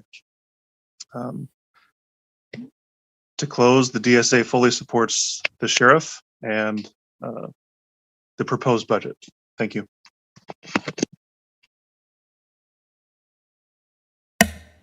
We will now go to LaWanda Lyons Pruitt to be followed by Barbara Parmay.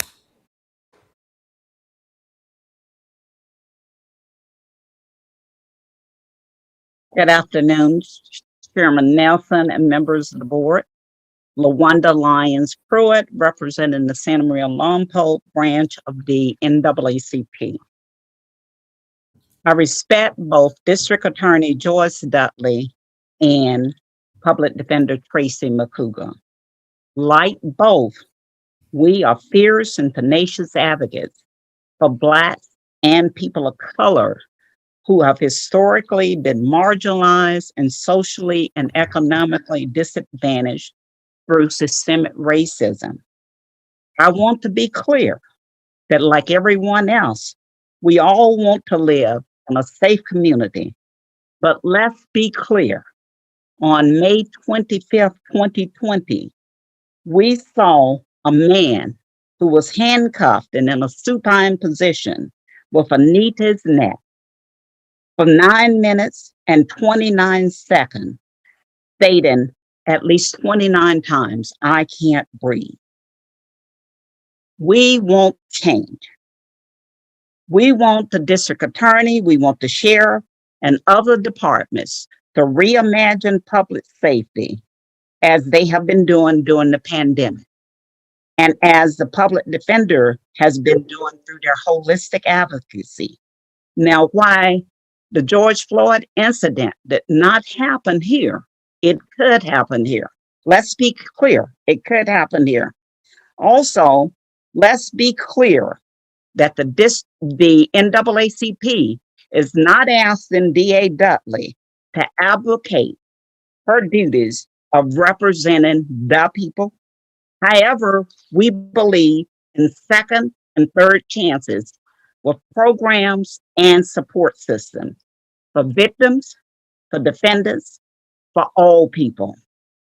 We know that Blacks and Browns in our community are likely to be socially, economically disadvantaged and marginalized through systemic racism for a number of reasons. We fully support increased funding for the Public Defender's Office as they continue the great work that they're doing. We also support reallocation of more funding for behavioral wellness to provide non-jail alternatives for mental health, substance abuse, and other services. Thank you so much.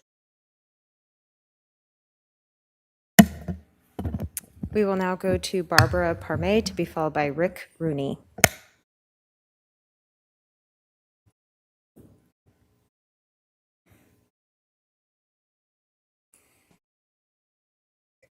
Hello. Hello. Thank you, board.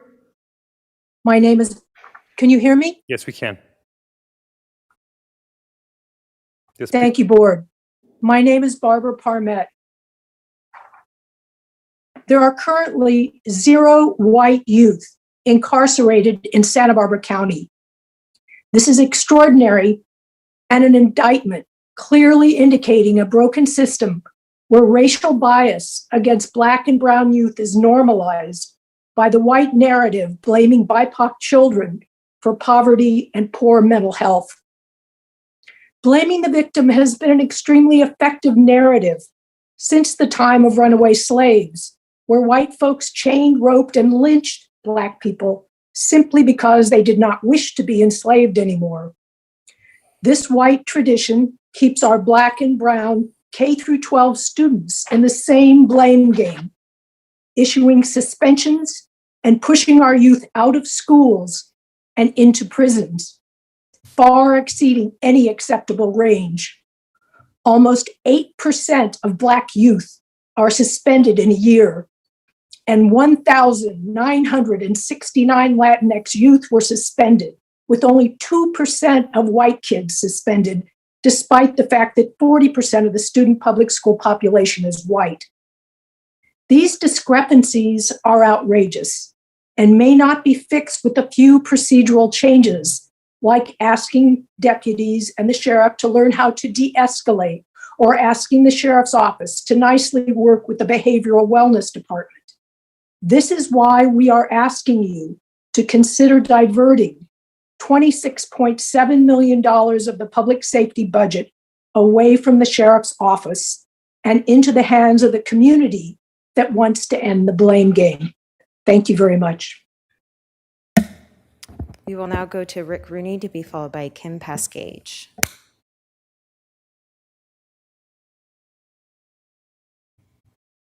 Good afternoon. My name is Rick Roney. I'm a private citizen, but for 10 years or so, I was the chair of the Santa Barbara County Reentry Project. I've spent a good portion of the last 15 years working on helping ex-offenders change their lives and get a second chance and become productive citizens. So I'm very highly committed to that.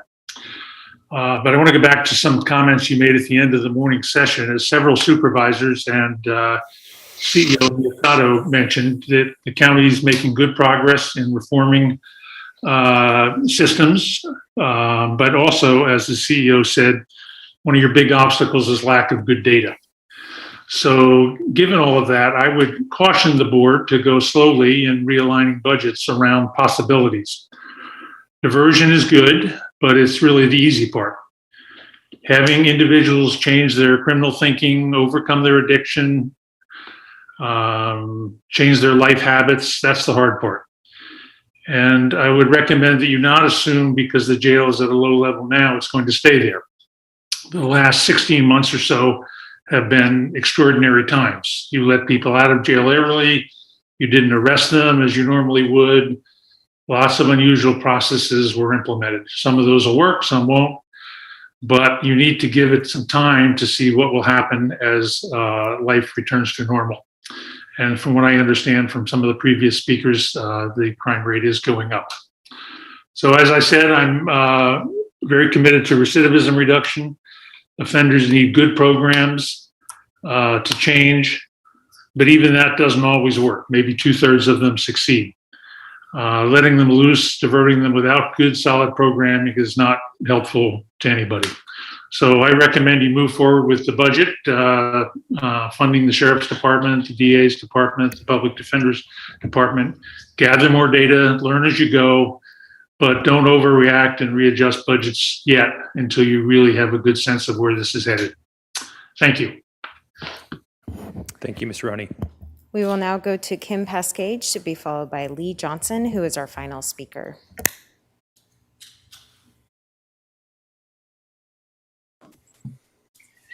Hello, supervisors. A coalition of over 30 local Santa Barbara County organizations and groups have come together and created a petition with hundreds of signatures to ask the Board of Supervisors to reduce the sheriff's proposed budget of $177 million by $26 million. The $26 million figure was in response to seeing the sheriff budgets in 3 comparable counties whose populations match that of Santa Barbara County. We can see that the Santa Barbara County sheriff budget well exceeds these counties.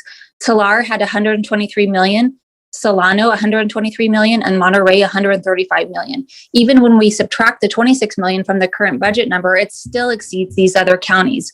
Why is our sheriff's budget so high? Santa Barbara County Jail has cut its population by 37%, and we have a real opportunity to think outside the box about what truly makes our community safe.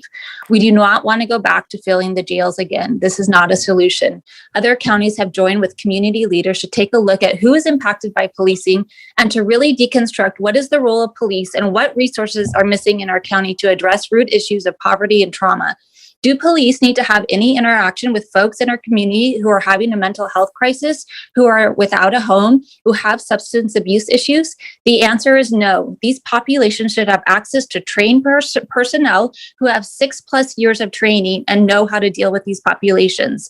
What if we use the $26 million to redirect nonviolent 911 calls to train crisis teams? Denver, Eugene, Oakland, and so many other counties are exploring alternatives to 911. I know we have a crisis intervention co-response officer, but we are talking about something so much bigger. Based on the county data for 2019, 83% of 911 calls to the sheriff involve nonviolent occurrences. That means that 54,000 plus nonviolent 911 calls could have the potential to be responded to by teams trained in de-escalation and mental health services. At the last meeting, the sheriff came on and bullied the board and spewed his fear about crime. He became enraged because Supervisor Hart and Williams were asking questions about his funding and looking at alternatives to incarceration. This is a moment of national reckoning around policing. Residents across the nation are asking supervisors to not keep throwing money into sheriff budgets. As Supervisor Williams noted, the jail has been for many, many years the black hole sucking up the money that could be used for diversion. We have to find another way. And Supervisor Hartman, I hope you can stick to the words you said days after the murder of George Floyd. We all have a responsibility to act. Today was an opportunity to speak up and commit to real change. We can all start by being willing to listen, learn, and work for justice. You can start to live by these words by not increasing the sheriff's budget and reducing the sheriff's budget to keep in line with other comparable counties in California. You have the power to decide what this board should fund and not fund. Invest in our community, not police. We will now go to Lee Johnson, who is our final speaker.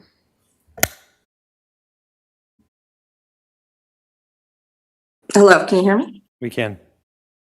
I wanted to say thank you, first of all, for taking my call. I was on YouTube, and for some reason it was 1:55 and nothing was showing up. So I apologize to the clerk for having to go around, and I thank you, Supervisor Nelson, for getting me on. I've been watching the hearings since 4/12. I've watched all 25 hours 3 times, and I watched the last 16 hours. I feel passionate about supporting the sheriffs and especially supporting the cannabis team, the job they do. And we're in the far-reaching rural areas of the county. We feel like that we should be protected. And I thought cannabis revenue paid for that. I'm confused with the one-time spending and ongoing spending. And I missed part of Sheriff Brown's speech because YouTube wouldn't connect, and I apologize for that. But we really need to support the cannabis team. I looked at the 8 benchmark cities of the county on the website, and I don't know how to compare cities with the population to our county when our county has the most aggressive cannabis legislation. So it's really not comparable. Plus, the facts on the website were from 2014, and that was before Prop 64 even got voted in. I think we need a full team. We need a data analyst. The guys are out there risking their lives, and we need to protect them. And we would like to be protected too. Thank you for taking my call. Thank you, Ms. Johnson. And that was our final speaker on the public safety functional group. Okay. Then back to the board. Supervisor Lavanino. Sure, thank you. Nancy, I don't know if you have the numbers for the cannabis compliance team, but this seems to be a rolling misinformation, or people aren't understanding that we actually do have a cannabis compliance team, and it's very healthy and robust. Could you please, if you have those numbers, that would be helpful. Do you happen to have those, Paul? And if not, I've got something else, and if you want to look that up and come back to it, that's fine too. Absolutely. The other idea about comparing us, comparable county, sheriff's department compared to another county, that would be some easy math to do, but that doesn't really work because we are also the sheriff's department we're the city police for Buellton, Solvang, Carpinteria, Goleta. So we're going to have a larger force than if they had their own individual police departments and we only did the unincorporated area. So we can argue and look at numbers and figure out whether it's too highly funded or not highly enough funded, but that's not really a really good metric to look at. So you made a lot of other really good points in there, but that is, looking at other comparable counties is going to get you really confused because different sheriff's departments do different things. So, and then as far as, I don't know if you guys have the cannabis compliance or if you want to come back with that, that's fine. But we do have a team that is not just one time, it's fully on board all the time. Supervisor Lavanino, you are correct, and we're grabbing that, and we'll give it to you in a few minutes. Thank you, Supervisor Lavanino. Supervisor Hartman. Oh, well, I did ask my staff to look at the cannabis numbers, and what we came up with was 11.5 FTEs that we have now, and we're adding in this budget 5 more. Significant. All right. Supervisor Hart. Yeah, I want to thank the many public commenters for their very thoughtful remarks. This was a great budget hearing. And I think it's clear that this budget process has added urgency to our already urgent efforts to reduce incarceration and reform our criminal justice system. There are many outstanding questions about how we can effectively increase diversion from our criminal justice system, but we have near unanimous support from all supervisors and criminal justice partners for making progress in this area. As I mentioned last week, California's population grew by approximately 62% over the last quarter of the 20th century, while California's incarcerated population grew by more than 600%. This has disproportionately impacted people of color, people with mental illness, and poor people. And I think we can all agree that our county has an important role to play in charting a different future. Throughout this budget process, we've worked with the sheriff and the district attorney to initiate the development of strategies and plans to reduce the number of people who go through the criminal justice system. Most of our justice agencies have expressed that there will be cost savings, especially as a result of many of the diversion programs that are currently grant funded. It's clear that we have a lot of work to do in making the link between the number of people diverted from entering the criminal justice system and the resulting reduction in costs to the taxpayers for incarceration, prosecution, and supervision. We've just scratched the surface of this conversation, but I'm confident that we can be thoughtful and intentional in making progress on this issue as we move forward. The investments that we make in diverting people from the justice system, creating alternatives to incarceration, and helping people get back on track point to our commitment to doing things differently to improve public safety, interrupt cycles of crime, and advance equity. Finally, I want to thank all the community members who are engaged with this very important topic. Your participation in these discussions is making a real difference. Thank you, Supervisor Hart. All right, Supervisor Williams. Yeah, I want to appreciate everybody who's spoken today. And I do think that sometimes people discount the parlance that's used by folks who see things differently. But when I mean reimagining public safety, I mean reimagining public safety. I don't mean other things that could possibly mean. I mean that this is a moment of time that we should be really reflecting on how are we going to be able to provide the best public safety to all of the people in our diverse, different communities. And I think we have to see the possible fiscal threat that is on the horizon for that. Only 1 year have we, out of at least the last, 5 that I can remember, and probably more that you guys can remember, has the department been under its overtime budget, right? Only once that I can recall. That overtime budget is a real danger. It's a danger not only to our finances.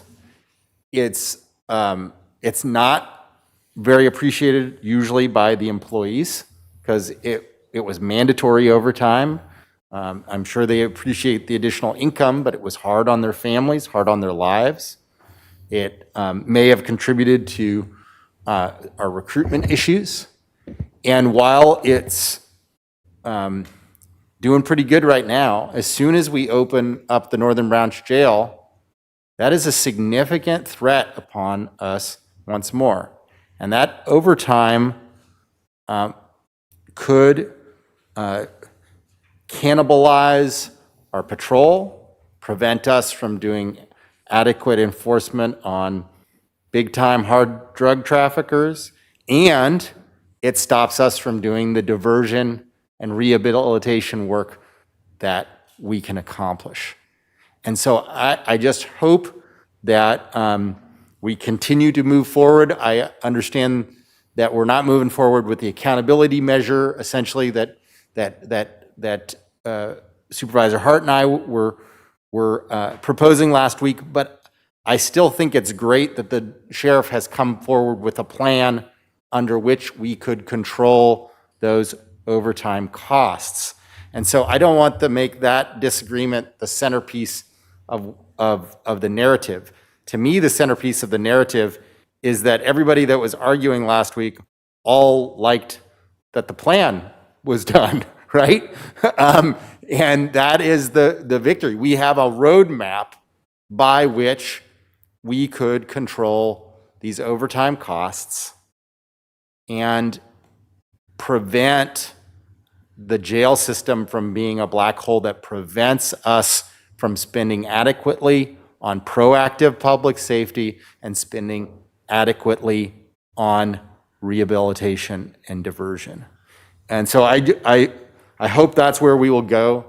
I do think that one thing we really need to do, especially given how many positions now are in cannabis enforcement, is for any of those positions that are involved in permitting, I think we need to, I don't know what procedure we need to do, direct staff today to work with the sheriff and any other department that's involved in this, but we need to track those hours and charge the cannabis companies for them. That is what permitting is supposed to be done. It is not supposed to be borne by the general taxpayer. It is supposed to be charged to the permittees. That is why we have that instituted thoroughly in P&D.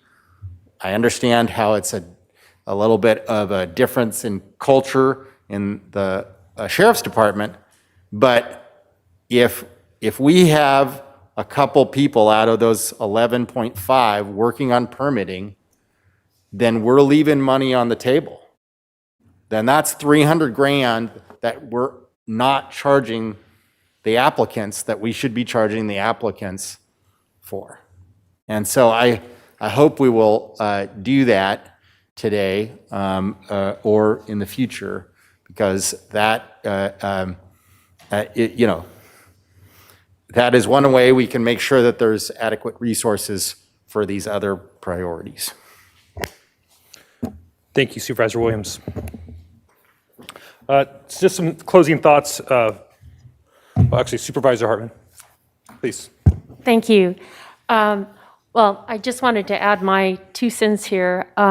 Along with all my other colleagues, I've asked that the sheriff get a better control of his budget, that he increase transparency and address the main jail. And all the board information forms that we've submitted have been to that point, trying to request greater transparency, greater accounting of where our deputies' time is being spent. And what we learn is that we don't yet have systems in place to easily answer that question. And I think we saw that a little bit earlier looking at the DA. So we've invested heavily in this budget as a result of KPMG recommendations to be able to get that information. If you aren't asking on the form things about people's ethnic identity or where they're spending their time, if you don't have that coding on the form to get it in the machine, you can't spit it out and make the analysis. And I think that's been a tremendous source of frustration for all of us. And so we're now creating a new data infrastructure and positions that can analyze the data. I think sometimes we collect a lot of stuff, but we don't have the right people trying to make sense of it for us. And so I have a lot of faith that we're going to be able to increase efficiencies in the Sheriff's Department, reduce overtime, and give us a better sense of how resources are being used and how we might better direct them. I believe that we can keep a reduced jail population, and we've invested $660,000 to reduce continuances and pretrial time for inmates.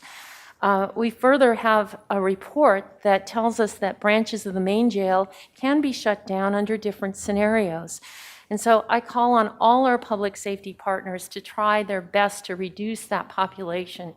We do have many diversion opportunities available, and we're going to make more available, and that really is a better place for many of the people rather than sitting in jail.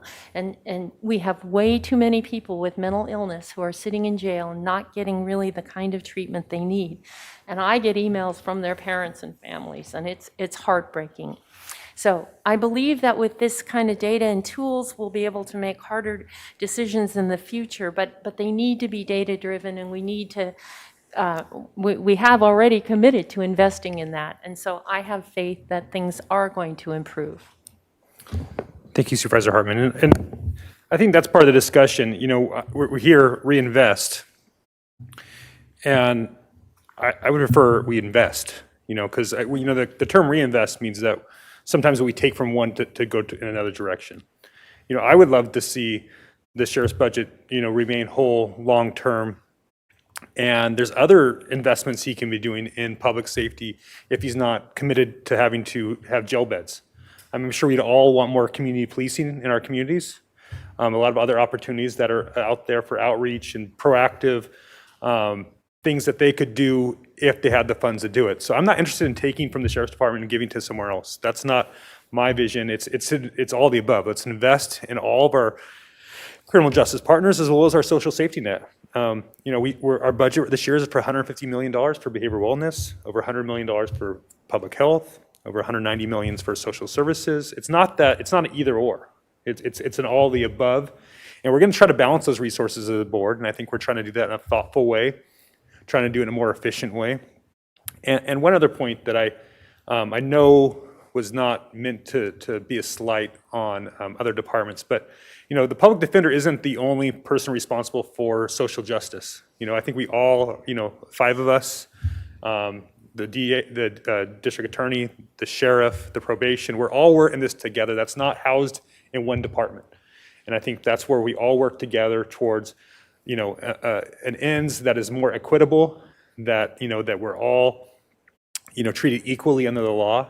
We're all, you know, move through the process depending on, with no matter what your race is or your economic status. I mean, because that's what I think. I look at these numbers, I know that Black and brown people in our community are more likely to be poor and not have the same access to tools that allow them to maybe potentially escape from the criminal justice system earlier through their own diversion, whether that's a high-powered attorney or, access to additional resources that someone who doesn't have those benefits in their own family doesn't have. And so for me, it's like, let's raise the tide for everybody, because I think once that happens, when there's economic improvement, I think we'll see some of these disparities dissolve. Will there still be some things out there? Absolutely. And will we continue to work on them? I sure hope so. And I'm proud to continue that effort here. And I think it's been a good discussion, and I'm glad we've had it. So that actually concludes our, CEO Miyasato. Chair, I believe there is a department director who has raised his hand, and according to the Budget Act, any department director who wishes to speak about their budget shall be afforded that opportunity. Okay, thank you. It looks like Sheriff Brown is on Zoom. Sheriff Brown?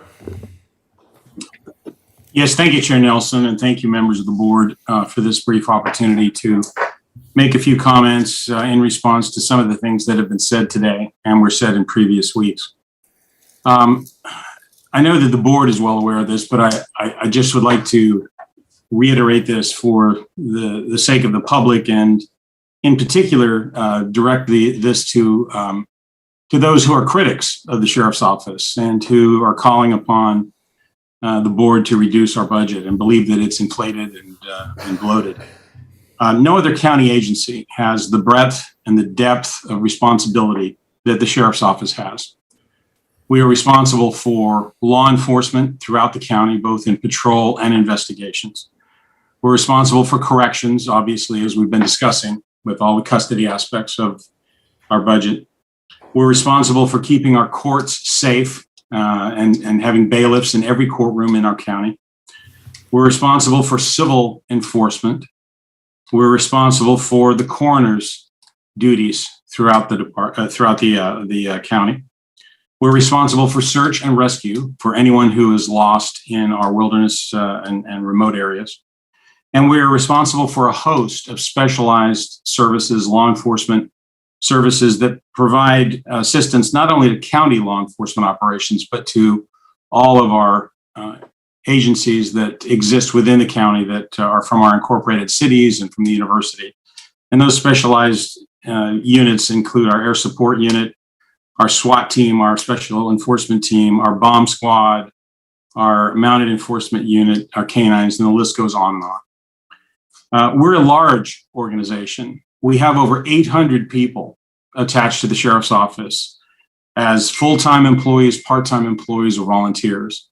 And that staff works in 27 different work sites scattered throughout our large county. We have a large budget, but it is not a bloated budget. In fact, we are inadequately budgeted in many areas, especially in custody operations and in patrol operations, and we have been for many, many years. The many good deeds, initiatives, and innovative programs that have been developed and implemented by the sheriff's office, either on our own or in conjunction with community partners, including community partners who are county agencies as well, often go unnoticed, ignored, or unacknowledged by those critics and by people who are advocating a certain position. We, as your sheriff's office, have embraced for many years rehabilitation, diversion, and second chances for criminal offenders. We have a very robust system of this. We have a sheriff's treatment program that is doing wonderful work with inmates and helping them conquer addictions and get a hold of their lives and get on a better track in life. But a key element in the foundation of safety and security in our community that's provided by the sheriff's office is also the arrest and the confinement of criminal offenders who threaten and violate the safety and the security of the people who live in Santa Barbara County. And it's very, very important for us to continue to have the ability and the capacity, the proper capacity to be able to do that.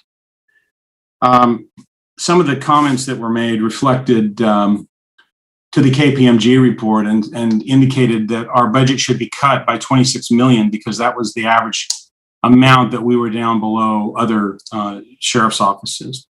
As Supervisor Levignino correctly pointed out, those other sheriff's offices do not have multiple contracts with cities or with Indian tribes to provide public safety services on the front line to act as their police agencies. And to the extent that our budget and our staffing is increased as a result of those contracts, we're paid for that. We're paid for that by those cities and by the tribe. There are also, I think, there's a lack of understanding, I think, with some people to understand the difference between fixed costs and marginal costs and why it is that the sheriff's office budget can't be significantly reduced because we have significantly fewer people in jail right now, 300 or so fewer than we had at the beginning of the COVID pandemic. The reality is that the COVID-19 pandemic required and still requires us to spread people out in our reduced, in a jail that has a reduced population. In other words, we took dramatic steps to reduce the number of people in jail because of the threat of the COVID-19 virus. But we couldn't shut down parts of our jail and cram the remaining people into the space that those housing areas were designed for. We had to spread those people out so that they could social distance, so that they weren't living on top of each other. And we're still going to have to do that for some time into the future. And as a result of that, we had to keep the jail housing areas open. And that did not result in a reduction in staff. We still had to keep the same number of staff there to maintain safety and security in those housing areas, but for housing areas that had fewer people in them.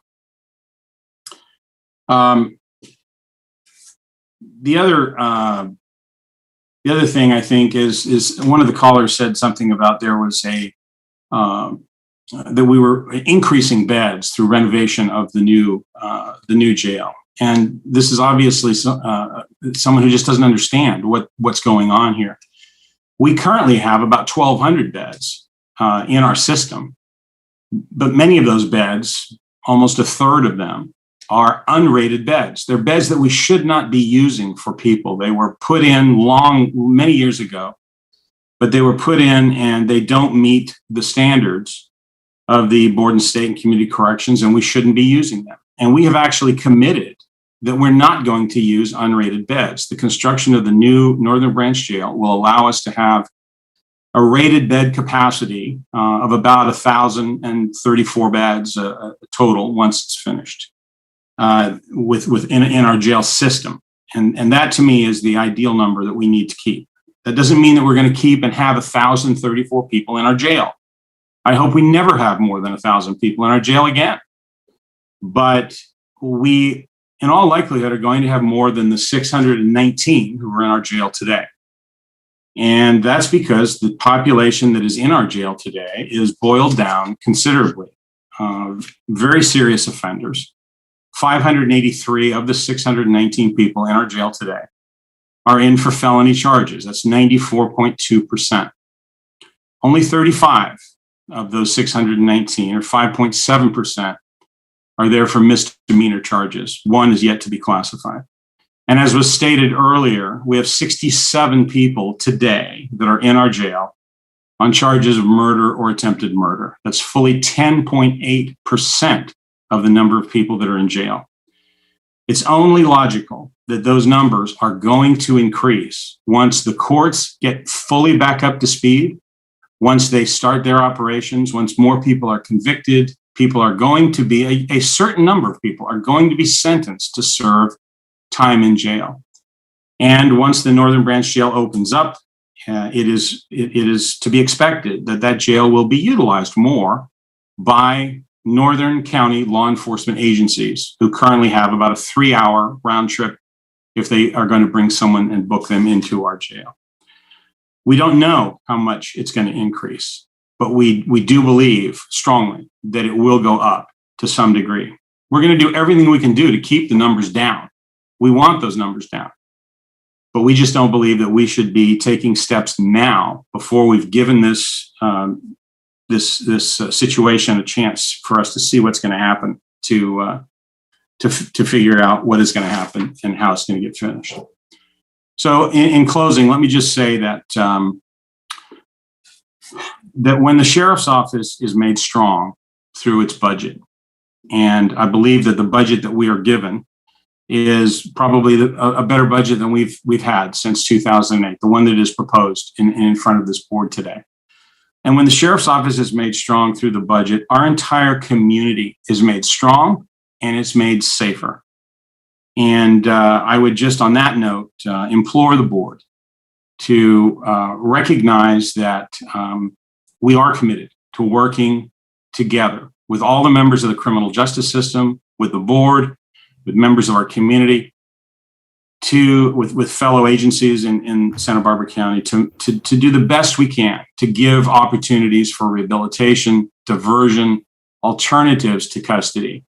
But we do recognize that custody is required for a certain percentage and a large percentage of people who commit serious and violent crimes against those who live in our community. And our sheriff's office needs to be resourced in such a way that we can provide the level of protection for people that they expect from the sheriff's office. Thank you. Thank you, Sheriff Brown. And that concludes our public safety functional group. At this time, we will now begin our budget summary and wrap up with CO Miyasato and Ms. Anderson.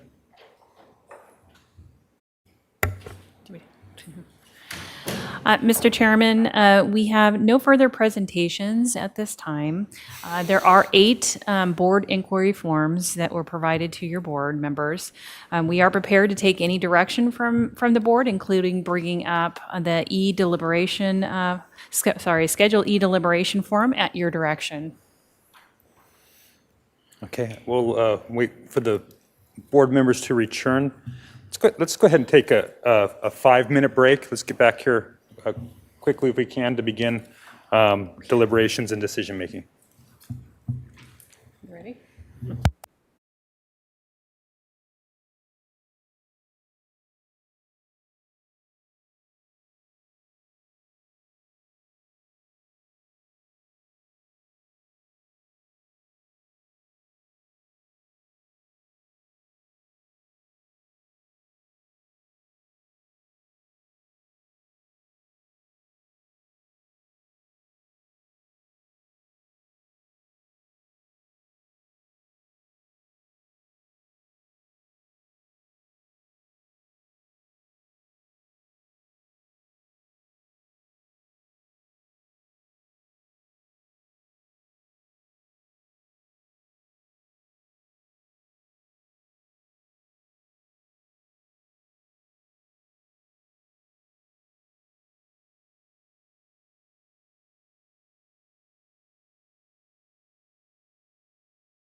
Welcome back to the 2021-2022 budget hearings. At this time, we will begin the board deliberations and decision-making. I think it might be great to allow the opportunity for each of us to initially share some thoughts and then maybe get into some of the priorities that we have and maybe slowly work through this. I'm just so opening statements on before I go to CEO Miyasato is I think that this board over the last couple of months has shown great restraint and rushing towards making decisions, and I think we're in a good spot to make decisions today, and I'm looking forward to a robust discussion. CEO Miyasato. Chair Nelson, I just thought it'd be helpful for people watching us as well, for Ms. Anderson just to review what was deferred to hearings and then some of the BIFs, so everyone is on level playing field of information that's available to the public. Great. I think that would be helpful, and then we'll go to the board. Perfect. Mr. Chairman, just as a recap and for the public's benefit, under tab 4 of the budget hearing documents, there is an attachment A3. This lists all the expansion requests that were not included in the CEO recommended budget that were heard today throughout the functional groups. And just want to make sure that you're aware that that's where that list was. In addition, the following board inquiry forms are under tab 2 that specifically discussed additional funding options. So we want to make sure that those were, that your board was aware of those too. They include BIF number 2 regarding countywide library, BIF number 3, DSS regarding senior nutrition, BIF number 5 from Supervisor Hartman regarding North County Recreation, BIF number 11 for cannabis ordinance amendments for planning and development, BIF number 12 for co-response regarding 24-hour coverage. Just want to make sure your board was aware of those. All right. With that, back to the board, and we'll go start with Supervisor Hart. Thank you, Mr. Chair. I just wanted to put one thing on the table that recently came to my attention. The Commission for Women met with me, I think last week, to propose an increase to their budget that would involve per diem compensation and additional travel, number of things to advance their mission.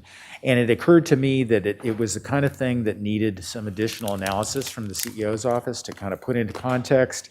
Don't want to make a decision in isolation about that one commission, but it raises, I think, some really fundamental questions about, how we are properly resourcing the boards and commissions that serve the county.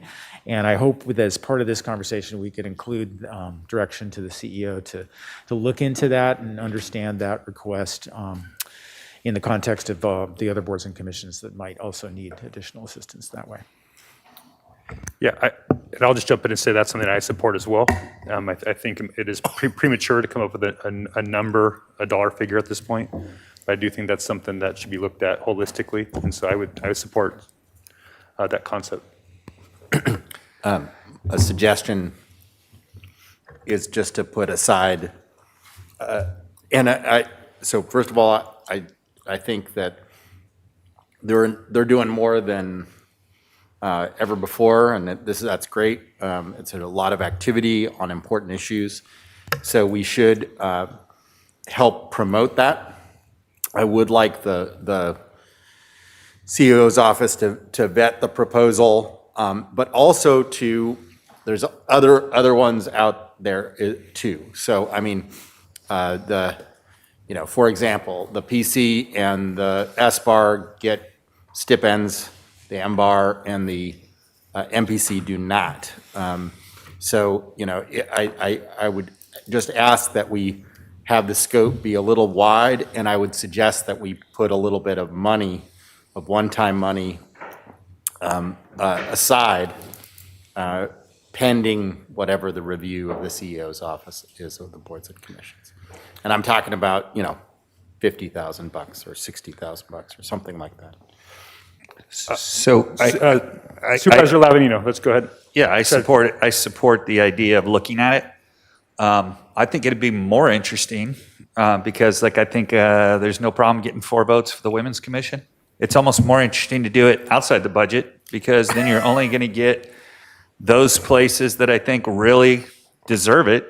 Than if we put $60,000 aside for one time and then it's just going to be a feeding frenzy. And I'd rather have the CEO come back with a recommendation, and then if it's worthy, shouldn't be any problem getting 4 votes. Okay, I'm going to do something that's really rare for DAS, which is to back down and say that's fine. No, I need you to do that later. Later. Save that back down. This should be the low bar. I withdraw. I Low would give bar, him my low bar. 50,000. All right. Well, thank you. So I think there's board direction there for CEO to come back at some point in the future with an idea of looking at holistically all of our boards and commissions and how that's situated and how that's funded, or stipends or reimbursement.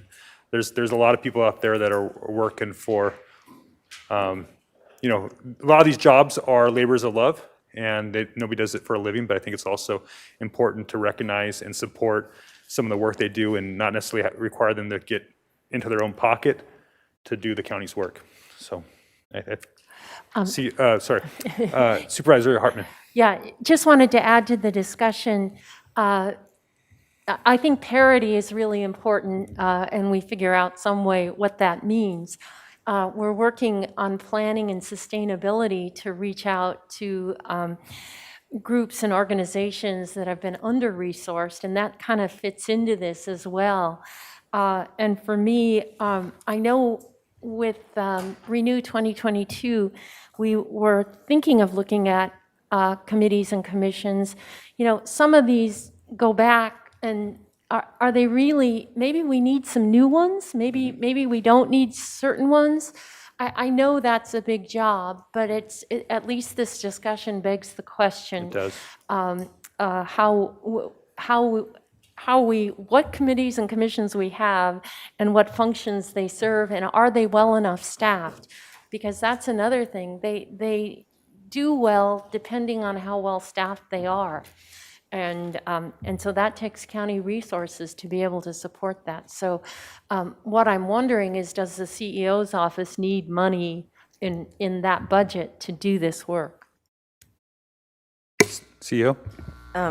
Chair Nelson and Supervisors, I appreciate that request, but it's really staff time, because I don't think we'd have a consultant do this. We'd have to have one of our staff members do this. So you just broadened the scope of this review from looking at funding to looking at all our commissions, how are they staffed, what's their functions, which is a large effort. Mm-hmm. So maybe we can come back in 2 parts. We can answer the first issue that's specifically about the funding and looking how they're funding, and then maybe later in the year come back in time for maybe board decision before next year's workshops on the whole kit and caboodle of looking at commissions. Because if the board wants to create new commissions, that will take more staff to staff those commissions. Yeah. Okay. Well, I think it's fresh eyes is what we're looking for on this. All right. Okay. Additional comments from the board before we start to go into some of our priorities here, or does anybody want to be first up? Supervisor Williams. I'm no wallflower. So, I was thinking about, obviously, most of the important priorities we have already taken care of in either our previous settings, previous budget hearings, or in the ARPA discussion. So, in some ways we could, call it a victory and go home. But there are still some priorities, and I think one that is not resolved, which is how do we increase the capability of the county as an institution to adapt, to create opportunities, to change policies. And one place we're stuck is just in the workflow of long-range planning. And so, I think of some of the examples, how long it took to legalize solar. We're gonna do that, I guess next month, but that's 4 years, right? And tiered ag permitting. I don't even know how long that's been on the list. Steve, Bob, it predates me, right? So, we need to be a little more nimble on our policy making. farm stay, right?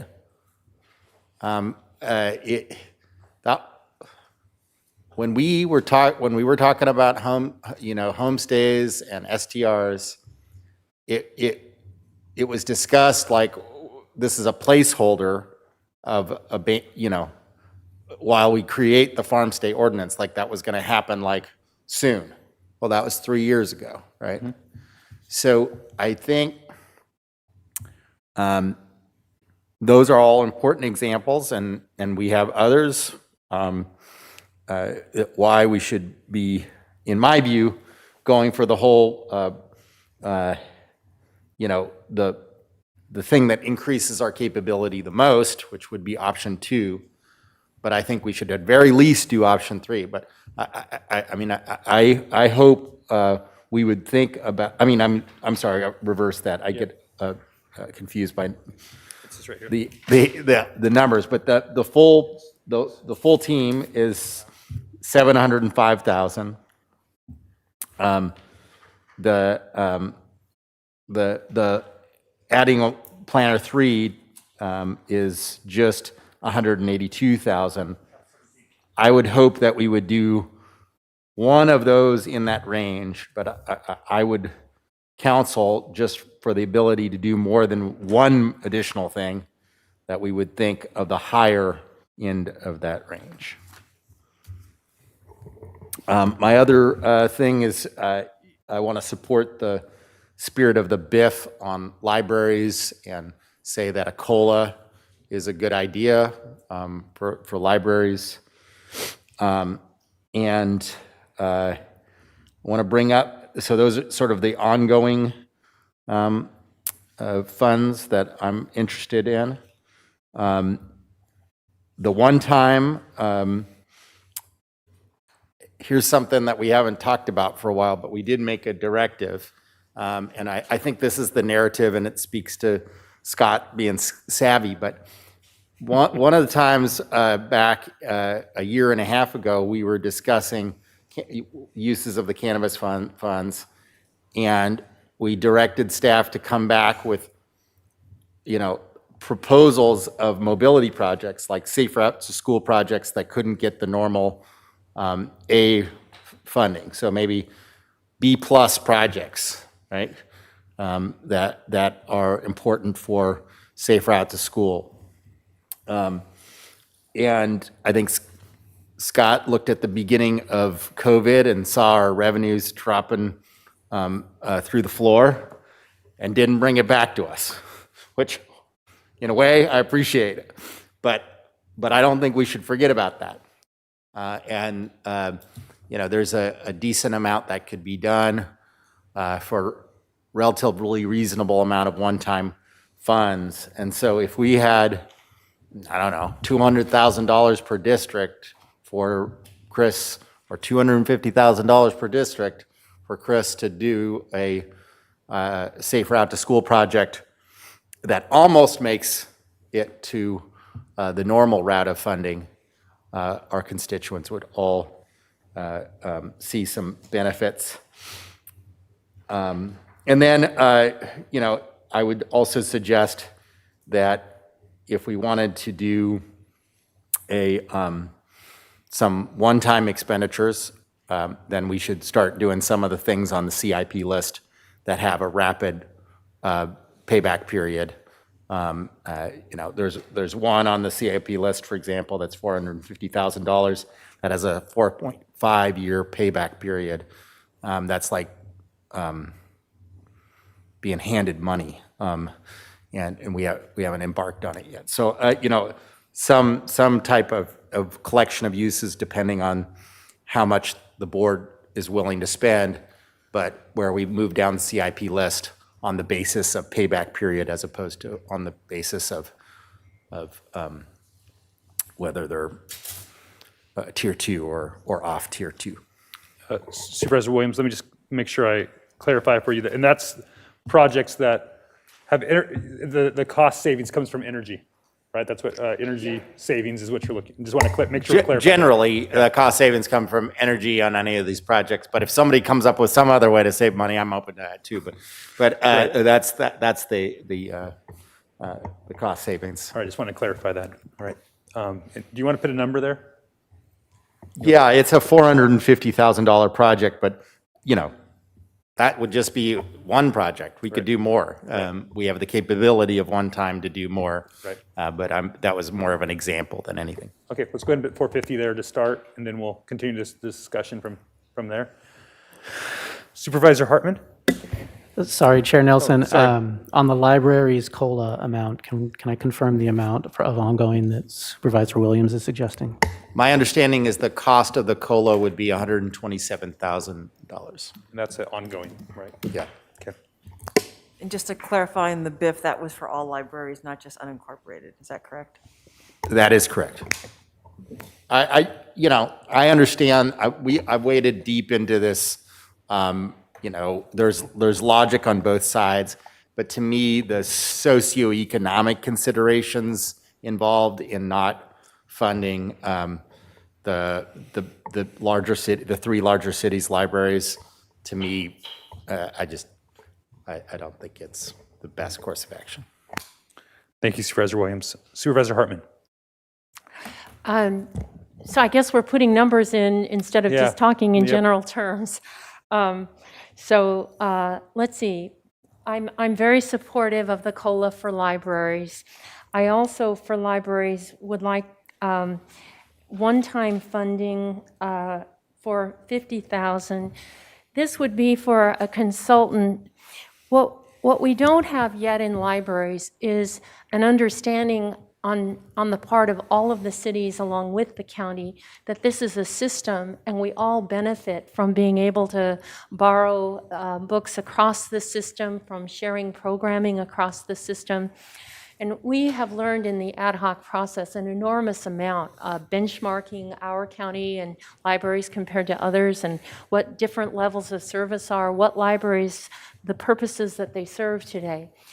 And so we propose, and this came out of the library ad hoc, to have a elected leaders forum and a management group that meets 3 or 4 times a year, and we need to staff that process so that we can all have a shared investment and understanding of libraries as our system. And we have a very, we're a one-of-a-kind model for how we've done it in our county. And most people in the cities, I think I've got to fund our library, but we need to really get a sense of the bigger picture. So I would, in addition to the 127, like 50,000 ongoing for libraries. That's 50,000 one time for 50,000 one time, yes. Okay. It's there. And then the 127. I too think that we need to invest in planning because we're going to reap the rewards. If we think about the long-range plan work program, we each year take just the tip of the iceberg on the kinds of projects that are there. We really need to look at our ordinances and see if we can clean those up and make them more user-friendly. We need, you were saying, Chair Nelson, that Orchid's community plan is very old. We're not sure about community plans, what we're going to do, but Burton Mesa doesn't even have any, and others are old. Isla Vista would like to take theirs and actually adopt it with some revisions. So there's an enormous amount of work that we're just really stymied because we don't have the resources in planning. So I support fully funding whatever they need to be able not to be such a kind of a block to progress that we all want to make. I do support the misdemeanor attorney staffing for the public defender, and that's pretty much my my ongoing funding. I do have a very high priority for parks, trails, and open space. We're doing the Rec and Park Master Plan, but in North County, above the tunnel, we are tremendously underserved compared to Benchmark and compared even to South County. And we really need to invest. And I know there's something from Santa Maria about the fields, and they make the argument that if we get more opportunities for mentorship and for active engagement with young people, this is where we need to invest if we want to keep them out of other, less desirable systems. So I would like to see $2 million for parks, trails, and open space investment above the tunnel. I also would like to see $1 million for the mobility. I think, I know in the Santa Ynez Valley and in much of my district, like in Montecito, used to be more rural areas. And now what we see is that the right-of-ways have been encroached and people cannot walk to school. And so we've got to go back and push those encroachments out of the right-of-way and create some kind of gravel path so that kids can be active and independent and walk to school. So I very much support that mobility projects. Supervisor Hartman? Yes. So that's also comes along something similar to what Supervisor Williams was suggesting? Is that Yes. is that along that Yeah, thought process? it's the same, safe Okay, routes to great. school. Yep, Yeah. okay, I just want to make sure. Yeah. And let me see. And the tier 2, the building energy management system, again, for 450, I think that is something. And then I believe for planning, if we added a planner 3, then we have one-time money of 3,035. So depending on which option we choose for P&D, there's some residual one-time funding that would be needed there. Supervisor, Yeah. can you repeat that? Because you already have the LRP ordinance team. Are you just saying that for the option 2, where there's a plan or 3, and there's some little bit of one-time money, is that Yeah. what you were referring to? Yeah. Okay. So In the BIF. so are you? So maybe just, it's such a small amount of money, let's not worry about that at this point. But I think the confusion comes is that 3,000 comes with the 182,000 Right, as But then- opposed to the full program. versus the 705. So I'm hearing that you're currently at the 182, but you're open to more. Let me start with this, let me start with the larger and Okay. then have to ratchet back if I need to. Fair enough. Okay. All right. Supervisor Hart? Yeah. I guess I'll just tee off on my colleagues' suggestions. I would start my advocacy with the COLA for libraries. I agree with that idea. That's a great one. And I think Supervisor Hartman's suggestion that there be ongoing staffing for regionalism in library management is a great idea as well. I think that was a one-time $50,000 ask. And then I agree about the public defender's misdemeanor staffing request. I would support that as well. For the purposes of the discussion, I think I would start with the long-range planning planner 3 position as opposed to the full team. I'd like us to have a strategy for updating the community plans rather than, putting people at that task. I'd like us to figure out how we can do that more efficiently. It seems to me what we've done is we've really kind of imagined that there are radically different environmental constraints in each community, and we have developed community plans that are incredibly fine-grained, as though the issues that challenge one community in our county versus another are radically different. I think there is a design palette that is very different and unique to each of those communities, but I don't know that there are huge environmental threshold differences, between our communities. And I think that there has to be a way to be more efficient in both what we're trying to accomplish with those community plans, the time frames that are involved in developing them. I mean, oftentimes these things are 10-year efforts, and that just doesn't seem to be the right way to go forward. It's the way we've done things in the past, and I would hope we would put some rigor and thought to how we would do things better and differently and more efficiently in the future, rather than just adding a bunch of people to do the same thing that we've done in the past. So that's my 2 cents on that. I like the idea of a public works program that would help fill district level issues. All of us constantly have people coming to us asking us for assistance with sidewalk infill or safe routes to school or other things like that. And I think it would be wonderful to be responsive to that. You know, it's very frustrating. I'm sure all of us have this experience of saying, well, you know, you might get on the road map in 10 years and it's just sort of shrug your shoulders and have a meeting with constituents and everybody looks at each other like, really? That's the answer you know we have for you? So I would support that. I think everybody has that problem except Steve, but that's okay. I always take care of all my stuff inside the city. It's not a problem. I got Who got some native walking trails out there in the hinterland? 9250951, City of Santa Maria. Every time I say everyone, I will just assume that it's accepting Steve. And I think that a larger amount for that is a good idea. So I think the highest up there was the $1 million. I'd like to see that as well. I agree and support increased investments in renewable energy. And I really like Supervisor Hartman's idea about providing resources for the recreational parks and master plan implementation. And I recognize that the North County has tremendous needs, but I would make the argument that every part of the county has tremendous needs in that regard. And I would hope we would not, you know, make a distinction there. I think we should double the money and make it available countywide and really, you know, make sure that when that plan is available, that there are resources to support the implementation of those things.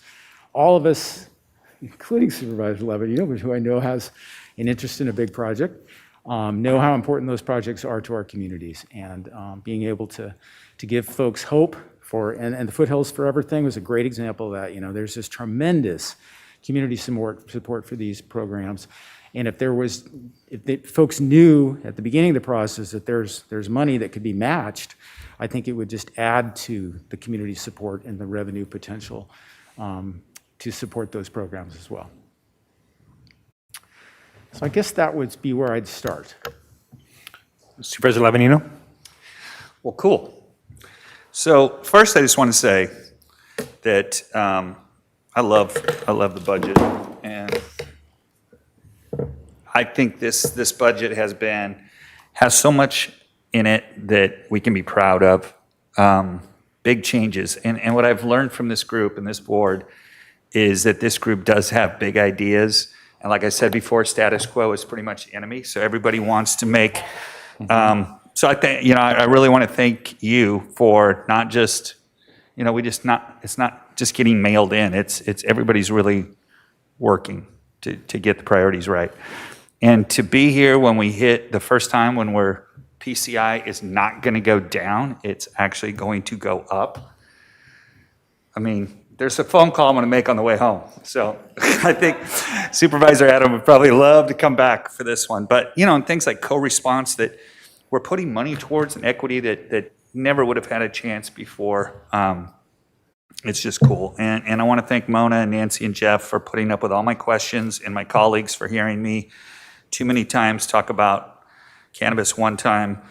But this is now my 11th budget, and this is the most unique one since I've been here.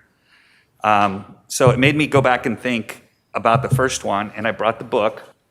This was my first budget in 2010, 2011, and we had a $72 million deficit. We weren't doing this. Hundreds of county positions were eliminated. Employees that were fortunate enough to keep their job were forced into a 2-week furlough. Things like that we think of like sacred cows, like the Human Services Commission, eliminated. County fires hand crew, axed. Social services employees in the public defender's department, gone. The jail in Santa Maria closed on Foster. Like I said, there were no budget expansions, only cuts, and they were very deep cuts.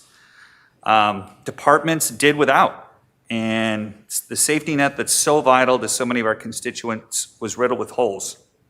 And that's when I came to the realization during that budget was that for me, my time on this board was going to be looking at ways to increase revenue because I saw that as a way to protect our employees and also to build a network of services that allows us to make progress on some of the generational problems. Because I went back and looked through this budget, and 11 years ago, we were dealing with the rising number of homeless individuals, the lack of affordable housing, a growing mental health crisis, a shortage of affordable childcare slots, increased fire activity to the changing climate, discussions about how to right-size our county jail, and our roads, parks, and buildings were suffering from decades of neglect.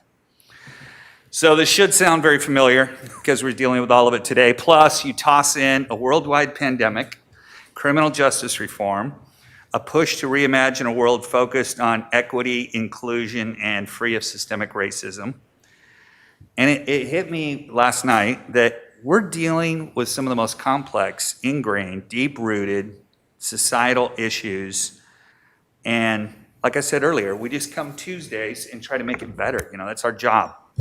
So for me, though, over these 10 years, it's been very frustrating to try to find those other 3 votes that would support revenue-generating projects. And now, the oil industry has virtually disappeared.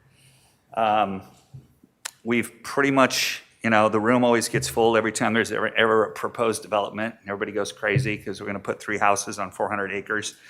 And we've even eliminated existing revenue generators like short-term rentals. So our problems that we talked about 10 years ago got worse. And we can't tax our way out of it. We couldn't build our way out of it. And I always felt like we had this ever-mounting public demand for better services with no options on how to pay for them. So everyone was always opposed to the project at hand, but there was never an alternative. And so then came cannabis. And while it's still in its infancy, if you look at this budget, this is without any retail outlets open. Active cultivation is now hovering around 1/3 of the cap. And so we're projecting almost $20 million this year. And for the people at home, I know you hear these numbers all the time, like 100 million, $1 billion, so you don't really understand, it's difficult. So I'm gonna try to put it into a little bit of perspective, but it's 20 million of completely discretionary general fund revenue, which is hard to get. And simple math tells us that if we fill the cap, and we're around 20 million now, just doubling that would take us to 40. So 50 and 60 is actually not out of the realm of possibility, but I don't want to get too caught up in that. So I'm just going to compare 20 million. So I went back and I was looking through my emails like 2016, and I saw everyone was up in arms because there were proposed oil developments in Cat Canyon that called for the development of 750 wells. And everybody went crazy. Rightfully so. But to generate 20 million in general fund, you would need 3,100 wells pumping 77,000 barrels every day. Now, I support the oil industry, but I also don't want to turn North County into Oildale. So, and then you'll get the Miramar, which for me was probably it's a triple threat. It's a great revenue producer, property tax, TOT, and sales tax. But to match what cannabis is doing right now, you would need to carpet the Gaviota Coast with another 6 of them to match what we're doing right now. And if you imagine a few years when we hit 40 million, you'd need to have like 12 or 13 of these. So Oprah's mansion is valued at about $100 million. The good news is we would only need to build 55 more of them to match cannabis revenue. And for Joan, I know you're going to like this. It would take over 6,000 new homes in the San Ynez Valley valued at $1.5 million each to hit the $20 million number. I don't think that's going to happen, And for Bob, 16,500 new single-family $600,000 homes in Orchid. We support the construction industry, but I don't think any of us want to live in Orange County. So $20 million is more than the general fund revenue of Buellton and Carpinteria combined. It's almost twice the tax that we get from the Miramar, the Bacara, the Biltmore, PCEC, Exxon, Sea Light, Windset Farms, Ty Warner's estate, Oprah's estate, the Rusak estate, and the Jackson Family Vineyards combined. So, cannabis has impacts, and we need to continue our discussions on how to reduce those, most notably concentration and odor. But the real question we have to ask ourselves is, do we want to address the issues that have dogged us for the past decade or more? Or is the next 5th District Supervisor going to be sitting here 10 years from now talking about the same problems? And if the answer is yes, and I think it is, because this board likes to swing for the fences, there's really only one way to do it, and that's to create the revenue to do it. And I hope this exercise that we just went through helps people understand that there is nothing that even comes close to matching the revenue of cannabis. It actually affords us the chance to change the course of our county's future. And so I want to thank every voter that voted for Prop 64. I want to support and appreciate all the staff, planning and development, the CEO's office, the enforcement team, the DA's office, the treasurer tax collector, all those that have been involved in it. It hasn't been easy. So this gets me to this point. To change the trajectory and course of our county, we have to address the root causes of some of the issues. Now, the people of the 5th District have identified access to recreation as their #1 priority since 2016. I've been going to these community meetings, dozens of community meetings. No matter how many times the city asks the question, what is your #1 ask? The resounding response is they want more youth sports. They need soccer fields. So the city heard these requests, put together a plan for a $3.5 million community sports complex. It's located on the west side. And they've struggled to qualify the project for state funding. So unfortunately, this will only remain a dream for the community unless additional funding is identified. I looked at the application that they put in, and I gave you guys all a copy of it. The thing speaks for itself. Low income, high density, 98% of the population Hispanic and considered high risk by the Santa Maria Bonita Elementary School District. The median household income is $56,000. The per capita income for this census tract is $16,000. These people can't afford to go out and do other things. They need open space. We all know that, if kids get involved in youth sports, it's a way to keep them out of our criminal justice system. And, right off the bat, when I was approached with this, of course, my first response was, well, this is the city's issue, right? It's not the county issue. But the people living in these neighborhoods are also county residents. They access our social services, they use the mental health department, and unfortunately, if they break the law, they end up in the county jail. So it makes sense to invest in early prevention. Plus the fact, I also saw in here, that 70% of the people in that census tract have a BMI that lists them as obese. 40% of the kids are already diabetic. So I don't ask for much. It's been a while. But today I'm asking for $1.5 million in cannabis one-time money to partner with the city of Santa Maria to change the lives of countless young people and improve the quality of life of the most needy in the community. So with your vote today, we can ensure that the kids from the Boys and Girls Club have the same chances and opportunity as the kids from the country club. So that's my only ask for the day.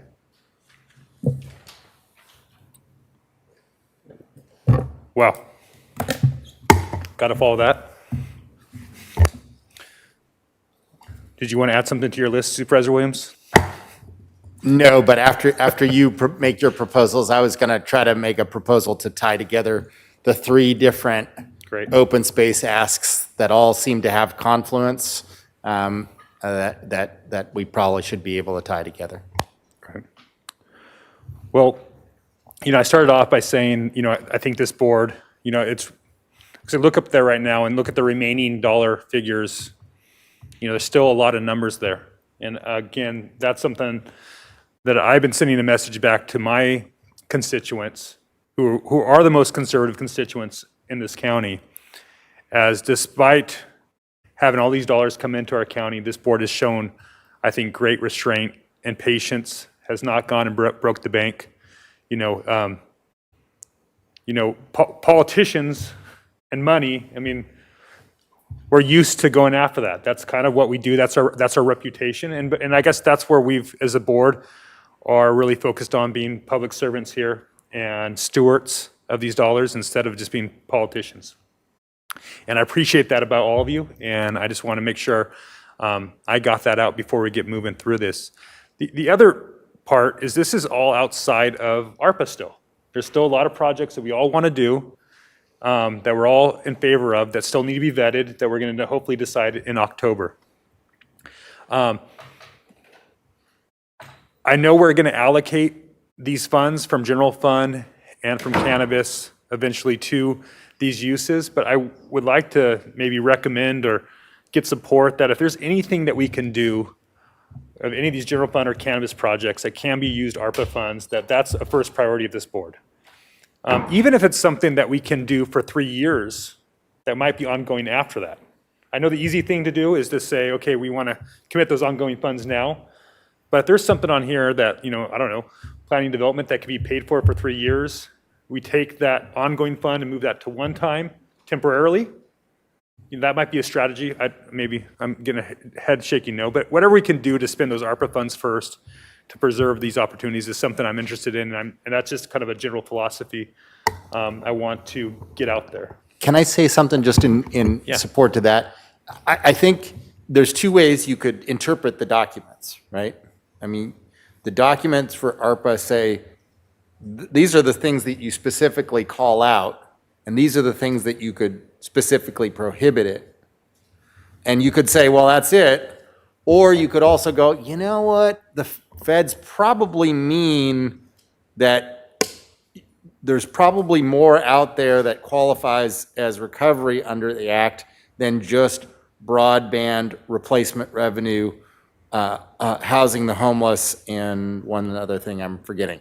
So, like that, it's hard for me to imagine that that's all they were talking about, right? So maybe we could establish as just a board directive that if staff sees that once the final guidance is out, once we know a little bit more about it, if there's one of these things that could instead be paid for with ARPA funds, that we would just direct that. Is that possible to do as a principle right now? CEO?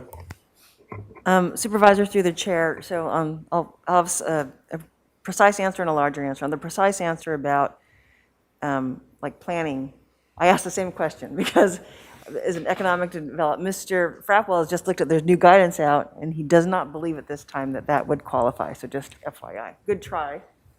On the other question is, whatever you do today, you are taking this budget action to finalize this budget. But we can come back in October, and you can always then change funds, swap funds. And as we know, because you already are appropriating the ARPA funds, you can do that with 3 votes through the year. And so we can do that. But I would ask you, because there's so much uncertainty, and remember, it's our outside auditor and our auditor who would have to approve the use of those ARPA funds, that you assume that these would be from cannabis funding for now. I think that's important. And I think that's absolutely what I'm saying. Yes, absolutely is default. This is where we're going to commit these funds as a board. But if there's something that budget staff sees something, that there's a nexus, that we can be creative, I just want to encourage that kind of creativity. It may be the easiest thing to say, hey, it's already budgeted. We already have the money for it. We should just move down that direction. But I'm asking us to be, look at those things. Obviously, we don't want to have audit findings in the future that put the county at risk. And I know that we have a very conservative budget staff, which I really appreciate. But again, I just want to get that out there. I think that's a part of this discussion that needs to happen. So with that, my expansions, and actually let me go first, that I think it's been said once before, this budget before we got to expansions did a lot, right? Significant things. We have made a significant investment in data in information technology. We are going to move this county into 21st century, and that's a high priority of mine. And I really am excited about that. We've done that not only throughout our entire systems, but in our criminal justice system, we're also making huge advancements in this budget. Infrastructure-wise, we're putting more money towards our CIP. We're going to have to hire extra project managers just to be able to handle this type of stuff. I remember a conversation when Supervisor Adam had proposed Measure M with, at that time, General Services Director Pontes, that said, we don't have the staff to be able to deploy that kind of money, even if you guys gave it to us. Well, we're actually now deploying that kind of money in this here at the county. And it was 7 years later, but I'm really proud to be here to see us finally fully fund what is necessary to maintain our PCI, and I'm really looking forward to next year's report to seeing that number actually go up. When back in 2013, when I first became a staff member to the Board of Supervisors, that was something that I don't think any of us ever imagined could happen, and we're here. And so I'm excited about that. But to get that done, actually, we are $332,000 short. So my first thing on my list is to support Steve's ask in the city of Santa Maria.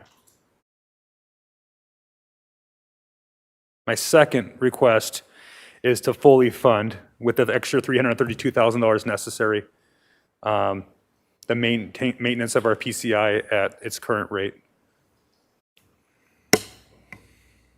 Supervisor Nelson, Yep. just for your own information, I think, if the board wants to fund that PCI, that's good. But just to let you know, and maybe Mr. Clementi or Ms. Anders can address this, from the workshops, after workshops, there was another, $295? Could you address this, Nancy? Sure. Yeah. Chair Nelson, CEO Miyasada was alluding to the fact that we have allocated since budget workshops additional 18% deferred maintenance revenue, totaling $296,000. Specifically to roads, so that's an additional resource for them.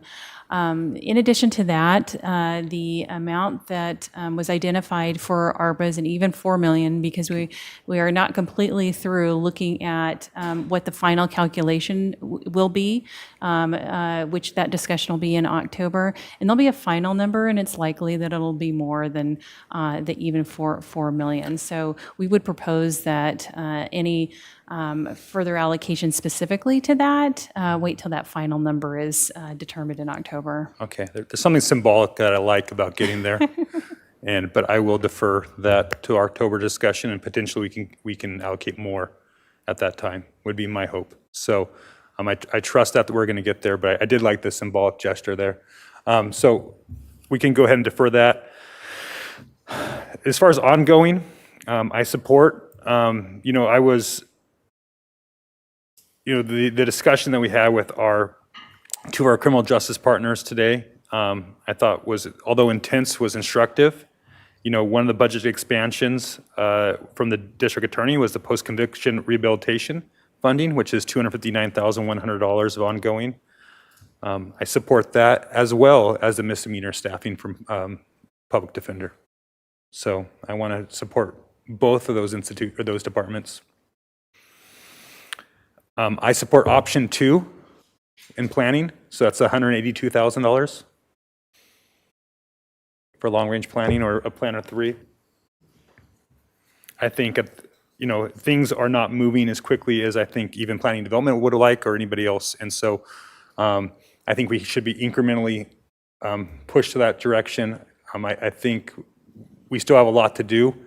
I think Lisa is a change agent, but she's got a lot of things coming at her and needs the time to be able to do that. And I'm not sure what that looks like. I don't know if $705,000 is the right answer to accomplish that, or if it's somewhere else within her department to free up her staff and her management to attack some of these inefficiencies or the way that we've always done it.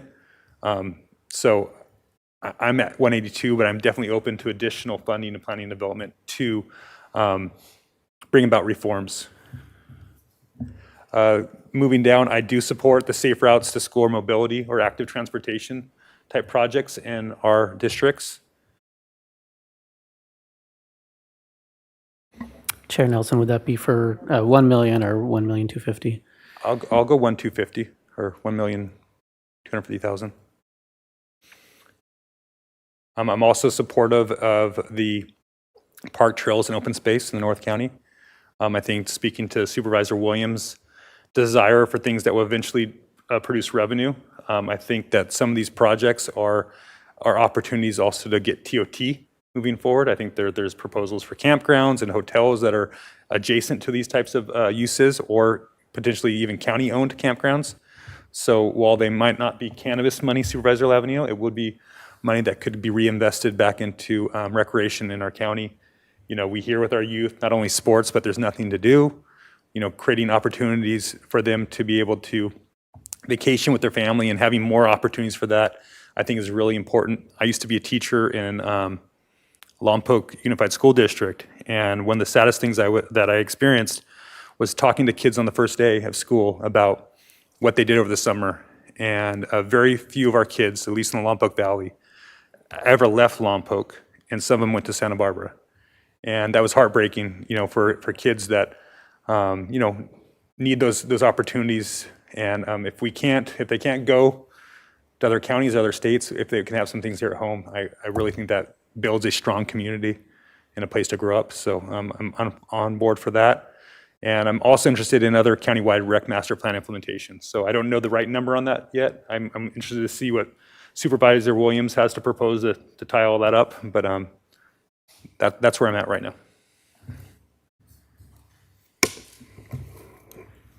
Chair Nelson, supervisors, I think before the board continues on deliberation of this, I believe Director Plowman wanted to ask a question for clarification. Sure.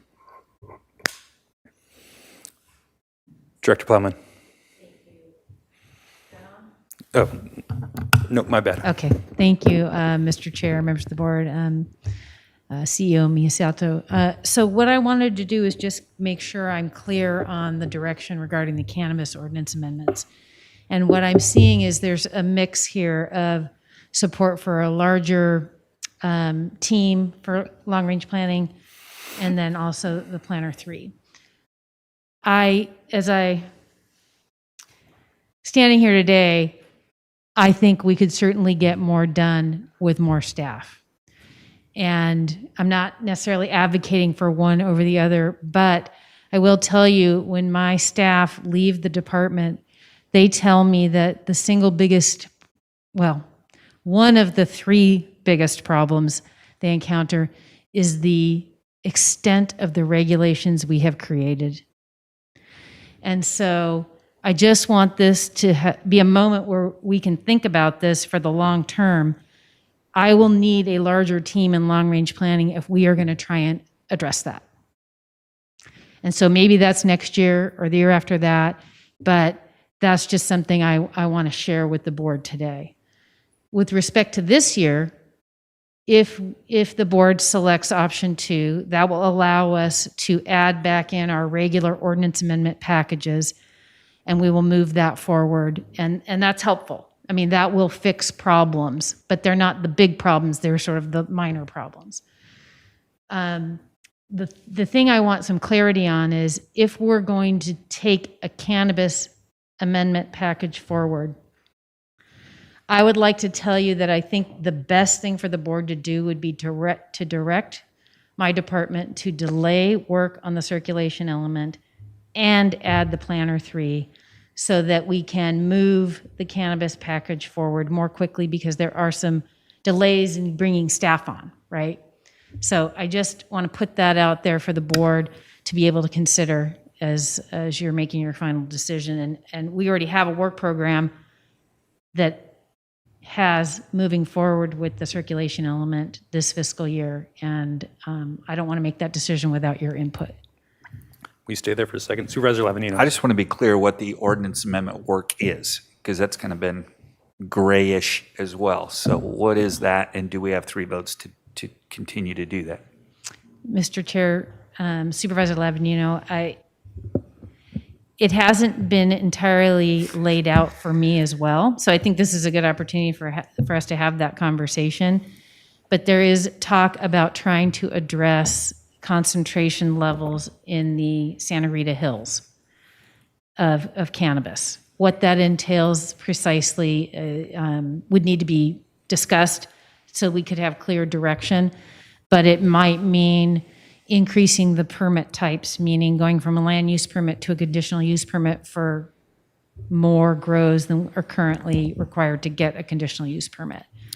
Okay. I remember having this conversation, and then it kind of got a little cloudy. And then I also remember that Supervisor Hart, who I lean on quite a bit to straighten me out, was had mentioned that, maybe I don't want to drag him into this because I don't know what he's going to say, but I think this is one of those things we've tinkered with. How many times now? 6 or 7 times. And I know it's Joan's, deal, so she's going to talk about it. But for me, I've got other important things I want to get done in planning besides that. So I don't want to mess with anything else you've got going on to add in. I was always a little squishy about what that direction was, and so I'm glad we're talking about it now because honestly, for me, I'm fine with the ordinance the way it is right now. And I don't know how we would go back and change the ordinance when people have applications in, and then we're going to tell them, you got to go back and get a CUP when you get an LUP. It could get very confusing and even more confusing. And I also understood what you said about your employees saying, I mean, that's more our fault. It has nothing to do with the department. That is us continuing to throw on regulation after regulation after regulation, and then you guys got to deal with how to explain how that's all going to go down. So, Supervisor Hartman. Yes, I didn't know that, I very much support what you're saying about delaying certain work and focusing on the cannabis ordinance. We have needed to make some tweaks, and one area that's very important is hemp. We point to the Ag Commissioner that she's doing regulations, but those are not going to deal with the nuisance impacts of hemp. There would be an easy fix looking to our neighbor to the north and adopting that ordinance here. There may be other easy fixes, but we really need to look at hemp as part of our cannabis ordinance if we want to protect the cannabis industry. So that's number one. Number two is management of the cap. We asked them how are we going to do this? And as part of that, the concentration over half the cap being in the Santa Rita Hills and a little bit beyond. We've come up with some ideas that would be very simple and wouldn't take a great deal of time for the Planning and Development Department. And I believe at our last meeting, we asked to have that, to have a presentation about what those options would look like before we made this decision. So I wasn't really expecting this debate in the budget context. Nor did I. But Supervisor Williams? Yeah, I think we should treat the question separately. I mean, to me, it is just a unacceptable answer when constituents come to us to answer problems that we go, okay, well, you're going to have to wait 4 years to solve that problem because that's how long it's going to take us to get on the long-range planning. So, to me, that's just not the way that the government should be about solutions, not about solutions that don't get started for 4 years. So the proposal, I forget the exact cap that I was suggesting, but what in my discussions with Supervisor Hartman, the end result of the per acre threshold that I was proposing, or per operation threshold of acres, would be that 7 more projects would have to do CUPs. So it would be a slight increase on the workload, but not a terrible one. It wouldn't be changing everything into CUPs. It would be shifting, between 4, actually I think it ended up being just 4. I think somewhere between 4 and 7 projects would end up being in CUPs instead of being LUPs. CEO Miyasato, and then back to Supervisor Hartman, and I'd like to add something as well. So, Chair Nelson, I just wanted to be clear. I was the one who asked Director Plowman to be crystal clear, because if you were going to be adding a position in her, there wasn't a budget enhancement request, it's just a BIF. So because it was a BIF, I just wanted to make sure she was clear, that your board was clear. If you do add a position or a whole team, the expectation is clear on the department at what you expect them to do. It could be that you're saying at this point, since it's just the budget, some of you are willing to add a planner 3, that's it, to long-range planning. What the planner 3 would do will be up to a different discussion, but I just wanted to make sure that was clear as well. So just to make sure that the board is absolutely clear what you're voting for. Sure. Supervisor Hartman, and then I've got a comment. Yes. I am now very supportive of, the 705,000 or a full team, given what Lisa said. And I hope you will say it again. But we are so bollocksed up in our ordinances. And I've said this before, but I tried to get a permit, and I'm an attorney and worked on the Planning Commission and was tearing my hair out trying to understand what was allowed under our ordinance. So it's not user-friendly, it's frustrating, it burns up time in planning and development, it burns up, it's so frustrating for our constituents. And so that's the main thing. We need to clean this up. Related to that, it's not just community plans, it's just any kind of initiative. I've got 6 in my district, little things that have nothing to do with cannabis that I would love to see addressed and that don't take a lot to do and that could generate revenue, but we can never get to them.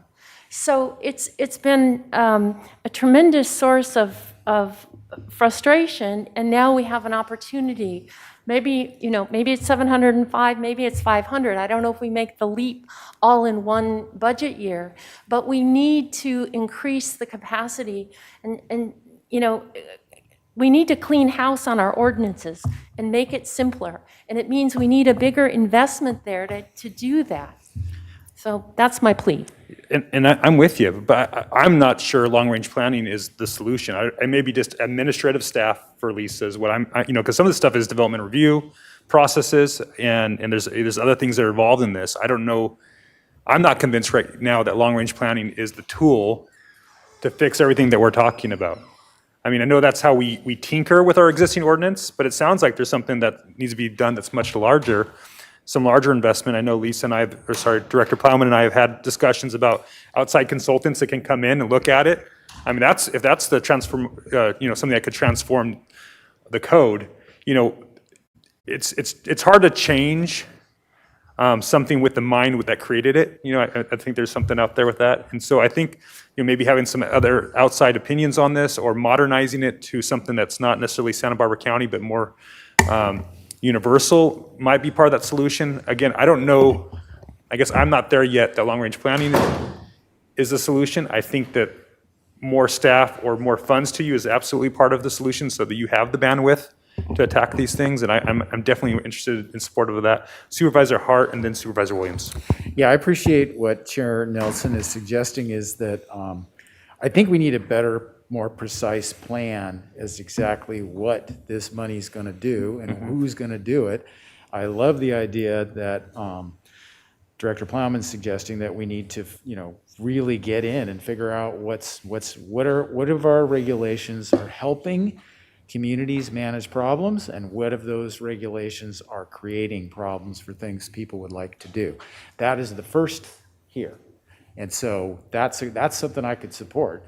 And I would like to hear more about it. But I don't think it's, I'm a little reluctant to just throw money and say, now come back later and tell us what we're going to spend it on. So to me, incrementally, you would add the planner 3, because that will improve things. And then we have time to do a thoughtful, reasoned strategy that would accomplish, the bigger goal that we're doing. And this is completely different than what we were, what was the original framing that Ms. Plowman was asking about is clarity on the cannabis regulations. So that's, and I know the conversation has shifted, and I like that it's shifted. Supervisor Williams, then Supervisor Hartman, I think, has some. So some I, comments. I just want to make a suggestion, and maybe put it up on the slide, the dollar figures on the slide, because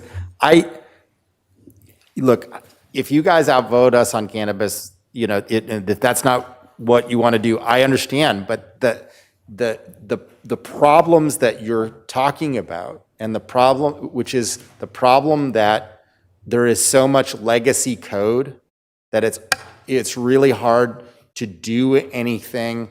I mean, I'll tell you, Lisa and I are wrestling with this in a proposed compromise in this sphere that could be wrecked basically by the code that's already in place, not the cannabis code, but pre-existing code that's in place. And so that's going to take more than one position. I mean, let's be real. One position is just means that we can do slightly more. If we want to do anything that's game changing, we're going to need more than one position. So, I mean, my suggestion, because obviously, here I'll amend mine by saying I support the PD misdemeanor staffing, and so if you could add that to my one, and then that'll give us a figure of me overspending by a decent amount. So I would say that maybe with long-range planning, we allocate 400 or 500,000 instead of 700. It's going to take them a while to hire the positions anyway, and I'm sure that that the director can do something with 400 or 500 more than she can do with one position. And so that would be, I will take down my ask in long-range planning to 400 or, 400,000. And then, there's 3 different proposals, all on Parks Open Space on the board. So I don't feel bad if you guys don't like this solution for how to integrate it. But my proposal would be that since we already had one district that got 2 million, that each of the remaining 4 districts each be designated with 1.5, and that the difference in the finances be taken out of replacement ARPA. And that would be for parks, open space, or trail acquisition. And if that would be the fiscally creative way to do it, because it would be a slightly more than what we have, so we would have to take that out of ARPA replacement funds. Or you could also just pro rata decrease that to make it zeroed out. Supervisor Lavanino. So on this whole planning thing, I think this came out of a BIF, correct? So, and I appreciate it. It's just, I'm agreeing that, obviously, like you're saying, that there's some change that we need to make. We don't know I don't know exactly what that looks like yet. So I'm down with bringing back a D item, and we've got money. We're not spending everything. So if it's an idea, we're all shaking our heads that, hey, if you come back with something that says, here's some significant change that we can make, we don't have to do this now. I don't think this is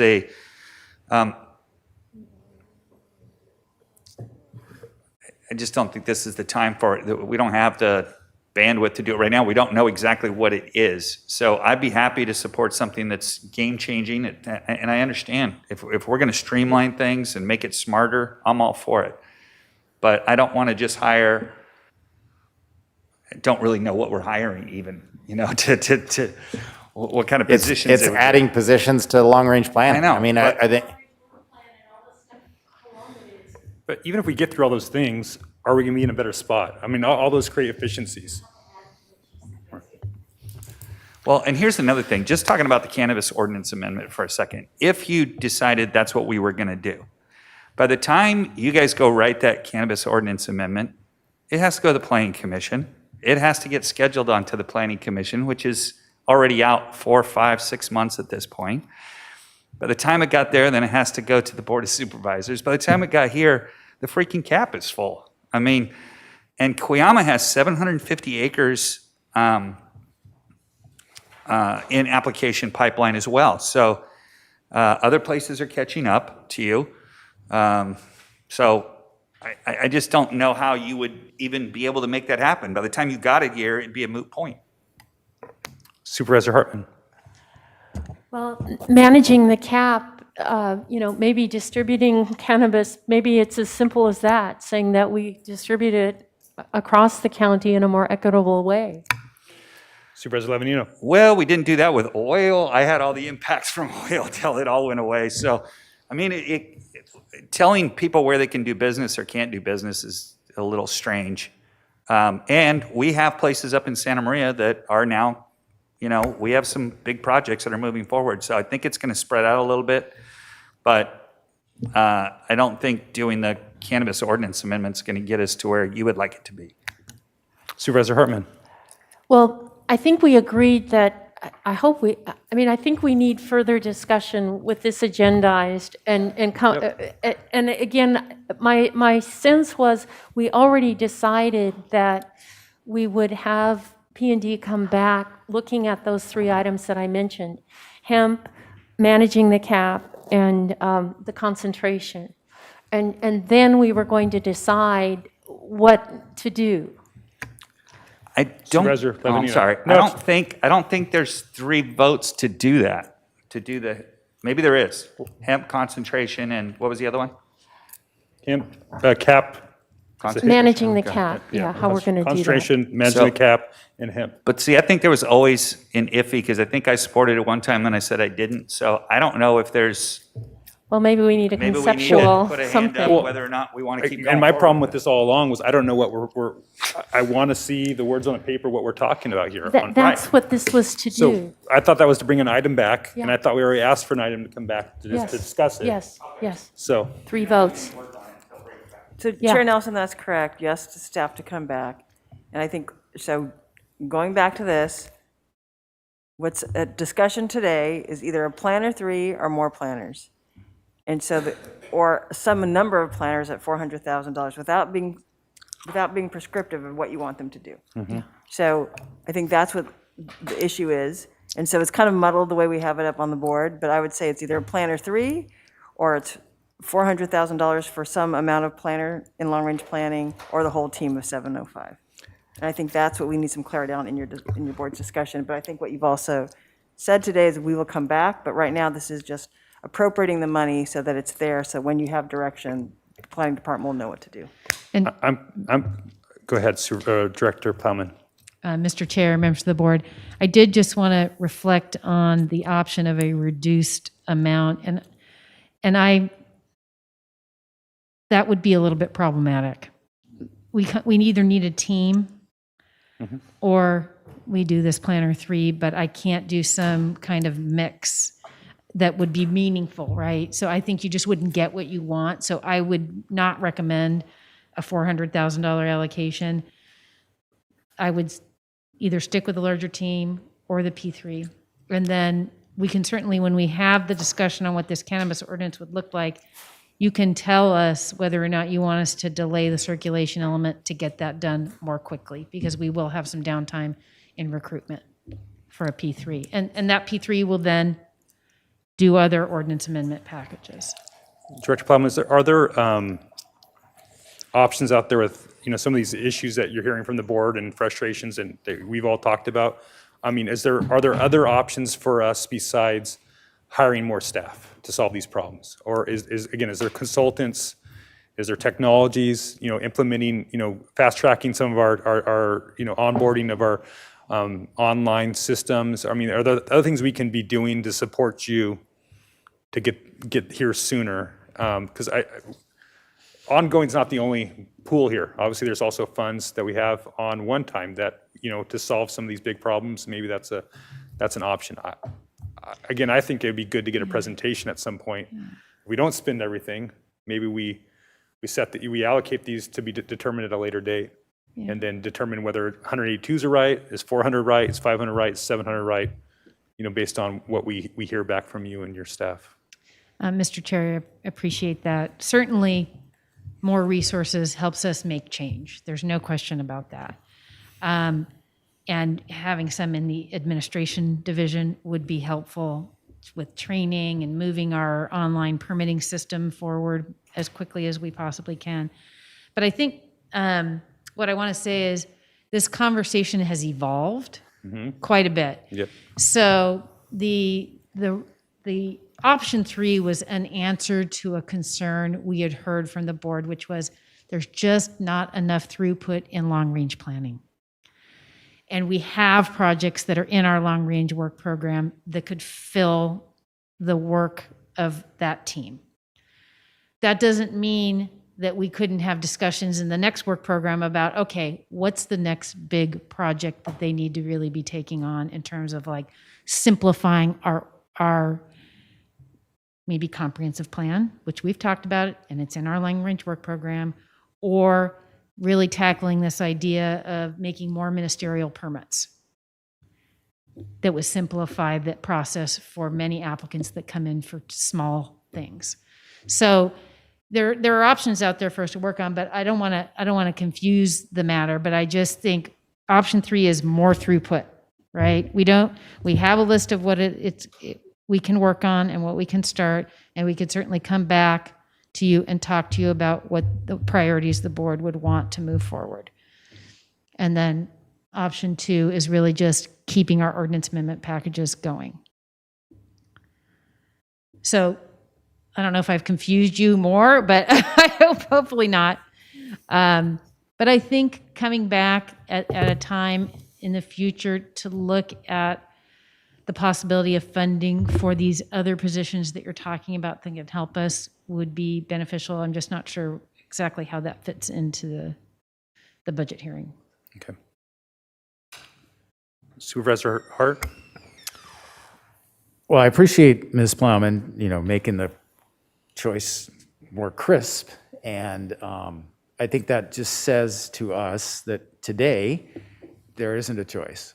I don't think there's support for the whole team because there isn't a clarity of mission for that work effort. There may be, and I'm certainly open to that, but today, as we sit here today, I think there is a clear direction for a Planner 3 to augment the department and do what, to make progress. But I don't think there's a consensus on what the full team would do that is supported by all the board members. So I think we should stick to what we're talking about there. I do want to express my support for Supervisor Lavanino's request. And I think if you took my remaining ongoing money that I have not allocated and rolled it down to the one time, you'd be pretty close from my list. It's easier to take ongoing and turn it into one time than it is the other way. Right. So.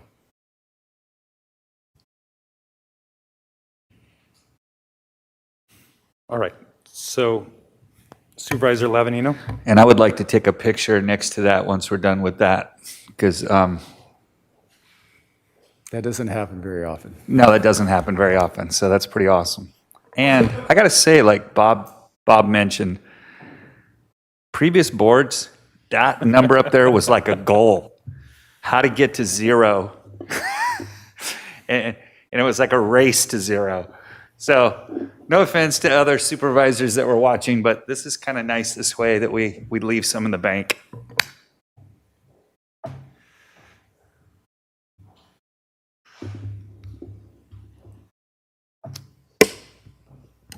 Supervisors, so at this time, I think we could just clarify what's up on the board and you can have further deliberation. There are some negatives on ongoing funding. And so obviously we can't adopt an unbalanced budget. So the board will have to make some discussions amongst itself, what there's what there's votes for, 3 votes for, so that there's no negatives, no deficit spending. It seems like we have consensus. I did add one, I want to add to the libraries as well. I've supported the library. I don't want to look like I'm not. Just going to make me look like I'm not? No, you need to Okay. get on there too, because you got kids and grandkids coming, so you better get to the library. The libraries know that I support them.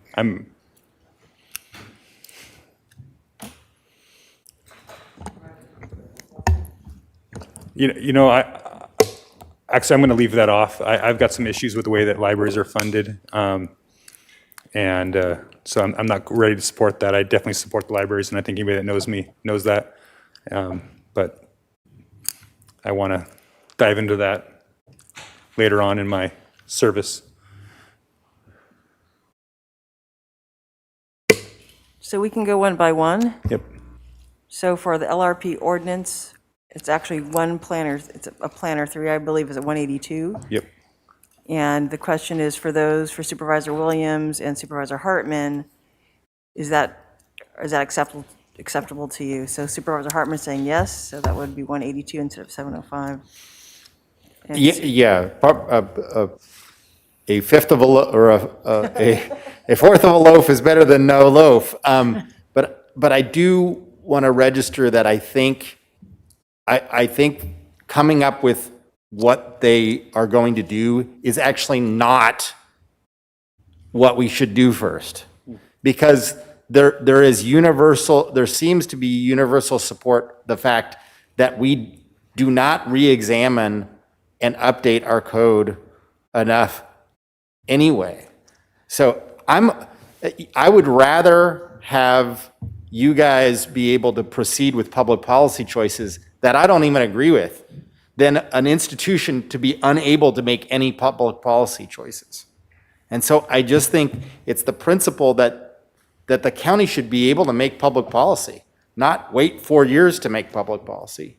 That's what the problem is. And so I'm okay with not going forward with the full package for financial reasons, or for we're not ready for it in the department. But I don't actually think we need to agree on what they're going to do first. And but for now, I'm just going to go with where you guys are at with the Planner 3. CEO Miyasato?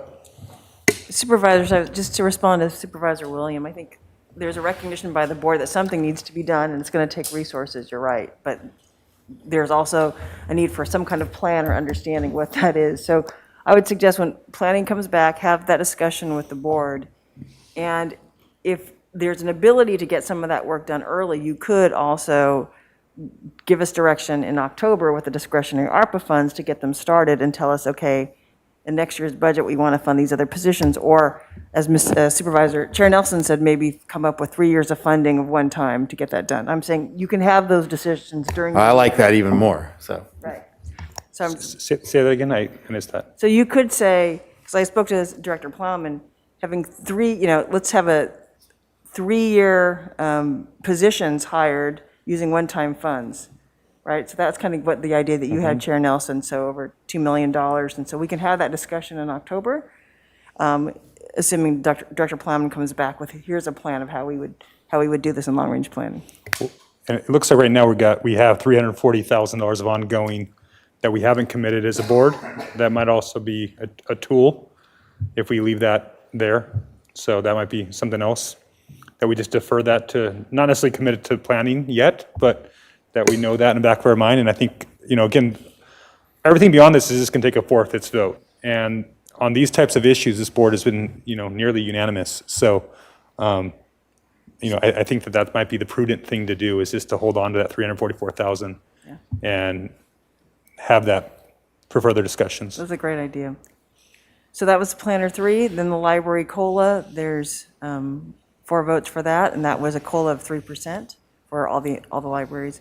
The PD misdemeanor conversion of the staff to permanent, looks like there's also votes. So that's total 460,000. So as Chair Nelson said, there'd be 344,000 that could be just kept in fund balance, and the board could come back during the year to appropriate that with 4 votes.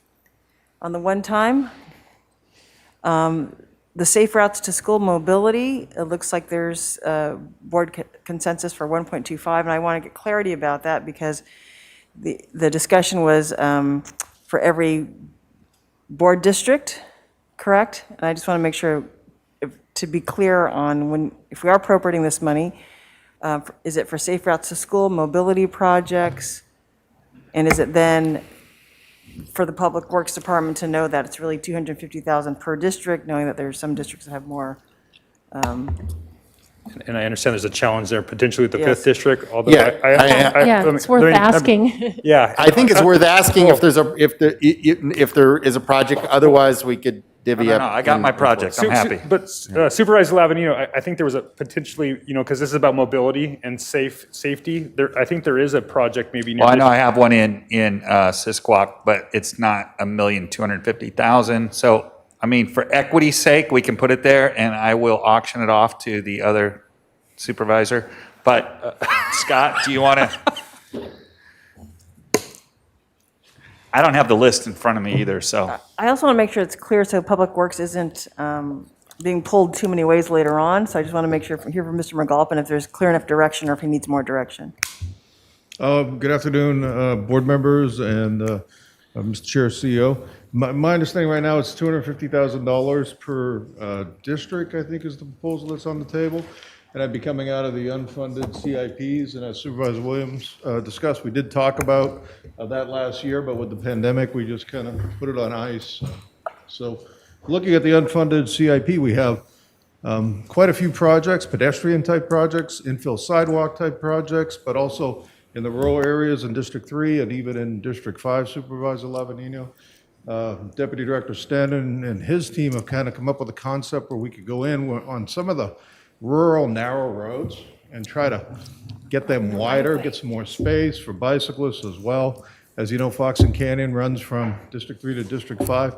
There's all kinds of work there where we could get some additional width. It's a big bike trail for the community as well. So this would be a good start.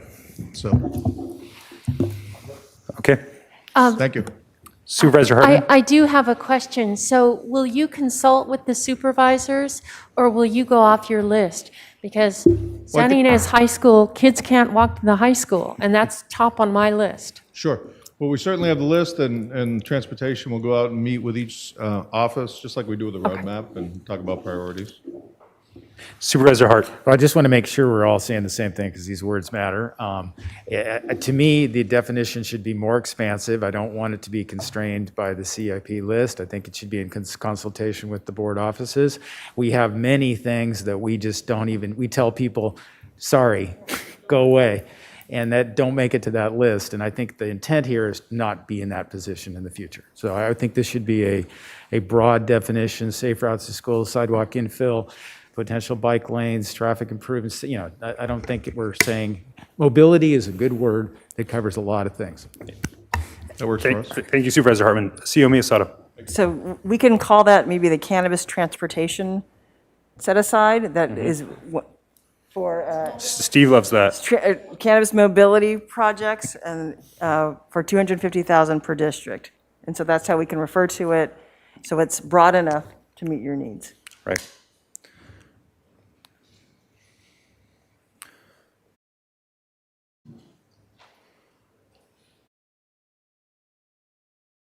All right, I want to add the CIP with the ROI, the Building Energy Management System, to mine.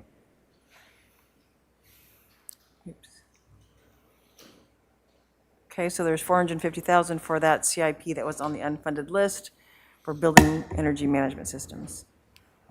And I'll add the library consultant as well.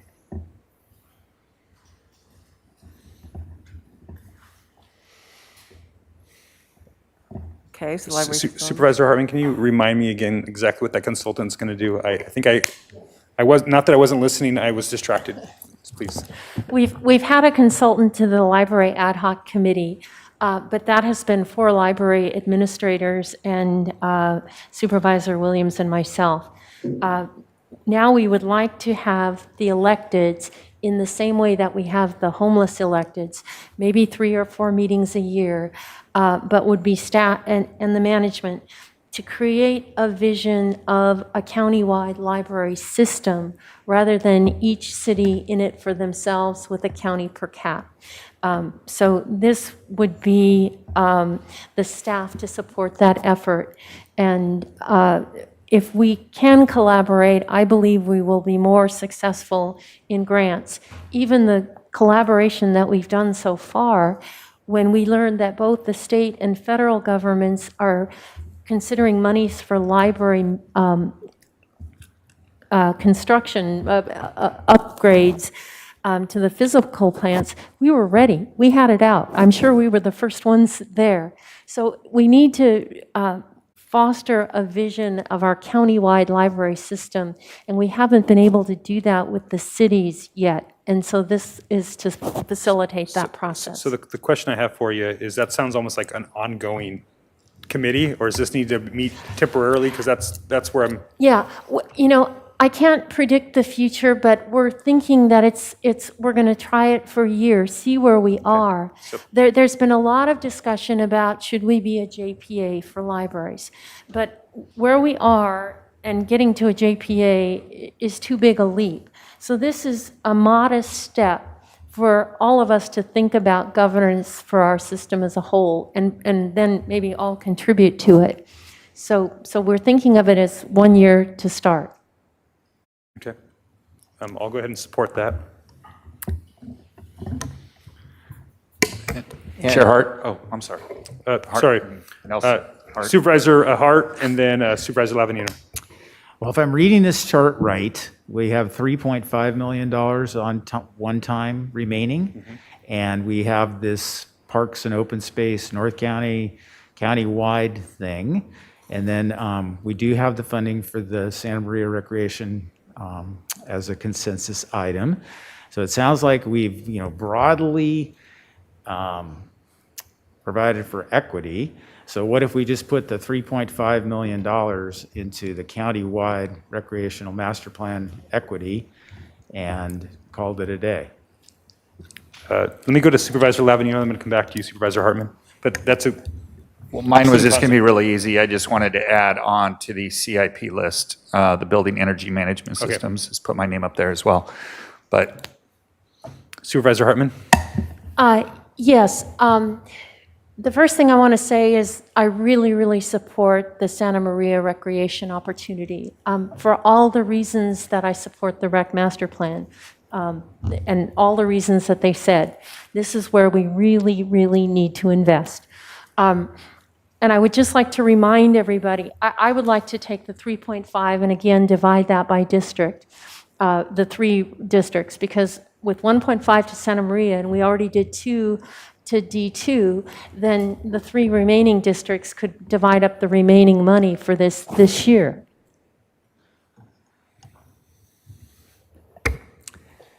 I guess I just want to say out loud that, the equity argument in the context of the Foothills Forever project, I get that. It's a great starting place emotionally. But, maybe the paradigm should be when 5,000 members of the community raise $17 million, there's a matching contribution from the county. So I do think these things are not different. And I think the equitable thing is rather than, saying you won, you lost, these really high value consensus projects are somehow, in competition with other future important projects countywide. I think we should just put the money into an account that's available for the next best projects and not get so parochial with it. So to me, it would be $3.5 million countywide for the best projects to come forward in the future. Because it's one county. Supervisor Williams. Thank you, Supervisor Hart. I'm with Supervisor Hartman on this. I mean, I look, even on the South Coast, because, Gaviota is always a bigger priority, and I understand why. That my district is going to always get less, but there are open space issues there, and they're horribly expensive, and they're important to the residents of the county in my district.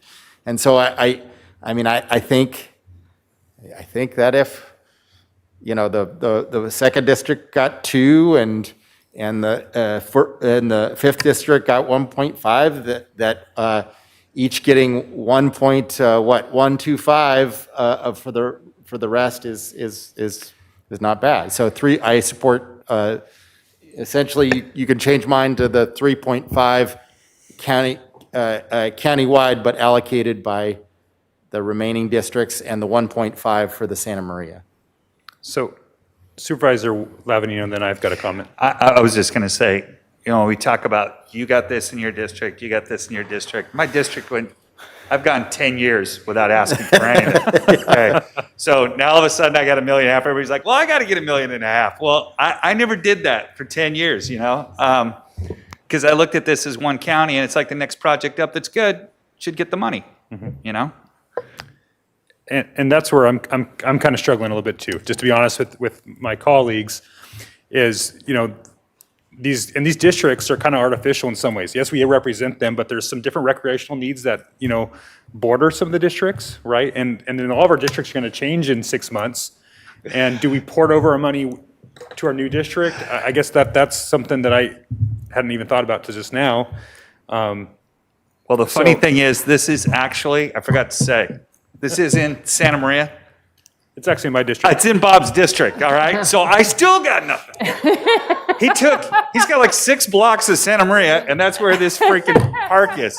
But I'm taking credit for it. And I'm giving you credit for it. All right, thank you. I just want to remind us that when we talked about the mobility, we divided it. Yeah. I would like to point out Supervisor Lavanino at some earlier point said, why don't we take the cannabis money and divide it districts so that we can showcase major projects. So I have a big district. I have many, many projects that were on the Prop 68 that weren't funded. I have at least 3 transformational projects. And so I think dividing it equally this year with Santa Maria, with what we've already seen, we had to make a decision early, and I'm glad we did. I was first out of the box to support it for the Foothills project. But now, couldn't we just this year make this like we did the mobility?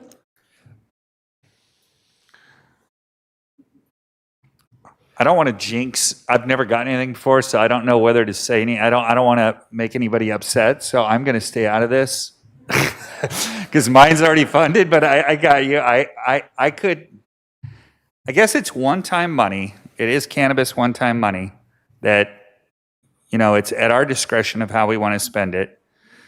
And so what you guys are saying is, Greg got his 2. I'm getting $1.5 million,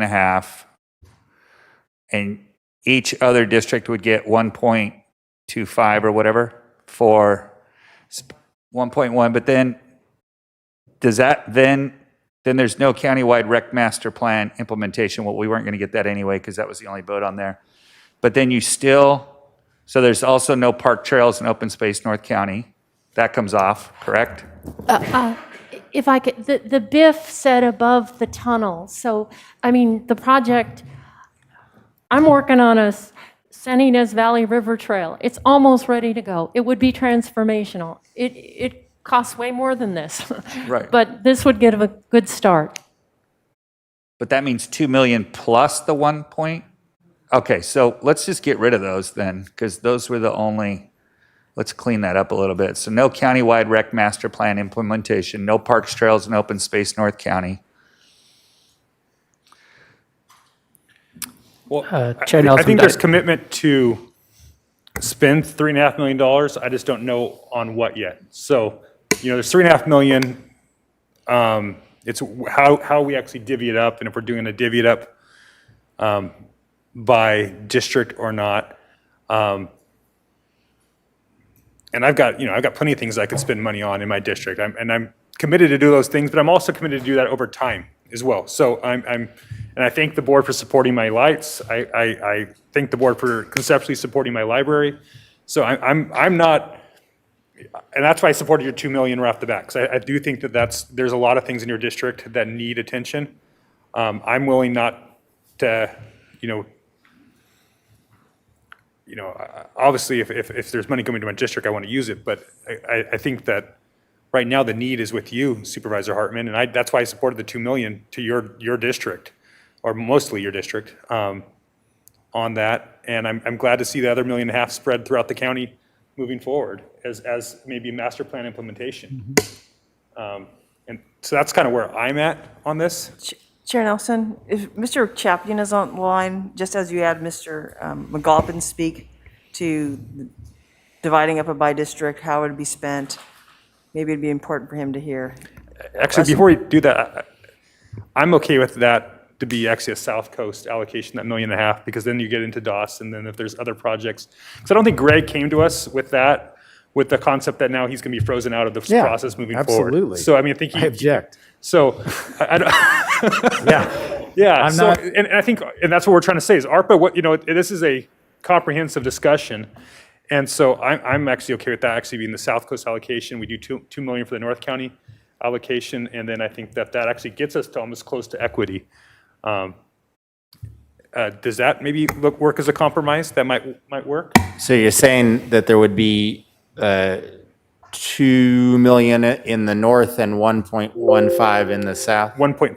1.5 in the south. Yeah, and so that would match with the 2 million that we already have on the table with the Hills Forever. And then also the 1.5 we got from Steve. So we're actually going to end up with 3.5 and 3.5. I think that's a great compromise. Is that okay? So just for our list, park trails and open space in North County at 2 million. Are there other, just so that Paul has a good list for 2 million that I'm hearing, putting back Supervisor Hartman for 2 million, Paul? And other board members? I think the compromise is it's parks, trails, and open space, South County. I know, but he has Okay. North County up and South County, so we're going to get to that. Okay, sorry. So Supervisor Williams and Hart, are you okay with the 2 million for North County? Oops, you can move mine to the compromise place. Okay. Yeah, you can change my math to the compromise. And I would like to point out, too, that there are other pots of funding that are Right. available to North County for open space acquisition. There's the Guadalupe funds, the remediation funds from the oil spill. There's more than $2 million in that account that's available for North County projects. So it's not like this is the only money. There are other opportunities. And we've got 2 years of ARPA. So it's, Yeah. it's got the first year, and then there's going to be a second year potentially. So, But just to be clear, the ARPA, again, we have 2 years for restricted funding. Right. That this may not be eligible for those, so I'm just I always guess- reminding folks of that. I'm sorry to interrupt you, CEO, but That's okay. this first year with ARPA funding, we've been able to say, okay, that supplants potential revenue that we lost. It's going to be harder to make that case in year 2. Is that, or are we getting? Yes, it'll be harder to make that case in year 2. Okay. I hadn't thought that through, so I appreciate the clarification on that. So Paul, if you could remove that line, I think we're not talking about that anymore. Go.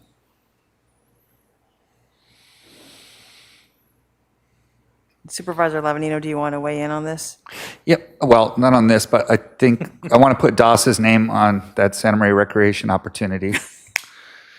He did mention it, so I do want to make sure that, I've already posted that it was unanimous, so I want to make sure no, I'm just kidding. But I do have a question about something we talked about today that we haven't talked about up here, and that is the DA's post-conviction litigation unit. And, we talked about, there it is. So Bob, I'm sorry, I didn't see it. So, that's something we talked about, and we heard from everybody that was an important segment of going back and going through these cases. I would support that as well. So I want to put my name up on that, and that leaves us one vote short of going back and being able to do the work of going through these cases that are closed, that need to be addressed. CEO Miyasato? Can we just, thank you Supervisor Lavanino, can we just finish up the one time since we're on that? So we're $300 short, is that my understanding? Or $300 over? Hold on. Let me dig. I got a county credit card. So I just want to make sure, so that for all those, the amounts for all the supervisors are showing correctly? Okay. So for the $300, Mr. Yeah, Clementi will figure that out. CEO Miyasato, if there is remaining revenue up here at the end of this, it's easy to move that down and balance that out. These are all in the same fund balance in Department 990. It won't be an issue. Thank Paul. So I think we're settled on the one-time uses, as Mr. Clementi has shown Let me it. look at my colleagues. Everybody's is set there? Okay, I got 5 nods. Okay. And then the ongoing up above, just to be clear, those were the uses, and we would say whatever fund balance is available or what remaining we would keep in fund balance, and we'd bring back to the board to have this discussion to be appropriated throughout the year. One Supervisor Hartman. Yes, I did ask some questions about the post-conviction litigation. And there are 7 different classes. And I think before I would feel comfortable supporting this, I would like to know how many cases are in each and whether these are really worth pursuing. I mean, probation plays a big role in the cases, the 1950 cases. Then there's 290 tiered registration, 1437, 1170D, 1203, and 1473, and Franklin. So there's different classes, and there's a lot of discretion in whether you want to go back this far and really do it. And then the burden falls differently depending on which of these 7 you're in, whether it's the public defender or the probation or the DA. So I would really like to know more about how the discretion is being exercised. Do we really need to put a lot of money and effort into stuff that's old? Supervisor Lavanino? Oh, I'm sorry, I can't argue so- that side of it, so. Yeah. I guess I'm not prepared to answer that question either. So I do see recommendation, though, from our district attorney that is something that was on there as an expansion. And so. So supervisors, I think our analyst, Rachel, did contact the DA's office and also the public defender, and I think Ms. Anderson has some of that detail from Ms. Lippman. So, Supervisor Hartman, through the chair. So, in specifically asking for numbers, the 290 tiered registration, DA states legislation is not effective until 7/1/21, and they have no workload until then. On the 1437 felony murder resentencing, public defender has 11 pending cases under 1437. DA has 8 open petitions and has resolved 36 so far. And they estimate as many as 130 more based on CDCR data. Let's see, for 1473.7 inadequate counsel claims, PD has 4 or fewer. DA is working to get the data. They didn't have them at the time. And Franklin youth offender, PD has 12 cases. DA is working, it didn't have the information at the time. So we don't have a lot of information in regard to final numbers for them. From what we understand, the public defender received state funding, grant funding for that because it was made available due to the impact to that those public defender departments. The same grant type of funding wasn't necessarily offered up to district attorney agencies. Hopefully that's helpful on the numbers. I don't know if that gets you to what you were actually looking for. Unfortunately, they didn't have a lot of information yet available. Supervisors, I think what we're told is that the bulk of the work is with the public defender's office and that's why the state offered grants to them. I think the DA's office has said they would want funding to help on their workload, but the majority of the work is with the public defender and some part to the probation department. And if you're going to leave $344,000 in fund balance, if you want more information, we could come back and the board can appropriate it at that time. Supervisor Hartman, you had some questions for public defender Fuga? Yes, can you shed any light on this? Yes, if I have any regret today is I wish I would have been more specific about this legislation. So many of these, for example, 1950s by operation of law, nobody has to do anything. It just happens. Probation did the labor renewal.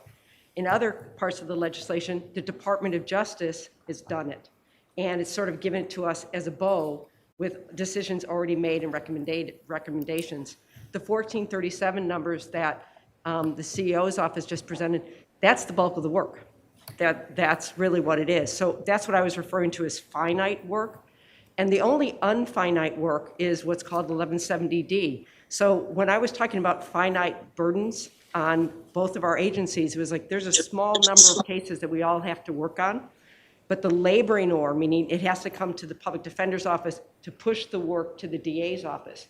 So especially the sex offender cases, for example, decisions are already made. We've talked to law enforcement. They're saying maybe about 100 cases that are really going to be re-tiered. So again, it's a finite work with finite information that's already been presented to us, and it's limited. It's not permanent ongoing work. Thank you, Chief Makuga. So just a follow-up then, we wouldn't need ongoing new FTEs for that. Is that your? No, and the reason is, again, and I think the CEO's office already presented this, is that the Indigent Defense Grant recognized that district attorney's office, because they were so well funded, could absorb all of this work where public defenders couldn't. And the state legislator put these work and load on all of us. So. Thank you, Chief Makuga. And I have a question, since I believe we've got DA Dudley on Zoom to be able to specifically respond and address her expansion. I think it's probably best to hear from her. Thank you. Thank you. Thank you, Chair Hart. Chair Nelson, I'm just kind of shocked to hear Ms. Makuga say that we are funded enough to handle this. I have no idea how she might have been able to form that assumption. It's not accurate. Earlier today, there was a complaint that we weren't looking carefully at the post-conviction of someone. We are specifically asking for this funding so that we can do exactly that. And no, we do not presently have the staff to handle this. I'd ask Michael Soderman, who's I'm hoping can respond to the question of the statistics. I can speak to the bigger picture, and we need this funding in order to look closely at post-conviction issues. Michael? Thank you. Mr. Soderman? Hello, Board and Chair Nelson. Thank you for the opportunity to speak on this. We do have a significant need for assistance in this area. Specifically, the PC 1170D. We've seen a significant expansion in requests for resentencing pursuant to PC 1170D. This code section allows CDCR to recommend to the Superior Court that the court recall and resentence an inmate. This recommendation can be based on inmates' performance in prison. Most of the time, it is based on a charge or on a change in the law that was not expressively retroactive. And so our role in this is to take a look at those cases. This can happen in sentences that rose from trials and plea deals that are, in some cases, years old. Our role is to evaluate and request, notify the victims pursuant to Marcy's law, file written opposition if appropriate, and appear at hearings. Because these requests can come at any time, as long as an inmate is still incarcerated. Some of these requests stem from very old cases.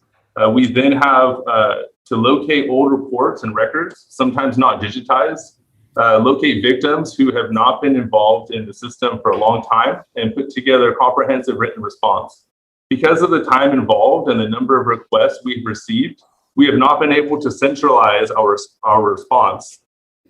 This has caused us to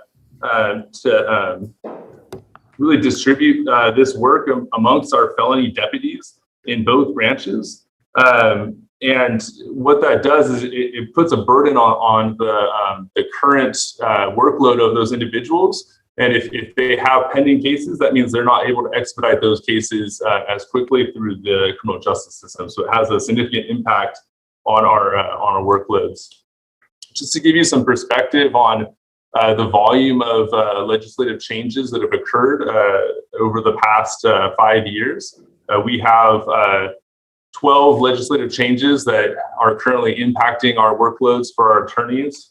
There's another 13 legislative changes currently pending in the legislature. And so we see this as a significant need for the community and for our office so that we can better serve and address resentencing requests that we receive. Thank you, Mr. Soderman. Supervisor Lavanino. Thank you.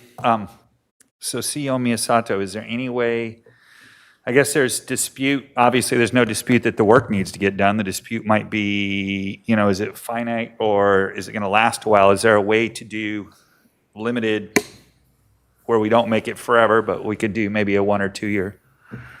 Supervisor Lavanino, you could make it one-time funding, basically one time, because the public defender's grant is only for 2 years as well. You could then move your ongoing amount using some of that. That would reduce the amount that you're having available for planning to come back, but you could do that and just consider that some amount of one time. Well, that would be my request then, and I don't know if we have 3 votes for that, but. So let me make sure I understand. So it would be the 259,100 would be one time for. Well, it'd be one time for this year, and we'd have to. I don't think we can't do one time for 2 years. So we would do one time for 1 year, and then we'd have to, if this still goes on, then we'd have to come back next year and do another one-time allocation. So for that to work, that means that the ongoing needs to roll down, and that would be down at that point in the one-time funding sources. Correct. So Supervisor Hart? Yeah, just so I really understand this, the Public Defender's Office has gotten state grant funding to put together the packets of information to have post-conviction reversals, and the district attorney wants money to staff up to resist that effort. Is that what's happening here? Maybe Ms. McCouga and the district attorney can speak directly to what we're talking about here. What I would say I can certainly speak to that. Well, let's hear from DA Dudley and then Ms. McCouga as requested by Supervisor Hart. Supervisor Hart, I can certainly speak to that. No, it is not to oppose it. It is to look carefully at it and see what's in the best interest of justice and public safety. We often do not oppose, and therefore, no. To answer your question, is not to oppose it, is to look carefully so that we can assess the public safety and the justice decision that is made. Thank you, and I appreciate that you would do that very carefully. Ms. McCouga, how would you characterize what's happening here? The work that has been brought back in these post-conviction reliefs, the laboring or, meaning the moving party, is the Public Defender's Office. So we begin the work. Everything comes to us, and any petitions there's multitudes of legislation would then be presented to the court or to the district attorney to make decisions to agree, disagree, oppose, or not oppose. That is the process. But again, what I'd like to emphasize is that these are limited numbers of cases. For example, the 1437, there's a number of cases that we know that is it. There's not going to be any more. The 1170Ds that the district attorney's office is referring to, they will trickle in over time, but it is not a volume of cases like Prop 47 or other legislative changes. So is their job to look at these closely? Absolutely. To oppose them? Absolutely. Or agree? Absolutely. And the only point I'd like to emphasize once again is the indigent grant, which is a one-of-a-kind grant from an agency that is very law enforcement driven, supported money going to public defenders' offices because of the disparity in funding and resources. recognizing the public defenders, the moving party, the laboring or, would have a real difficult time absorbing this new work. Supervisor Hart, does that answer your question? Okay, Supervisor Lavanino? So I'm curious, Tracy, Ms. McCouga, so now I'm struggling. Why would you care at this point? Wouldn't you support the DA's office having this funding? I mean, I understand everybody's in their own realm. She's not taking funding away from you. Wouldn't you support them being able to have somebody to look at this? Wouldn't it?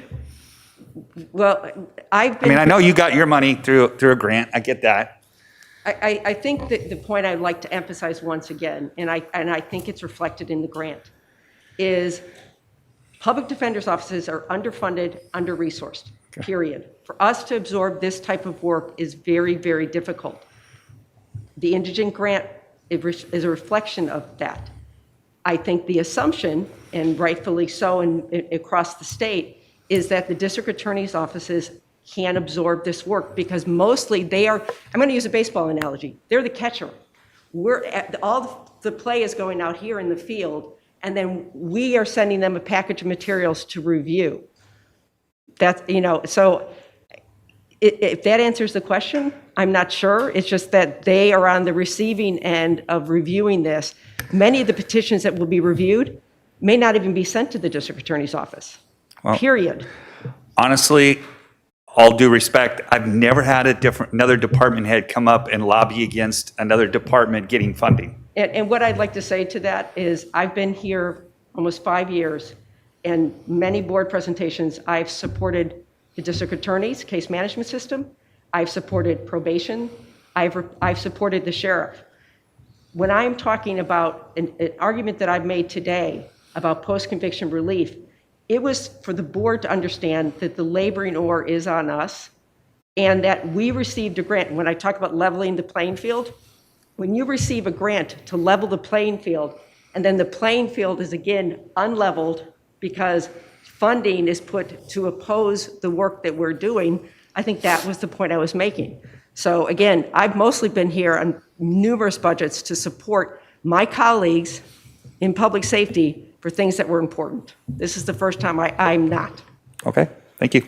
And I'd like to hear from DA Daly one more time on this. I'm just kind of shocked. I think all of you are. I don't understand this. This is the funding we need to look carefully at getting the people released from custody. So I'm hearing Ms. Raguga argue from both sides. We need this funding. Whatever statement she's making about other district attorneys' offices, I can't respond to that. I can tell you that we need this funding in order to look carefully at the post-conviction. And I agree with Supervisor Lavanino. I just can't. I'm flabbergasted. Thank you, DA. Mr. Chairman. And could I also ask Michael Soderman to respond in terms of the statistics, Michael? Thank you, Joyce, and thank you, Chair Nelson and members of the board. In response to that, we started developing this expansion request. We did look at other jurisdictions, and other jurisdictions had allocated funding for post-conviction litigation units based on the legislative changes that had occurred, so that the district attorney's offices could more appropriately address these cases and these conviction reviews that need to be done as a result of those legislative changes. So this is certainly something that in our research other jurisdictions have done, and something that we think strongly is needed in order to effectively get this work done. Thank you, Mr. Soderman. And before I go to Supervisor Hart, I think we need to get to, instead of debating this much further, I believe that Supervisor Lavanino and I both support it for ongoing, and we also support it for 1 year. And if there's not a third vote for either one of those options, I think then we move on. I think we've heard from both sides sufficiently. Supervisor Hart? I just have a question for Mr. Soderman. Are there any statistics that you have that speak to the number of post-conviction relief cases that the district attorney has supported and not supported? Do we have any data that would help us make this decision? Supervisor Hart through the chair, I don't have any data specifically on that data point, but we'd certainly be happy to look into it. All right. Well, it doesn't sound like we'll get that immediately. So right now, like I said, we have two supervisors supporting that either as one time or ongoing. Is there, I'm not seeing a third at this point. So in interest of moving this discussion along, I think we have currently our 460,600 of ongoing committed at this point. And then we've got all of the one-time fully committed at this point as well. And Supervisors, so I think we usually take a break to finalize the spreadsheet, but I think it's pretty fine. I'm looking at Mr. Clementi and Ms. Anderson. Do you need any other time to finalize this? I think it's pretty clear. CEO Miyasato, I think it is, if I can just do quick cleanup right here, and I can do it live, but just assent from the board, moving the $300,000 or $300 from each of theirs, cleaning up Supervisor Hart's the 344 from earlier in the discussion, I think is going away, transferring that down. Supervisor Williams had initially suggested using 950 of ARPA, but I think that has gone away too, so I can clean all that up and move these revenues Yeah, that's over. not necessary anymore. Okay. So if you like to, I think maybe at this point, Ms. Anderson with some comments, and then maybe the board can start to have some of our closing comments about our vote today. So Ms. Anderson? Chair Nelson, I was just going to say, yeah, he'll need about 5 to 10 minutes at the most to clean it up and get a final version. I think we're good. Okay. Mr. Clementi? It's fine as is. If this column here is the consensus column. Okay. And so if that would be what the board would be voting to adopt here. All right. So with that, So typically, we actually print this out. I'm not looking at Mr. Gazzoni and I'm sure he'd like our that. clerk of the board. So I think we would need to get a printout of this so the board knows what they're voting on. We have a written record. okay, let's go ahead and take 5 minutes. Let's get that printed up, and then we'll be right back. All right. Don't- Take a picture.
Okay, back to the board here. Just out of fairness for our previous discussion, and not wanting to reopen the whole discussion we just had with the DA, the DA did share that over 70% of the Prop 47 they did not oppose, and so I think there's a bigger discussion the board needs to have here on this, and I think that right now we have consensus, but I think it's something that is important enough for it to come back in the future. We still do have some funds for ongoing that we have not spent, and if it really is a need, I would hope that we'd be able to look at that and find the funds to do that, but I don't think we're ready to do that today, and so I just wanted to, out of fairness to the district attorney, I wanted to make sure that that information was shared. So with that, I believe we have attachment E. CEO Miyasato? Thank you, Chair Board. Chair Nelson, yes, attachment E is adjustments to the 21-22 recommended budget. You have copies and it's on the screen. And just maybe Mr. Clementi just verbally go over it, and that would be the adjustment to, that's your final adjustments to the budget before you take the recommended actions to adopt the budget. Thank you, CEO Miyasato. So under the ongoing funding sources using ongoing cannabis tax revenue, we have long-range planning, ordinance planner 3 for $182,000. Contribution to the library's COLA, $127,000. The public defender misdemeanor staffing extra help conversion for $151,600. And then moving $300 of this ongoing down to the one-time column to balance out the one-time uses. In the one-time column, we have cannabis fund balance, as well as the $300 coming over from the ongoing uses. It's funding cannabis-funded mobility projects, $250,000 per district for $1,250,000. We have the building energy management system at $450,000. Funding a libraries consultant to staff libraries executive committee, $50,000. Funding for parks, trails, and open space in North County at $2 million. Funding for the City of Santa Maria's recreation opportunity, $1.5 million. And parks, trails, and open space funding for the South County at $1.5 million. A total $6.75 million in one-time funding.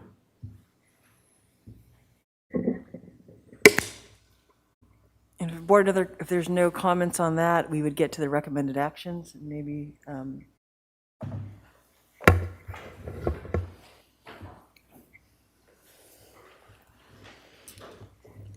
Mr. Chair, members of the board, after this very long day, we are now to the summary of recommended actions. These include to receive and consider, file the 21-22 recommended budget, approve the final budget adjustments in the fiscal year 21-22 recommended budget in attachment A2, adopt the resolution for the fiscal year 21-22 budget on attachment D, approve budget adjustments made during budget hearings to the fiscal year 21-22 recommended budget, which is attachment E in front of you. Delegate authority to the board chair to execute renewal of the single-year grants and contracts previously approved by the board and included in the 21-22 recommended budget. Receive the draft salary resolution, direct any specific changes made during budget hearings, and adopt the amended salary resolution to be effective July 1st, 2021. Adopt position changes previously approved by the county executive officer during fiscal year 2021, and determine that these fiscal activities are not a project subject to CEQA. CEO Miyasato? Chair Nelson, in addition, what I heard was direction to the CEO to evaluate the boards and commissions funding as step one, and maybe step two come back later, about a larger review of, larger look at how commissions are staffed, looking at parity among commissions, et cetera. Thank you. County Council? Mr. Gazzoni? Could we take a 1-minute break, please, so that I could talk with you? Great, thank you. Give me one moment.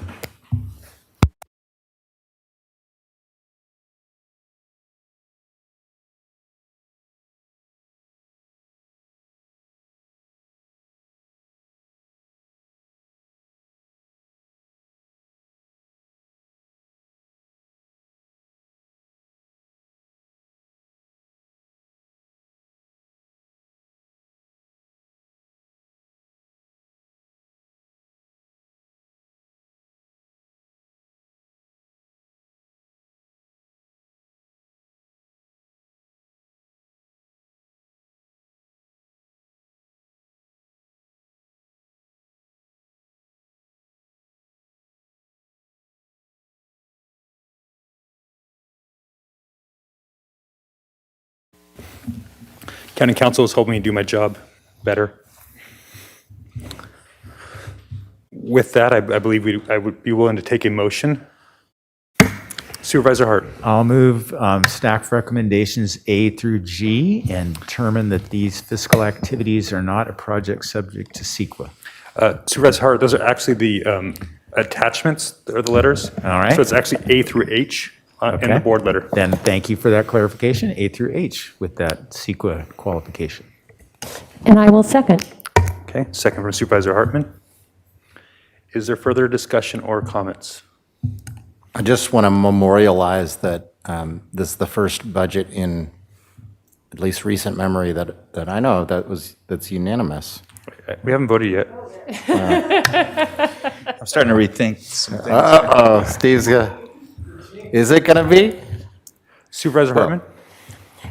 Well, I just had to say something about the budget process. It's, you know, our staff has been wrestling with all the issues associated with COVID.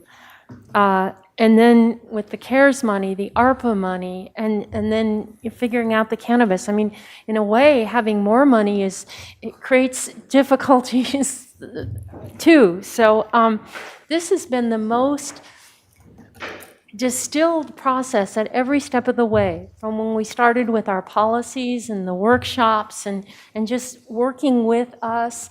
And so much of it was negotiated prior to today. And I just think we have the best CEO, department heads, county council, and just need to call out the budget team. Nancy Anderson, this was your first time leading the show, and Jeff Frapwell. Paul Clementi, you're a star.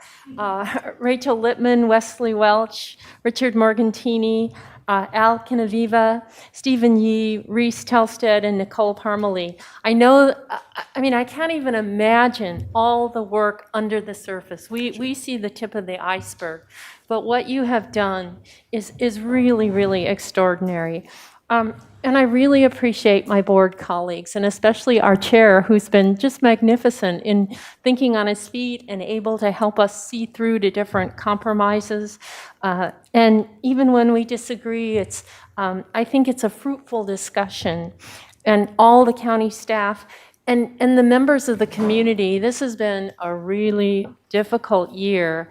And I hope you see that we've kept faith with you as your elected officials, and I hope you have trust in government and transparency and openness. Because I'm really proud of the work that the county did this year, and I'm really proud of this budget. Thank you, Supervisor Hartman. I guess my comments here, everybody knows my history. I worked for Supervisor Adam, and out of 8 budgets, he only voted for one. It was, I think, Mr. Frapwell's first budget. But one of the principles that in the 4th District that we've had for the last 9 years is that we felt that to represent our constituents, that truly to support a balanced budget, we could no longer finance things like maintenance, debt finance that, and do other things. And so this budget accomplishes one of the goals that the 4th District has had for over 9 years. And so I want to thank you as my colleagues and the budget staff for accomplishing that. We've also made significant capital investments. We're moving forward in a really positive way. Are there clouds on the horizon? Absolutely. And we need to be prepared for that. But right now, where we're at, we're investing money in the right spots. I hope I don't steal Supervisor Lavigne's thunder, but right now, the other issue often for our office has been our pension liability.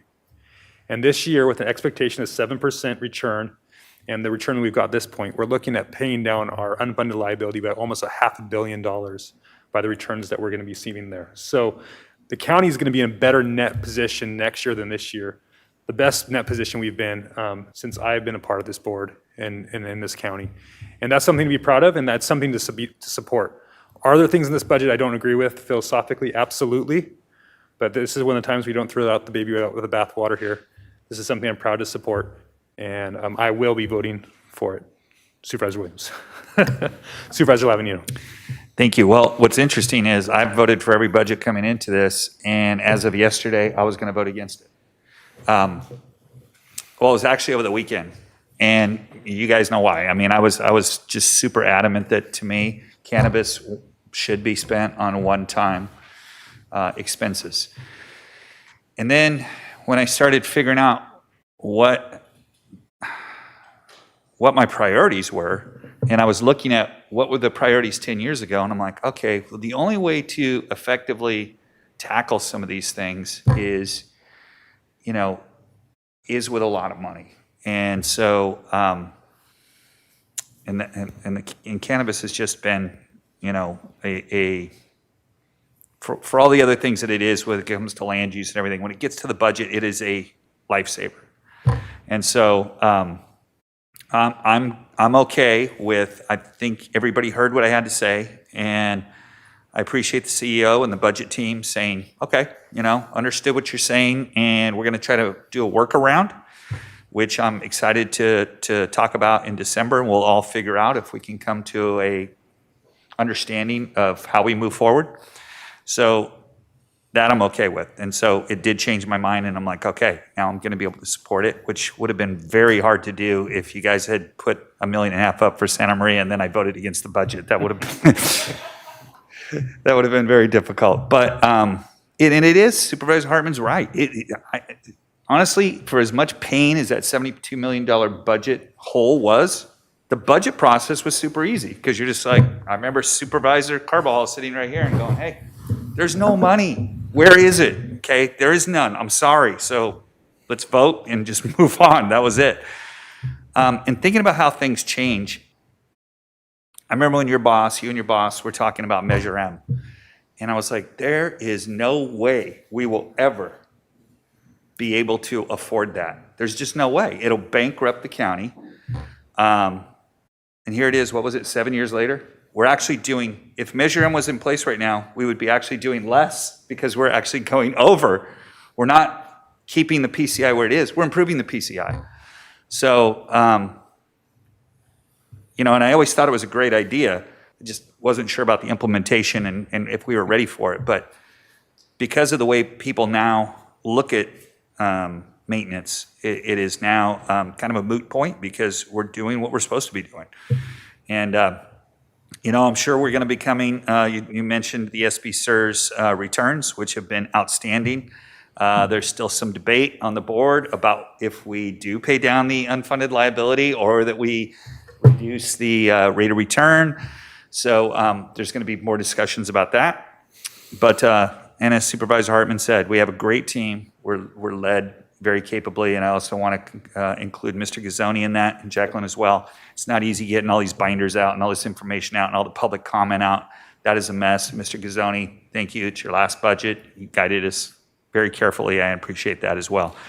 And to my colleagues, it would be so boring to come here and have everybody have the same opinion and the same idea. Sometimes I look at other boards, I see them at CSAC and that, and it's all 5 like right-wing Republicans or 5 left-leaning liberals. I'm like, dang, what do you guys do all day? You just all say the same thing and parrot each other. That's no fun. So this is like different ideas, and we finally agree on something, and we get down the road and we move it forward. So excited for another year. And the cool thing is we still have a lot of ARPA money to get done, and we actually knocked out CIP projects. When have we ever done that? So we eliminated all of Tier 1, which is impressive. And so I'm looking forward to partnering with Supervisor Williams on some energy saving things that pay us back, that we have neglected for some time. So I'm really excited about where we are, and I think the public has been very well served. And that's it for me. Thank you. All right. So with that, we have a motion and a second. Was there any further comments? I was just going to say, I think that we've taken care of some important investments in the future and infrastructure, and at the same time, we've made some important investments in human beings, in our ability to handle the mental health, the human health through recreation and active transportation, walking, open space. I think that this is a great balance of both human investment and physical infrastructure investment in one budget. Thank you, Supervisor Williams. Supervisor Hart. Yeah, and I just want to agree with everything my colleagues have said about the process and all the people that have worked super hard to make this happen. It's really been rewarding, and appreciate deeply all the hard work that went into it. I want to thank the members of the public who participated. There's sort of a running line about, you don't get people to show up for budget hearings, but, we have had lots of public input at every single workshop today, at every item, 20 people or so on multiple items today. And it's very thoughtful, it's very considered.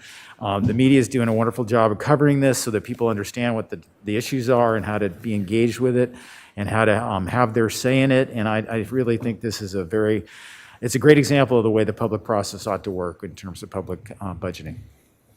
All right. Thank you.